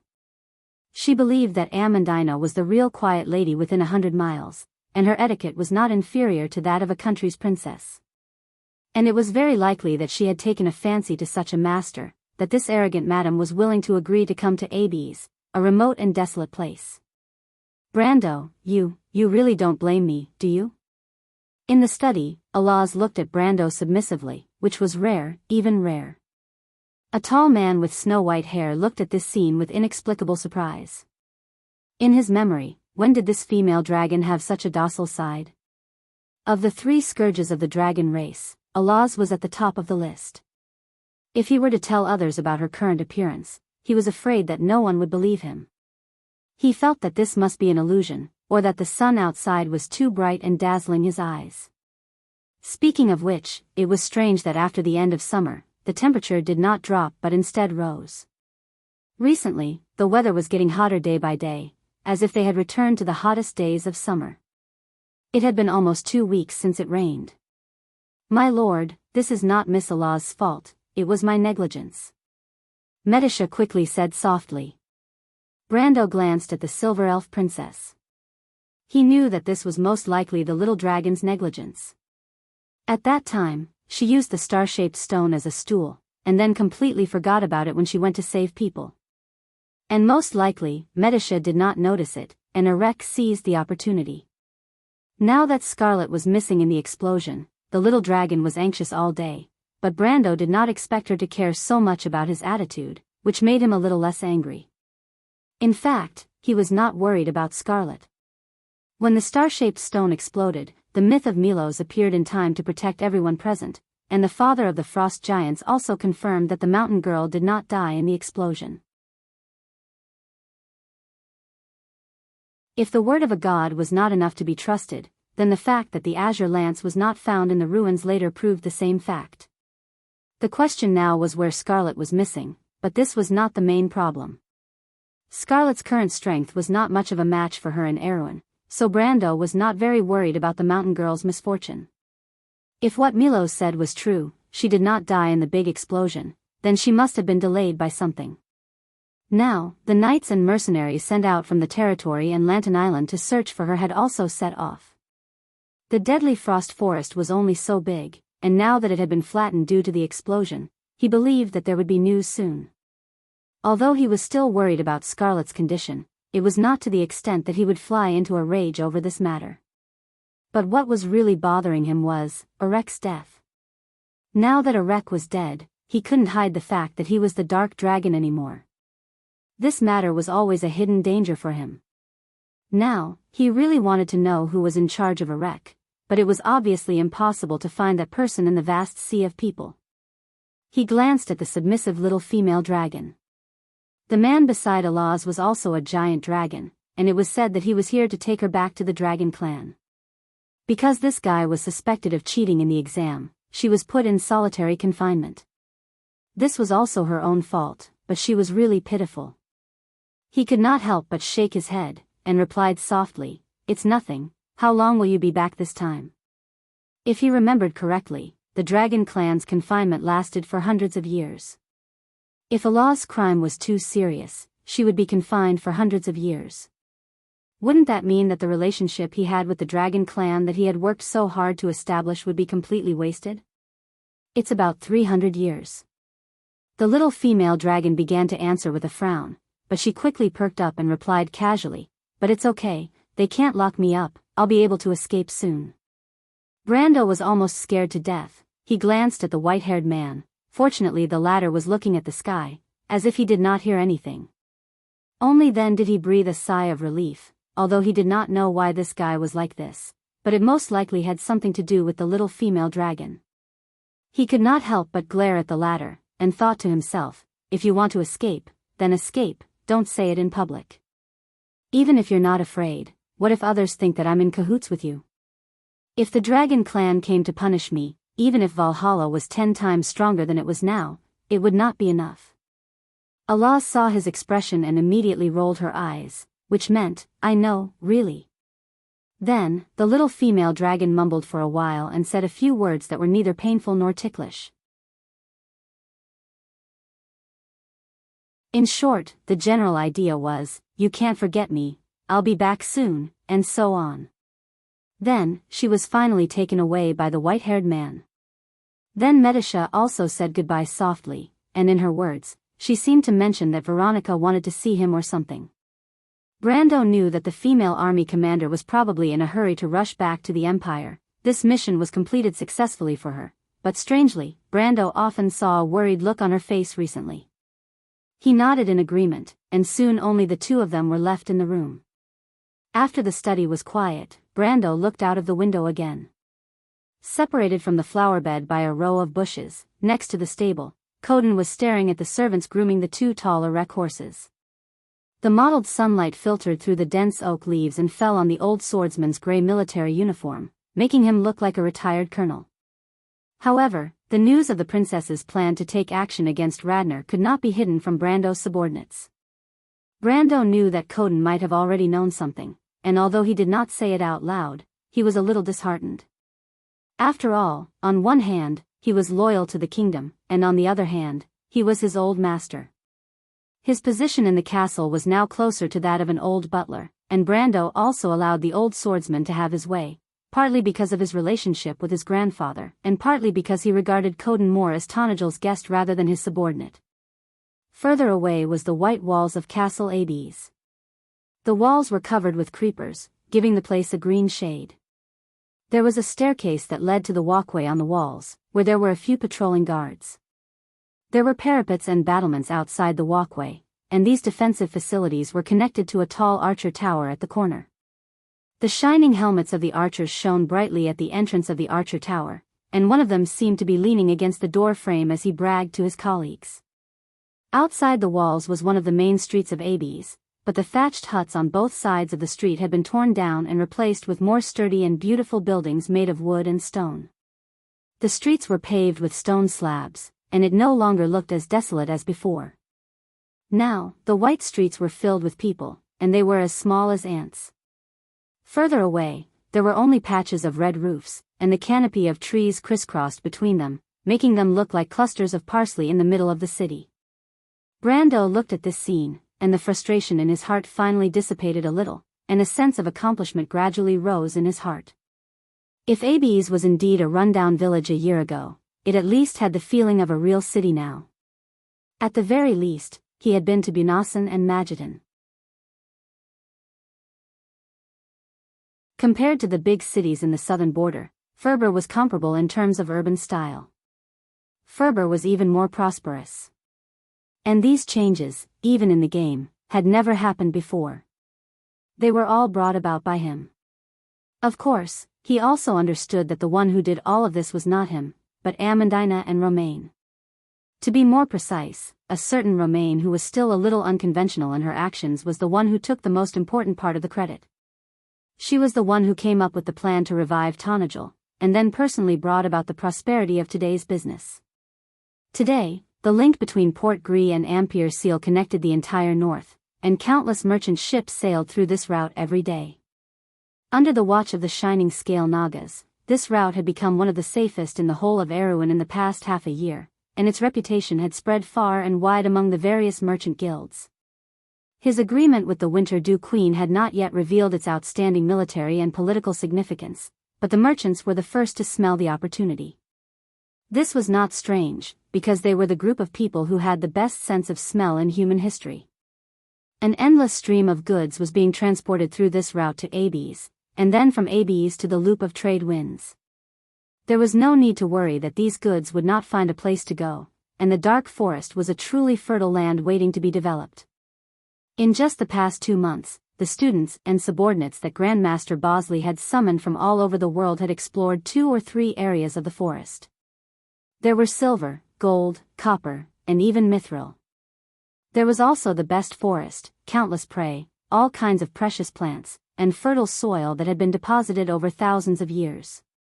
In the past, the terrible environment and terrifying monsters in this forest had stopped pioneers, but now, the flame of order in the heart of the loop of trade winds had been ignited, and with the entire Kalanga mountain range as the center, order was being restored. The druids and tree elves had also joined Brando's war chariot, opening the last door for the people of Erewhon. The goods transported from all over the north were quickly turning these buried treasures into reality. The merchant ships gathered at the port took them back the way they came, and turned them into manpower, technology, and magical resources that Brando desperately needed. It was like a waterway that flowed with gold, and everyone who traveled through it benefited from it. As long as they had the strength or intelligence, they would be able to obtain what they wanted, because they had a generous fiancé. All of this was due to the Romans' efforts. Even though Amandina, the somewhat muddle-headed merchant girl, might not have been able to organize the spring plowing and autumn planting festivals in Tonajol so well, but at least the current prosperity of the city that was always filled with people, the inns that were filled with merchants, and the shadows of the sails that filled the port were all thanks to her. From the very beginning, when she had nothing, to relying on empty words to win the trust of the merchant guilds, to the arrival of a ship at Port Gree, and leaving with a full load of goods, it was all done and accomplished by this little girl who usually did not seem to care much. Brando did not pay much attention to these matters, but he suddenly felt that he was very lucky. It was as if all of this had suddenly appeared in front of him. He did not have to worry at all, as the merchant girl had already arranged everything for him. Now that everything in Tonajol was on the right track, others thought that he could only wait until he obtained the land of Ranner before he could make his grand plans, but they did not know that Erwin's future had already been laid out in front of him. The little girl who had been by his side since the beginning had already drawn the most important blueprint for him. He could not help but look at the Roman. The merchant girl was retracting her fingers that were as white as onions and holding her face. Her dark eyes were staring straight at the scarab that had climbed up again with interest. When it climbed up to the top again, she mischievously brought it down again, and repeated this several times as if she did not get tired of it. The merchant girl was wearing a noble's dress, but her back was bent as she sat on the bench, causing the dress to become wrinkled. She even rolled up her sleeves, successfully making her look like a country girl. If Madame Camille saw her like this, she would probably sigh and shake her head again. In fact, Brando knew that she once thought that Amandina was his fiancée, but fortunately, Amandina personally went to resolve this misunderstanding. He still remembered the strange look in Madame Camille's eyes. Even though Brando did not feel the slightest bit of fear when facing a real god, that old-fashioned old lady's surprised look made him shrink back and flee at the last minute. It was said that it was the first time in this world that he retreated without a fight. Brando and the merchant girl sat side by side. Because they sat so close to each other, he could almost feel her body temperature, and his nose could faintly smell the fragrance of a young girl. He was a little flustered, as if he was thinking about something, and subconsciously put his hand around the Roman's waist. The merchant girl's waist was so light that it could be held with one hand. She seemed to feel Brando's sudden feelings, and turned to look at him with a slight smile. She did not expose him, but instead, she very comfortably kicked her feet, and then turned back to play with the poor scarab. Brando's mind was in a mess, but he suddenly realized that even though the Roman liked to haggle over every penny when dealing with merchants, she was not stingy with the money in her hands. In fact, other than when she was seriously discussing business, she was unbelievably generous to everyone. He turned back to ask this question, and the merchant girl was plucking the scarab out of the hourglass for the umpteenth time, and answered matter-of-factly, "War is like war. Doing business is like going to the battlefield. You have to haggle over every detail, but when it comes to investing, you have to look at the long term. Haggling over every detail won't bring you a good harvest." Brando was stunned, and seemed to be a little surprised. "Who told you this? Was it your aunt?" "No, my aunt doesn't do business. I came up with it myself. What do you think? Isn't it amazing?" Brando could only sigh. This was probably the so-called talent. However, the Roman's eyes suddenly flashed, and just as she was feeling proud, she suddenly felt a little disappointed. "Speaking of which, I haven't seen my aunt for a long time." "Brando, you said that you would help me find my aunt, but there's still no news." It would have been better if the Roman did not mention it, but once she did, Brando's face became hot. It was not that there was no news, it was that he did not put in the effort to look for her. In fact, before the Roman mentioned it, he had almost forgotten about her. After all, Aunt Jenny was like Brando's family in this world to him. There was always a layer of estrangement, and he felt that she was like a character in the background. Even though he sent people to Butchie to inquire about her, it was just a mention. In fact, he did not even tell Amandina. Later on, Butchie replied that there were no clues, and this matter was left unsettled. After all, there were too many things that he had to do. Half a year ago, he was almost wholeheartedly focused on pulling Erwin back from the path of certain destruction. Time was so tight that he did not even have time to breathe, let alone find her. But now that he thought about it, and thought about what the Roman had done for him, he looked at the merchant girl's innocent face in front of him and felt ashamed. There will be news soon. Erewhon is only so old, and your aunt will definitely be looking for your whereabouts. Now that you are so famous, we just need to be a little more careful and we will be able to find her. He pinched the Roman's face and comforted her. The Roman giggled and narrowed her eyes, smiling like a little fox. He, Brando, you're guilty. Ahem, Brando's face turned red. He almost forgot that although the merchant girl was innocent, her intuition was terrifyingly sharp. And the key point was that she did not give him any face at all. He could not help but look at her in annoyance. But he did not expect her to look up seriously and shake her head vigorously. It's actually nothing. Brando has a great goal, and the Roman also has a great goal. In the past, when I talked about my goal, even Freya would giggle, but only you, Brando, believe that I can do it. You have never laughed at me. Brando can tolerate the Roman's goal, so the Roman can also tolerate Brando's goal. Brando, did you know? Auntie said that a mortal's goal is like the stars in the summer night. It seems unreachable and dazzling, but as long as we dare to reach out, then we will definitely grasp the starlight in our hands. Because the stars in the summer night belong to everyone who looks up at the starry sky. Brando stared blankly at the Roman's eyes, as if those bright eyes really reflected the starry sky in Butchie.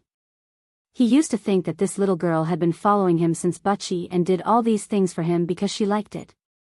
This was because it was like the Roman's personality. She did not care about the right or wrong of the people she was close to. But he never thought that she would really believe that he could do it. Just like she said, the stars in the summer night sky, but as long as he reached out, then he would definitely grasp the great starlight in his hands. Even if the star he wanted was the most dazzling one in the night sky. Do you know what I want to do, little Roman? He suddenly asked. Roman nodded seriously and answered word by word. I know, Brando, you want to marry Princess Griffin and become the real king of Erewhon. PFFF, P.S., it's a bit late, I'll give you a few hundred more words.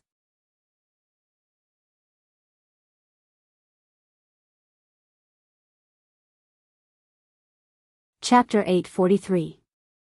Outside the study was a long corridor with a balcony. The stone pillars that supported the ceiling at intervals were covered with moss. The sunlight passed through the shade of the oak trees and left golden spots on the walls and floor. A few sparrows landed on the railings of the balcony. After Brando taught the Roman a good lesson, he opened the door and walked out. The birds immediately fluttered their wings and flew away. He looked at the scene and closed the door with a click. It was as if he subconsciously wanted to say, Scarlet, prepare the carriage, we're going to Port Gris. But just as he opened his mouth, Brando was stunned. In his memory, the girl with a long ponytail always leaned on her spear and leaned against the second stone pillar in the corridor. Sometimes, she would feed the sparrows with bread crumbs. He had seen this scene several times. The girl was quiet, but beautiful like a character in a painting. But now, the second stone pillar was empty, leaving only the mottled sunlight shining on the moss. Brando sighed. He could not help but smile bitterly. In the distance, at the spiral staircase at the end of the corridor, Amandina, who was holding a stack of parchment documents in the dark, also sighed quietly. She saw her lord standing there with a lost expression and understood. Her knuckles were a little white, and she almost accidentally crumpled the parchment. But those were the most important documents in the territory, and the lord had not looked at them yet. She was shocked by her own actions and hurriedly let go of the parchment, but she accidentally scattered the rolled-up parchment on the ground. Amandina was stunned. She bit her lower lip, then bent down and picked up the parchment one by one. She touched the necklace in her collar in a daze. It was a necklace that had lost its pendant, but she seemed to feel that the pendant was still in place. She pressed on the empty spot. But when she finally reacted, the girl looked at Brando in the distance with a complicated expression and silently retreated. Brando stood in front of the study door for a few minutes before he came back to his senses. It seemed that since some time ago, he had been used to the silent mountain girl beside him. He used to tease Scarlet about this, asking her how she would get married in the future. But he did not expect that one day she would really be gone, and he felt a little at a loss. What's wrong? Brando could not help but press his temples. Brando, oh Brando, Scarlet can't be by your side forever. She has her own future. But when he thought of this, he felt a little depressed. He shook his head and threw this thought out of his mind for the time being. Veronica and her party stayed in a hostel in Port Gris. It was only half a day's journey from Castle Abes to Port Gris by carriage. Brando understood that the lady did not want to stay in Abes for her own reasons. After all, she was the commander of the Empire's army, and it was not surprising that she could not get too close to a foreign count. Not to mention, the Empire's wanted criminal, Greysword Saint Mephistopheles, was still living in Brando's castle. It was reasonable for her to stay away or at least make a gesture. But what really puzzled Brando was why Veronica wanted to see him now. It had been more than 2 weeks since they arrived in Tanagal. Logically speaking, she should have returned to the Empire long ago. Her mission here had also come to an end. Not to mention, she had the Empire's eldest son and the Folded Sword Knight Regiment with her. He really couldn't figure out what the female Legion commander was thinking. He didn't understand why she was so worried and hesitant. The interior of the Empire was peaceful. Other than some uneasiness at the border, it didn't seem like anything major was about to happen. With such doubts in his mind, he walked through the corridor and down the stairs. When he passed through the hall outside, several apprentices of the Shire were arguing about some magic-related issues. Because the Shire's wizard tower was built in the castle, his apprentices also lived in the servants' rooms in the castle. Fortunately, the wizard world had strict rules, so these apprentices did not bring too much trouble to the life in the castle. When the apprentices saw Brando, they stood up respectfully and greeted the young lord. Brando also nodded in response. These people were selected from the children of adventurers or local small nobles. Most of them, or the families behind them, were grateful to the lord for such an opportunity. Wizards with real heritage were very rare in Wonde. Most of the academic wizards were from the Buga branch, but how could the knowledge of the Silver People be so easy to learn? Even in Cruz, only Miss Scholar Shido was qualified to be favored by the Silver People. It was precisely because of this that wizards with heritage, whether it was in Erewhon or Cruz, had a very high social status, far superior to those charlatans. Charles, on the other hand, was a descendant of the Black Tower mages. Even if he was only a branch of the Buga mages, he was still considered to be from a prestigious family. The opportunity to become an apprentice of such a mentor was like a pie falling from the sky for these small nobles in the remote countryside, not to mention those poor adventurers who lived in poverty. Hence, it was not surprising that they had such thoughts. Amandina also saw this point. She advised Brando to take this as an opportunity to win people's hearts, and allocate the few places to those who were truly loyal to him, such as the daughter of the copper dragon Reto, Sue. With such a connection, all the reliable people would be firmly tied to his war chariot of interests. But Brando himself did not see it that way. In his eyes, this was not just a vanity fair. These young wizard apprentices should be the future of Tanagal. An army without a wizard regiment would always be regarded as a third-rate army in Wonde, not to mention the coveted floating fleets of Cruz and the Wind Elves, each of which was operated by a wizard. It could even be said that wizards were the high-tech soldiers of Wonde. Every one of them cost a lot of money to cultivate, but it was absolutely worth it. And this was only the 1940s, the era when the Slate War had not yet begun. Of course, some of Amandina's statements were also reasonable, and the Shire had mentioned more than once that Sue was quite talented, so Brando also accepted part of it. In fact, he himself was also quite optimistic about the girl who seemed to be only left with healthy wheat-colored skin and a head full of fine braids. The calmness she showed in the Battle of Ampier's Seal was simply amazing. This was the most basic quality of a wizard, but not many people could do it well. Sue's performance in this aspect was more outstanding than most wizards before she was a wizard. It could be seen that as long as she could feel the lines of law, she would have a bright future one day. And as a bonus of this decision, as Amandina had said, the copper dragon Redo was indeed very grateful to him. The veteran who had experienced the November War could remain calm in the face of death, but his daughter was his only weakness. He originally wanted to leave a property for Sue, but he did not expect to encounter the invasion of Madara. Now that Sue had the opportunity to become a wizard, although she would not have a prominent position in the future, at least she would not have to worry about food and clothing. The key was that she would not have to live under someone else's roof, which was especially satisfactory to Redo. However, there were also some negative effects. Several times, that guy secretly came to inquire about his intentions in a roundabout way, asking if he was interested in his daughter. That guy actually thought that he could not see through his probing. Brando felt that his intelligence was severely underestimated, and there were several times when he angrily chased that guy back to Maxon territory.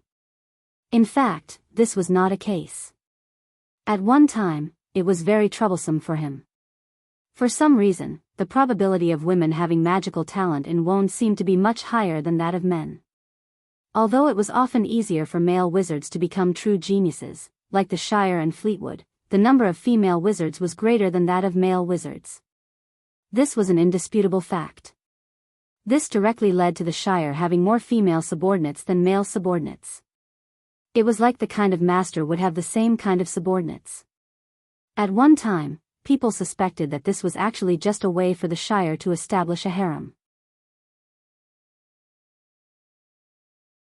Especially in this kind of poor and remote place where magic was not flourishing, the rumors were even more outrageous. However, what made him not know whether to laugh or cry was that the small lords and nobles were not tired of it, and kept on stuffing the so-called rather beautiful, noble ladies into his territory. As for whether they were truly beautiful, Brando really did not comment on it. In any case, he had already asked the Shire to send all those who did not have magical talent back. However, what made him a little depressed was that this matter had become a laughing stock in his small circle. Medisha and Amandina had used this matter to make fun of him more than once. This was really a case of the servant running rampant when the master was not in command. Thinking of this, he could not help but shake his head. As he walked out of the arched door of the hall, he suddenly frowned as he smelled the aroma of barbecued meat. He stopped, turned around and asked, "What's that smell?" The faces of several of the Shire's apprentices changed, and they all began to stutter. The Shire did not teach you the silent spell, did they? Brando had actually guessed a bit, and could not help but ask in a bad mood. Sure enough, as soon as his voice fell, one of the girls with a small round face and some cute freckles on the tip of her nose, who was said to be the youngest daughter of the city Silversmith Guild's president, was so scared that her face turned pale.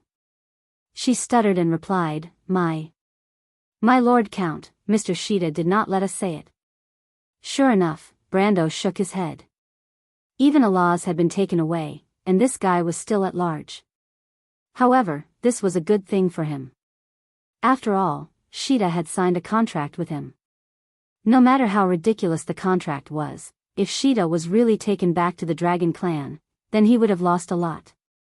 He waved his hand, indicating that the girls did not have to worry, and then turned around to follow the smell of charcoal with the aroma of meat. He did not know what this guy was roasting, but he could only hope that he did not set the castle on fire. Last time this guy secretly roasted meat at the sawmill, and as a result, half of the sawmill was burned down, causing the little Roman to pay a large sum of money. In the end, the merchant girl was fine, but the housekeeper Amandina was so heartbroken that she could not sleep well for a few days. He turned around a corner of the castle that was covered with vines, and saw Shida squatting behind a grape trellis, secretly tending to a bonfire. There was an iron shelf above the bonfire, and on the shelf were a few almost cooked prawns. This foodie was holding bottles and jars and smearing seasoning on them. Needless to say, this set of things must have been stolen from the kitchen. This guy did not have much combat power, but his ability to steal chickens and dogs was first class. Perhaps even the Master Nightingale of the Halflings would have to admit defeat in front of him. Come to think of it, this existence that could steal a dozen carriages under the noses of Veronica and Mephistopheles was not a simple character. Brando walked over and patted Shida's shoulder, scaring him. He turned around, his round face full of charcoal ash. It was hard to imagine that this was a dragon, because he looked no different from a naughty child. When Sheeta saw Brando, his face turned pale with fright, and he hurriedly shouted, "I did not cut the grape trellis for firewood, I did not steal these things from the kitchen, they lent them to me." "Very good," Brando sneered.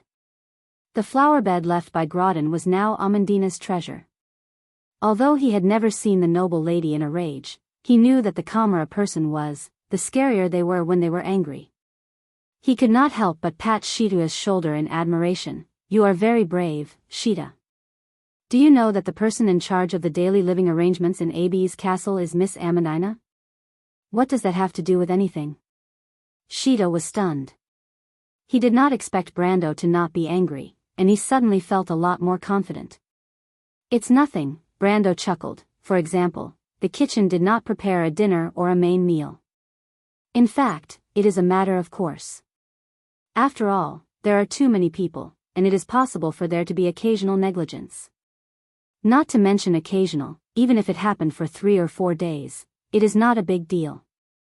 Sheeta's mouth was wide open, and his expression changed. The little fatty stared at Brando with wide eyes, his face alternating between red and white, and his forehead was covered in sweat.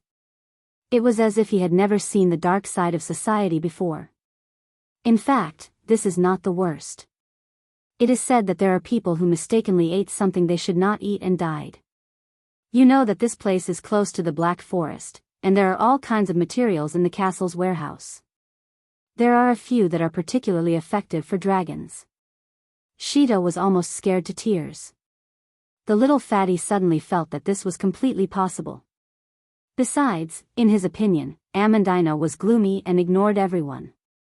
Maybe she already disliked him and wanted to get rid of him as soon as possible. He almost trembled, and reluctantly picked up a grilled shrimp from the charcoal fire. He said to Brando with snot and tears, "My lord, please don't expose me. I will treat you to a shrimp, and after eating, we will be in the same boat."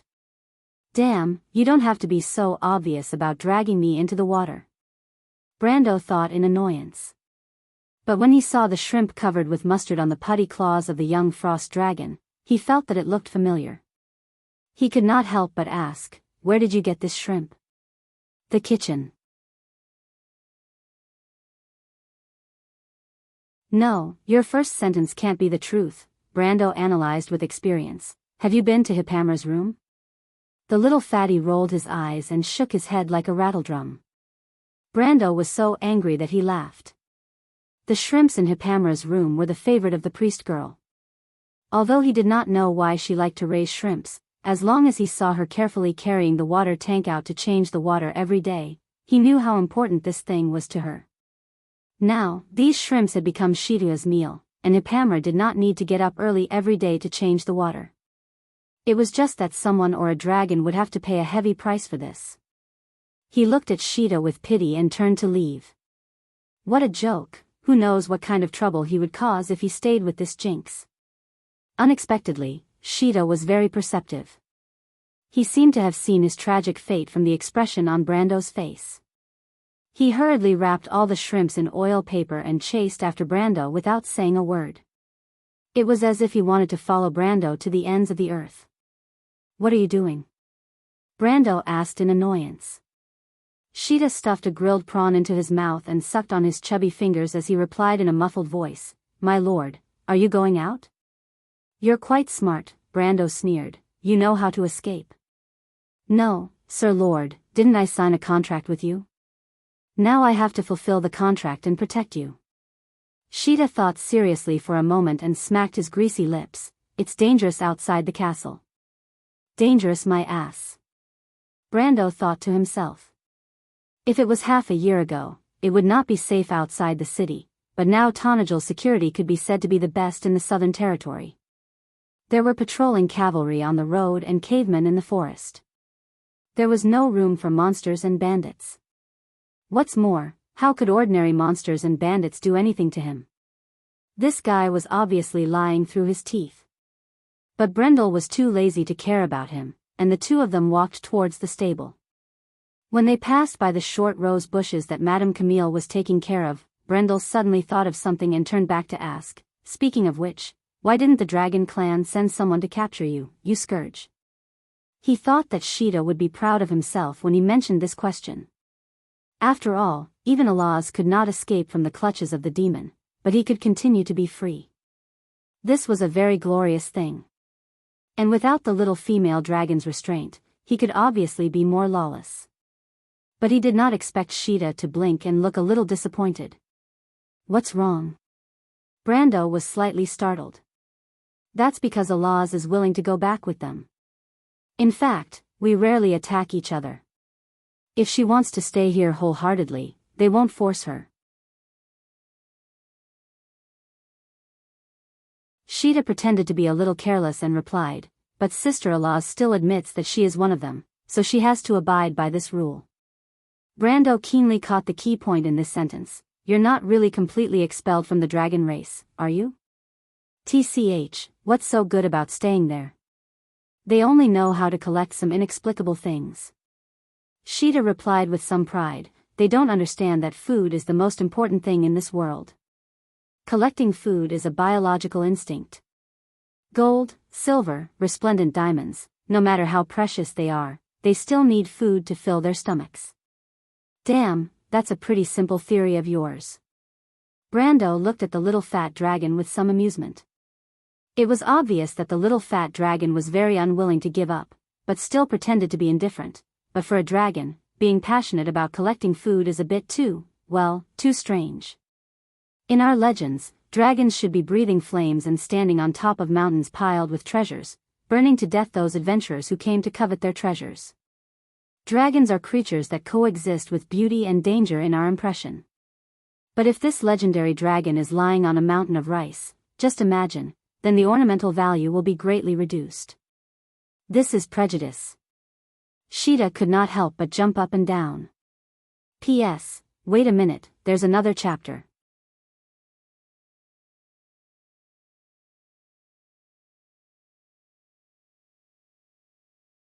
Chapter 844. Brando thought that he would have to prepare the carriage himself, but when he arrived at the courtyard, there was already a four-wheeled carriage parked on the main road under the shade of the trees. The black carriage had the exclusive emblem of the ABs. Other people in the castle rarely used carriages, so this carriage was most likely prepared for him. Although he was still a little puzzled, who knew that he was going out? Could it be Medisha? Although the silver elf princess was polite, she would never do the work of a servant. He went around to the other side of the carriage and saw Amandina waiting by the door. Amandina's eyelids were drooping, and she was holding a large volume of documents in her hands, obviously waiting for his arrival. My lord is going to Port Gris, the carriage has been prepared for you. Amandina crossed her hands and placed them on her skirt above her knees. She stood by the door and said respectfully, there are biscuits and pastries in the carriage drawer. I ordered the kitchen to make them, because if we go now, we won't be able to make it in time for dinner. In addition, there is some recent information about the Empire under the table. Although it is not much, I think it will be useful for my lord. She was still rambling, with a straight face, as if she was reciting a book. Brando's heart was filled with warmth. He was still thinking about who arranged the carriage for him, but who else could it be? Other than Amandina, who else could try to organize his messy schedule, and frown and preach to him with a straight face? She advised him to have a more regular life and schedule. Apart from this slightly quiet girl, who else would be able to lower herself like this? It was almost impossible to remember that she was once a well-educated young lady from a noble family. She was the only one. Thank you, Amandina. Brendel stood in front of Amandina, and Sheeta was still sucking his chubby fingers one by one behind him. He smiled slightly. The last breeze at the end of summer was blowing through the canopy of the castle, rustling. The birds flapped their wings through the gaps between the branches in the sunshine, and the sound of their wings seemed to cover the whispers in the woodland. Amandina trembled slightly. She looked up at Brando, her dark eyes contained a layer of complicated light, and then silently lowered her head again. This is what I should do, she opened her mouth and complained softly, if it was a Roman lady, my lord, you wouldn't be polite enough to say thank you to her. Brando was surprised to see that her face was red all the way to her neck, as if this sentence used up all her courage. He carefully savored the meaning of this sentence. The girl's heart was like a silent flowing song that had unknowingly filled his heart. He reached out and held the door handle, passing by Amandina. The two of them seemed to be unable to see each other.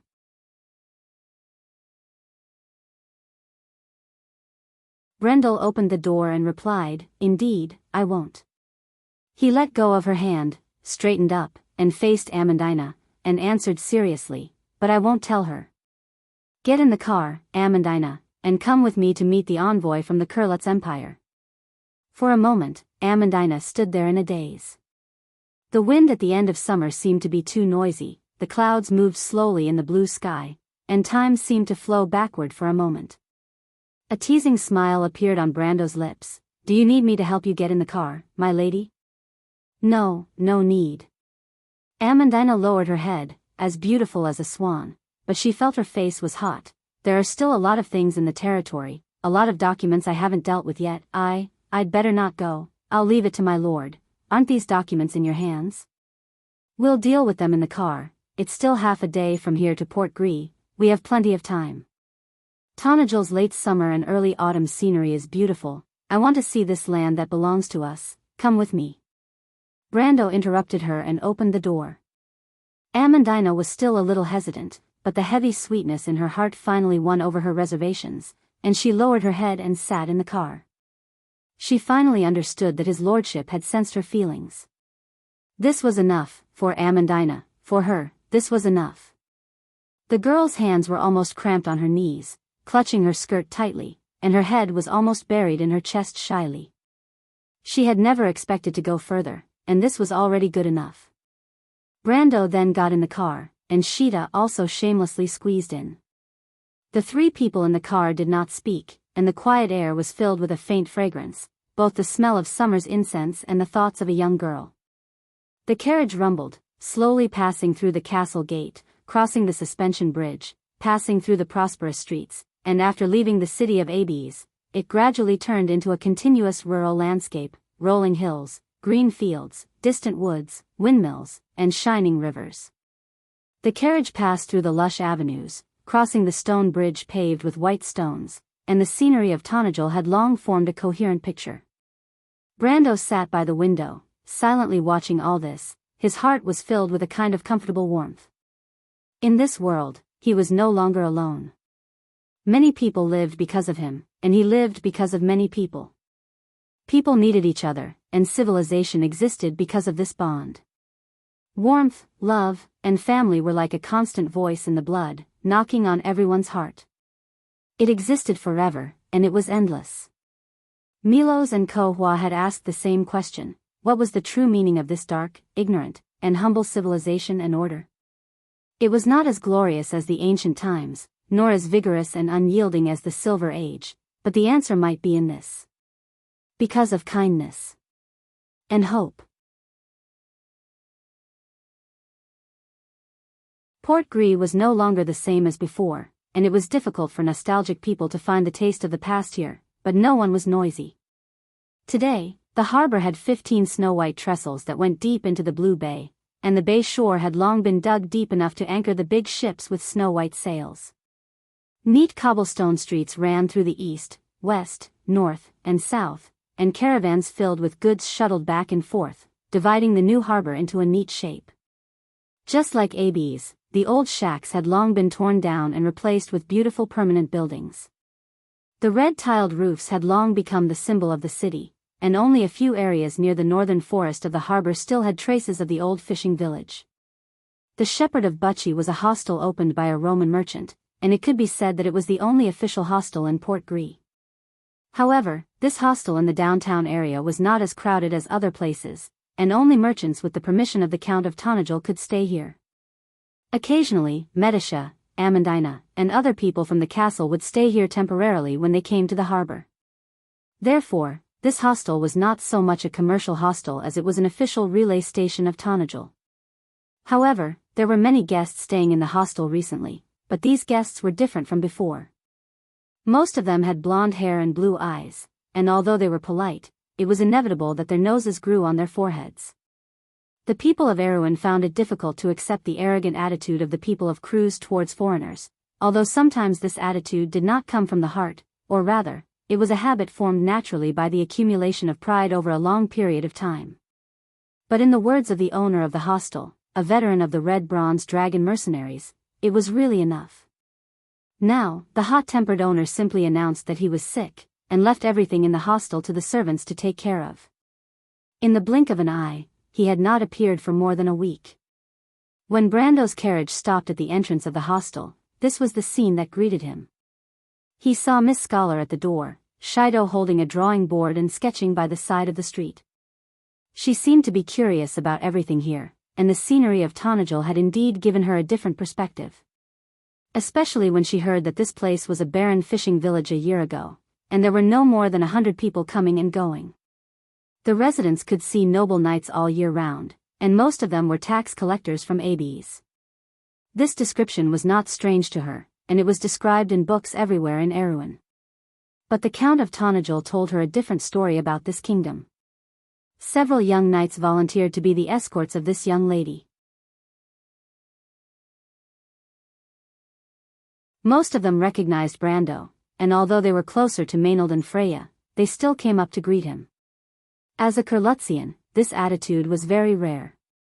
If the owner of the Shepherd's Inn was here, his eyes would have popped out at this moment, and he would worship his lord even more, perhaps even prostrating himself on all fours. Brando also asked with a smile, and Amandina followed behind him. She was also a little surprised by her lord's reputation among the citizens of Cruz, but at least she knew more than the people below, so she was not too surprised. Shido, on the other hand, put down her paintbrush when she saw Brendel. She stood up and bowed respectfully to him. Brendel was slightly startled because he saw that the scholar girl was holding the courtesy of a student to a teacher. If it was said that the young people of the Folded Sword Squad were polite to someone who had fought side by side with them, this salute was somewhat grand and inexplicable. He couldn't help but look at Shido. Shido explained politely and seriously, "My mentor once said that the one who has reached the top is the teacher, and the Count's conduct and actions can be a model for us nobles. This time when I return to Kurlutz, I will definitely tell my teachers what the Count has done. At least now I understand that the glory of the ancient nobles has not disappeared from this land, and the things that the benevolent Eric took away from the Empire and guarded are still taking root and sprouting in this soil." Brando saw the serious light in her firm eyes, and could not help but shake his head with a wry smile. This noble lady was still as simple and naive as ever, but it was still hard to get angry with her. Not to mention, he was a little embarrassed, and his words were a little exaggerated. Although he was happy to see all this, some of what happened in this land did not originate from his heart. When he was impulsive and angry, he never thought of such long-term things. He shook his head. At this time, Lenoret appeared at the corner of the stairs leading to the hall on the second floor of the inn. He came down and glanced over. As usual, he did not say much, but Brando already understood that this might be Veronica's intention. At this time, only His Royal Highness could stay by the female Legion commander's side, and perhaps Shido, but this scholar lady did not seem to be someone who could stay idle. He hurriedly said goodbye to the others, and then followed. Lenoret did not say a word and led the way in front, leading him to Veronica's room. When he opened the door, Brando was shocked, because there was another person in the room besides Veronica. He also recognized this person, bald, bearded, and one-eyed. This appearance was too conspicuous. This was Mangrove, the Legion commander of the Black Legion, and the Marshal of the Empire in the Third Holy War. Brando almost cursed out loud. What the hell were his scouts doing?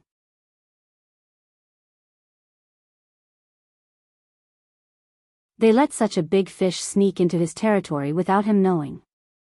This was one of the 4 Legion commanders of the Empire, and his strength could be said to be higher than Veronica's, second only to his teacher Mephisto. A person of his level was like a nuclear weapon in the Empire, and now this nuclear weapon had unknowingly come under his nose, but he did not know. He could not help but look back. Amandina's face was also a little pale, and she obviously recognized the other party, which meant that she did not get any news at all. "Brando, you're here." Veronica finally noticed Brando and Amandina behind him. She and Mangrove were sitting at a low table opposite each other. The latter had a pipe in his mouth, and the flame in the pipe flickered. He was smoking, so the room was also filled with smoke. Brando frowned, but immediately understood what was going on. For a person like Veronica, who actually had a slight obsession with cleanliness, with her status, she could tolerate it. Firstly, Mangrove was indeed her senior, and secondly, there must be something more important that attracted her attention, so she was not in the mood to fuss over these trivial matters. Veronica seemed to notice Brando's expression, and immediately understood what Brando was thinking. She first motioned for His Royal Highness to close the door, so only Brando, Amandina, and the 2 Legion commanders were left in the room. Brando felt the door click behind him, and he could not help but feel a little strange, wondering what had happened that even Lenarette could not sit in and listen. He felt that the situation was beyond his imagination, so he calmed down a little and waited for Veronica to speak first. Brando, this is... Forget it, I see that you've already recognized him, so I won't make any unnecessary introductions. The female Legion commander sighed halfway, feeling a little helpless at Brando's vigilance. She looked at him deeply. I always felt that you were very concerned about the Empire, and very vigilant against us. Although I don't know why, you can rest assured this time. Mangrove came here through some special means, and even the Holy Cathedral of Fire was fooled, so it's reasonable that you didn't notice. Brando looked at Mangrove, who was staring at the map of Cruz spread out on the short table, and did not even look at him. This was in line with the usual behavior of the Cruz nobles, especially with his status. Naturally he would not be polite to a mere Count of Erewhon. He looked at Veronica again, and the female Legion commander's explanation made him feel a little better. After all, if even the Holy Cathedral of Fire was fooled, then fooling his spies was not a big deal. He could not be arrogant enough to think that his scouts were better than the Holy Cathedral of Fire's surveillance network. However, Veronica's words made him feel a heavy sense of crisis. Mangrove was an important representative of the military faction in the Cruz Empire. What kind of major event had happened in the Empire that made such a person not hesitate to take such a big risk to go to Tonajal alone to meet with Veronica, and even to the extent of hiding it from the Holy Cathedral of Fire? Brando's mind was in a mess, and the first thing he thought was, could it be that the religious and imperial factions were at war? Had the Cruz Empire started a civil war? That was great, and it was a godsend for Erewhon. The weaker Cruz was, the less pressure Erewhon would have. This was an indisputable fact. However, Brando shook his head, thinking that there was probably no such thing as a free lunch in this world. Cruz's current Empress father had taken back the right to speak in the Empire from the religious faction with the help of the Prime Minister. Less than 100 years had passed, and the position of the imperial faction was still very stable. Moreover, the Holy Cathedral of Fire did not seem to be a short-sighted existence. They openly rebelled, and that was the national religion of the entire Cruz culture. Even if there were 1 or 2 idiots in the highest ranks, most of the others would still be clear-headed. Besides, Brando remembered that the person at the top of the Holy Cathedral of Fire was still the wise Vala. If it was that person, it would be impossible for his subordinates to make such a mistake. However, it was possible for Her Majesty the Empress. Brando did not know much about Her Majesty the Cruz Empress. To be honest, he was more familiar with Lenarette, the future emperor of the Cruz Empire. Although Her Majesty the Empress was tough and was known as the Iron Queen, in fact, her style of doing things was a little too self-opinionated. However, in history, she did not have 2 years to reign. This time, Lenarette would soon become the real crown prince after returning and then ascend the throne. The Cruz Empire would enter a long period of ascension, and this would also be the beginning of Erewhon's tragedy. So what was going on now? Brando looked at the 2 famous historical figures in front of him and suddenly felt that there was something wrong with the whole history. P.S. The second chapter of this week's weekend. I hope you have a good weekend, and by the way, roll around and beg for monthly votes.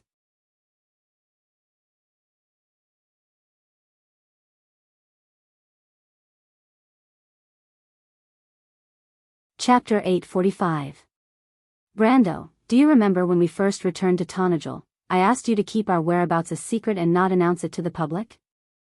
In the smoke-filled room, it was Veronica who spoke first. Brando nodded. There was indeed something going on, so Princess Griffin had to wait until Freya arrived at Valendon Castle to hear the news of their safety. The injured Maynard and her party, including the wounded of the Folded Sword Knights, were also placed in Schaflund. Ko Hua and her sister went to Valhalla, and Medisha and Hippamra's activities were mostly limited to the castle. Although they usually met with the servants and apprentices in the castle, in fact, these people generally did not leave the castle except for festivals and celebrations.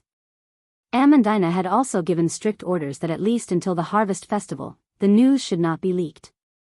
As for the princess, although it was a little unreasonable for a sister who cared about the safety of her brother, when Veronica warned him, her expression was very serious, so he reluctantly agreed. He looked at the anxious expression on Veronica's face and was slightly stunned. Could it be that the news was leaked? Then the problem could only be with the shepherd's hostel, but the owner of the hostel was an old subordinate of the Copper Dragon, a veteran who had experienced the November War. His background was absolutely reliable, and it was unlikely that he would be bribed. The other possibility was that the young people of the Folded Sword Knights were seen by someone, but the probability was too small. Today's Griffin was a commercial port, and a large part of the merchants who came and went from the south to the north were cruise people. These few young people were too inconspicuous, not to mention they were not wearing military uniforms. Brando thought for a moment, and finally decided to wait for Veronica to speak. Amandina stood behind him and did not interrupt. Her eyelashes drooped, and her dark eyes flashed with a faint light. She seemed to be thinking about something. Rings of smoke were rising in the room, forming the shapes of mountains or monsters. Marshal Mangrove was smoking from his pipe, which flashed dark red. He held it in one hand, his elbow on his knee, and his other hand on his thigh. He was wearing an overcoat, and without raising his head, he stared at the sheepskin map on the low table, as if some treasure were hidden there. Veronica smiled bitterly and continued, "Do you want to know why?" Brando shook his head.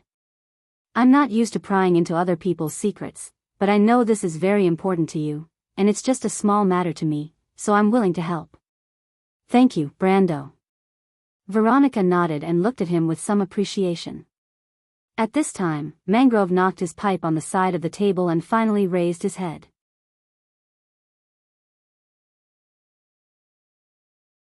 He used his remaining left eye to look at Brando, but strangely, Brando did not see the usual arrogance of the cruise people in the deep-set but very sharp eye.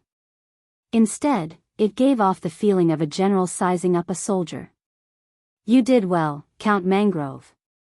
You did not disgrace your grandfather." Mangrove spoke in an authentic cruise dialect. He was born in the wild north of the Four Territories, and he carried the wildness of the northerners in cruise. However, this burly old soldier only gave a brief comment, as if he had only looked up for this random comment. He then bit on his pipe and did not say anything else. Brando was almost a little flattered. One must know that in a year's time, Mangrove would become the commander of Cruz's army and succeed his grandfather as the marshal of the coalition forces. His authority in the empire could be said to be second only to the Queen, and the supreme of the Holy Cathedral of Fire was only on equal footing with him. "Brando, in fact, we hope to let Lenoret continue to stay in your territory and not announce this news to the public." Veronica hesitated again, and finally said with some difficulty, "I mean, you'd better let the outside world think that he's dead. Do you understand what I mean?" Brando was stunned. Palace struggle. This word seemed to come naturally to his mind, and a series of plots of intrigue and disputes had been rehearsed in his mind several times in an instant. The first thing he thought of was that after the big explosion, the other heirs of the empire might be ready to make a move. After all, in the eyes of outsiders, it was unlikely that anyone could survive such an explosion. But in that case, shouldn't the news that the eldest prince was still alive be announced as soon as possible? What was Veronica's plan? Could it be that the military was supporting someone else, so they wanted to imprison the eldest prince of Cruz in Tonagel forever? This idea was too dangerous, and Brando was so scared that he broke out in a cold sweat. However, in his view, Lenoret's expression did not seem to be the case. If that was the case, the eldest prince would probably be under house arrest by now. He looked at the female legion commander suspiciously. Veronica and Mangrove exchanged glances. The former looked very troubled, but the latter took off his pipe, blew out a smoke ring, and nodded firmly at her. "We suspect that Her Majesty wants to kill his eldest son." The female legion commander finally spoke. "What?" Brando and Amandina exclaimed in unison. The two of them looked at each other and seemed to see the shock in each other's eyes. Amandina's eyes were filled with disbelief, and she instinctively suspected that this was a conspiracy. She was almost stunned on the spot. But Brando himself was much calmer. He took a small breath and forced himself to calm down. "What's the reason?" "Sit down first, I'll tell you what happened." Brendel nodded and led Amandina to the sofa across from him. Veronica was impressed by his calmness. "Sit down first, and I'll tell you what happened." Brendel nodded and led Amandina to the sofa. Mangrove was still smoking his pipe, and Veronica paused for a moment before she continued to tell the story of the whole incident. This matter started from the political environment of the empire. Our situation is different from Erewhon's. For the past 1,000 years, the main problem that the empire has faced has always been the dispute between the royal and religious authority. Her voice was calm and steady as she spoke. Her eyes shone with a faint green luster behind a layer of smoke. She crossed her fingers and placed them flat in front of her chest, but the truth that she spoke of did not seem to be that mysterious to Brando. The people of Cruz were founded because of the Flame King, Gretel. Just like how the late King Eric was to Erewhon, Gretel, one of the four wise ones, also left behind a belief for the people of Cruz. He used this belief as the basis for the founding of the Holy Cathedral of Fire. After Gretel's death, the people of Cruz never had such an outstanding king. And in the history of the empire, politics and religion began to gradually separate. From that moment on, the hidden danger of the dispute between the royal and religious authority was buried. In the following 1,000 years of history, the dispute between the royal and religious authority never stopped. Unfortunately, most of the rulers of the Holy Cathedral of Fire were wise and far-sighted, so the empire never fell into a state of disintegration because of this dispute. However, the rise and fall of the royal and religious authority seemed to form a historical pattern. In the tide of history, the empire gradually separated into several traditional forces. The first was the representatives of the church in the secular world. The Cecil family was one of the leading representatives of the church. William, who was killed by him, was from this family. It could be said that the Templar Knight Order and the Cardinals of the Holy Cathedral of Fire came from these forces. The second was the so-called royal faction. Although the empire maintained a high degree of centralization, out of the 3 Grand Dukes' autonomous territories, 2 of them maintained marriage relations with the royal family. Among them, the Kirk family of Flower Leaf was the representative. The Kirk family had been married to the royal family for generations. Almost all of the family members had half of the royal bloodline of Cruz flowing in their veins. They were so closely related to the royal family that there was almost no distinction between each other. Brando met Vahina in the Loop of Trade Winds was from this family. The third faction was the military. The people of Cruz revered martial arts, and the military nobles enjoyed a very high status. The 4 generals of the empire were from 3 prominent northern noble families. The northern nobles were almost synonymous with the military nobles in Cruz. Because of the frequent battles with the main enemy of the empire, the Hazel people, the region north of Bancal produced many outstanding soldiers. In fact, most of the backbone of the military came from the northern noble families represented by Ashric, Nigel, and the Nana family. The military nobles leaned towards the royal faction, but the navy was an exception. Most of the navy of the empire came from the rich areas in the south. These rich children generally went to church schools and received a higher education. They were the staunchest supporters of the Holy Cathedral of Fire. But about 150 years ago, since the death of Rian the Pious, the religious power began to decline. 100 years ago, the Supreme of the Empire re-centralized power under the crown with the help of Prime Minister Naidevan. After that, it was supposed to be a new cycle, until the Silver Empress ascended the throne. The Empress herself was a relatively rare empress in the history of the empire. She hated the Kirk family, where her mother was from. She also lacked trust in the royal faction, but she also hated the religious power. She played politics in the court and supported the now prominent Pallet family to suppress the other two parties. But in fact, she did not play it well. It was just that the current Archbishop of the Holy Cathedral of Fire, Vala, saw the toughness and firmness in Her Majesty's character and took the initiative to compromise. But Constance had offended almost all the noble forces during her reign.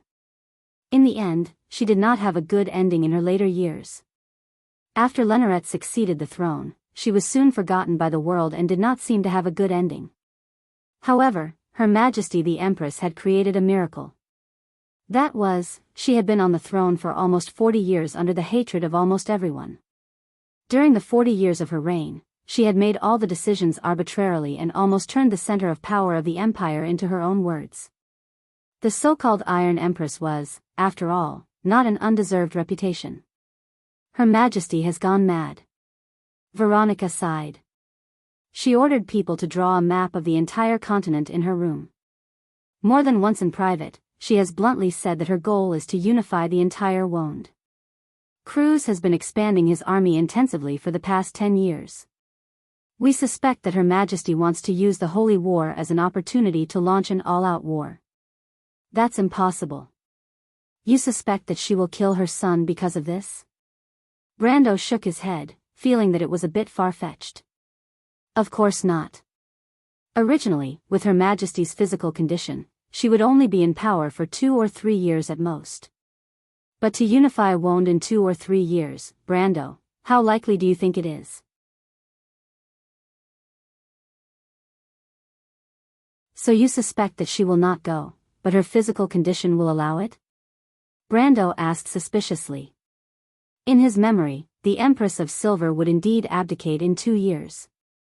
Brando, I said, originally, but Her Majesty is becoming younger day by day. Her health and energy are recovering to the prime of her life. Her Majesty once had a fortuitous encounter when she was young. Since then, her appearance has been fixed at the age of 15. But that only affected her appearance. This time, Her Majesty seems to be radiating youth from the inside out. Brando's first reaction was that it was impossible. In Wond, mortals who came into contact with the laws of nature would have their lifespans extended. It was common for beings like the sages to live for hundreds of years, but he had never heard of anyone being able to rejuvenate their youth. Even the spring of youth only changed one's appearance back to one's youthful appearance. Reversing the process of life was already against the most basic laws of nature. Veronica smiled bitterly. I knew you wouldn't believe it, but it's true. Mangrove wouldn't lie to me. Leneret is also the heir chosen by our military. We share honor and disgrace on this issue. Brando was silent for a moment, then said, so this is the reason why she doesn't want Leneret to continue to exist in the Empire? Veronica nodded and revealed a secret. In exchange for the compromise of the Holy Cathedral of Fire, His Majesty once secretly exchanged a verbal agreement with Vala, that is, after 15 years, the throne will be passed on to the first successor. And 15 years after the Year of Fire, there is only a year and a half left from now. In that case, how can the Holy Cathedral of Fire let her do as she pleases? When the female army commander heard Brando mention the Holy Cathedral, she couldn't help but feel a little emotional. She said, it's not that simple, Brando. In fact, the reason why Vala chose to retreat back then was because Her Majesty had the Dragon Clan behind her. The Dragon Clan? Brando was startled. It was the first time he had heard of this secret. He looked up at the two of them. Veronica looked helpless. Mangrove just smoked the pipe one breath after another until the dark red flame in the pipe gradually dimmed. He put down the pipe, but then took out the box of tobacco from his coat, as if he was so absorbed in his addiction that he didn't care about the life and death of the Empire at all. These two people didn't look like they were lying to him.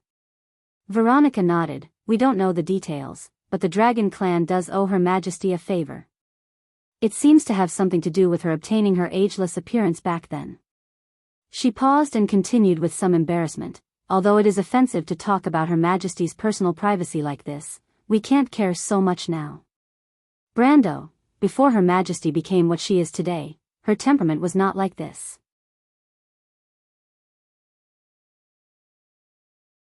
She used to be gentle and demure, and was the most beloved princess in the empire. It wouldn't be an exaggeration to say that she was even the star of the royal family. Even the previous archbishop used to favor her. But after that incident, her temperament changed greatly. She became tough, cold, and opinionated. Very few people know the truth about what happened, but one thing is certain, the Dragon clan played a major role in it. This happened 40 years ago? Brando asked. Yes. After that, the Dragon clan signed a secret agreement with the Empire to compensate her. The content of the agreement was only known to the previous emperor, and the only thing that can prove the existence of this agreement is that the Dragon clan was involved in the succession of Her Majesty the Empress. Her Majesty is the eldest daughter of the Empire, but in fact, according to Cruz's tradition, if one of the princes is capable of inheriting the throne, the eldest daughter is not qualified to be the Empress. However, the late emperor seemed to have acquiesced to Your Majesty's existence. This matter was neither small nor big at that time. However, it is said that the previous archbishop also experienced this matter, so we, the younger generation, can't find any fault. Brando thought for a moment and asked, so, could it be that the Dragon clan has appeared again? Veronica's eyes were full of praise, and even Mangrove stopped packing the tobacco. The one-eyed old soldier stopped and looked at him deeply.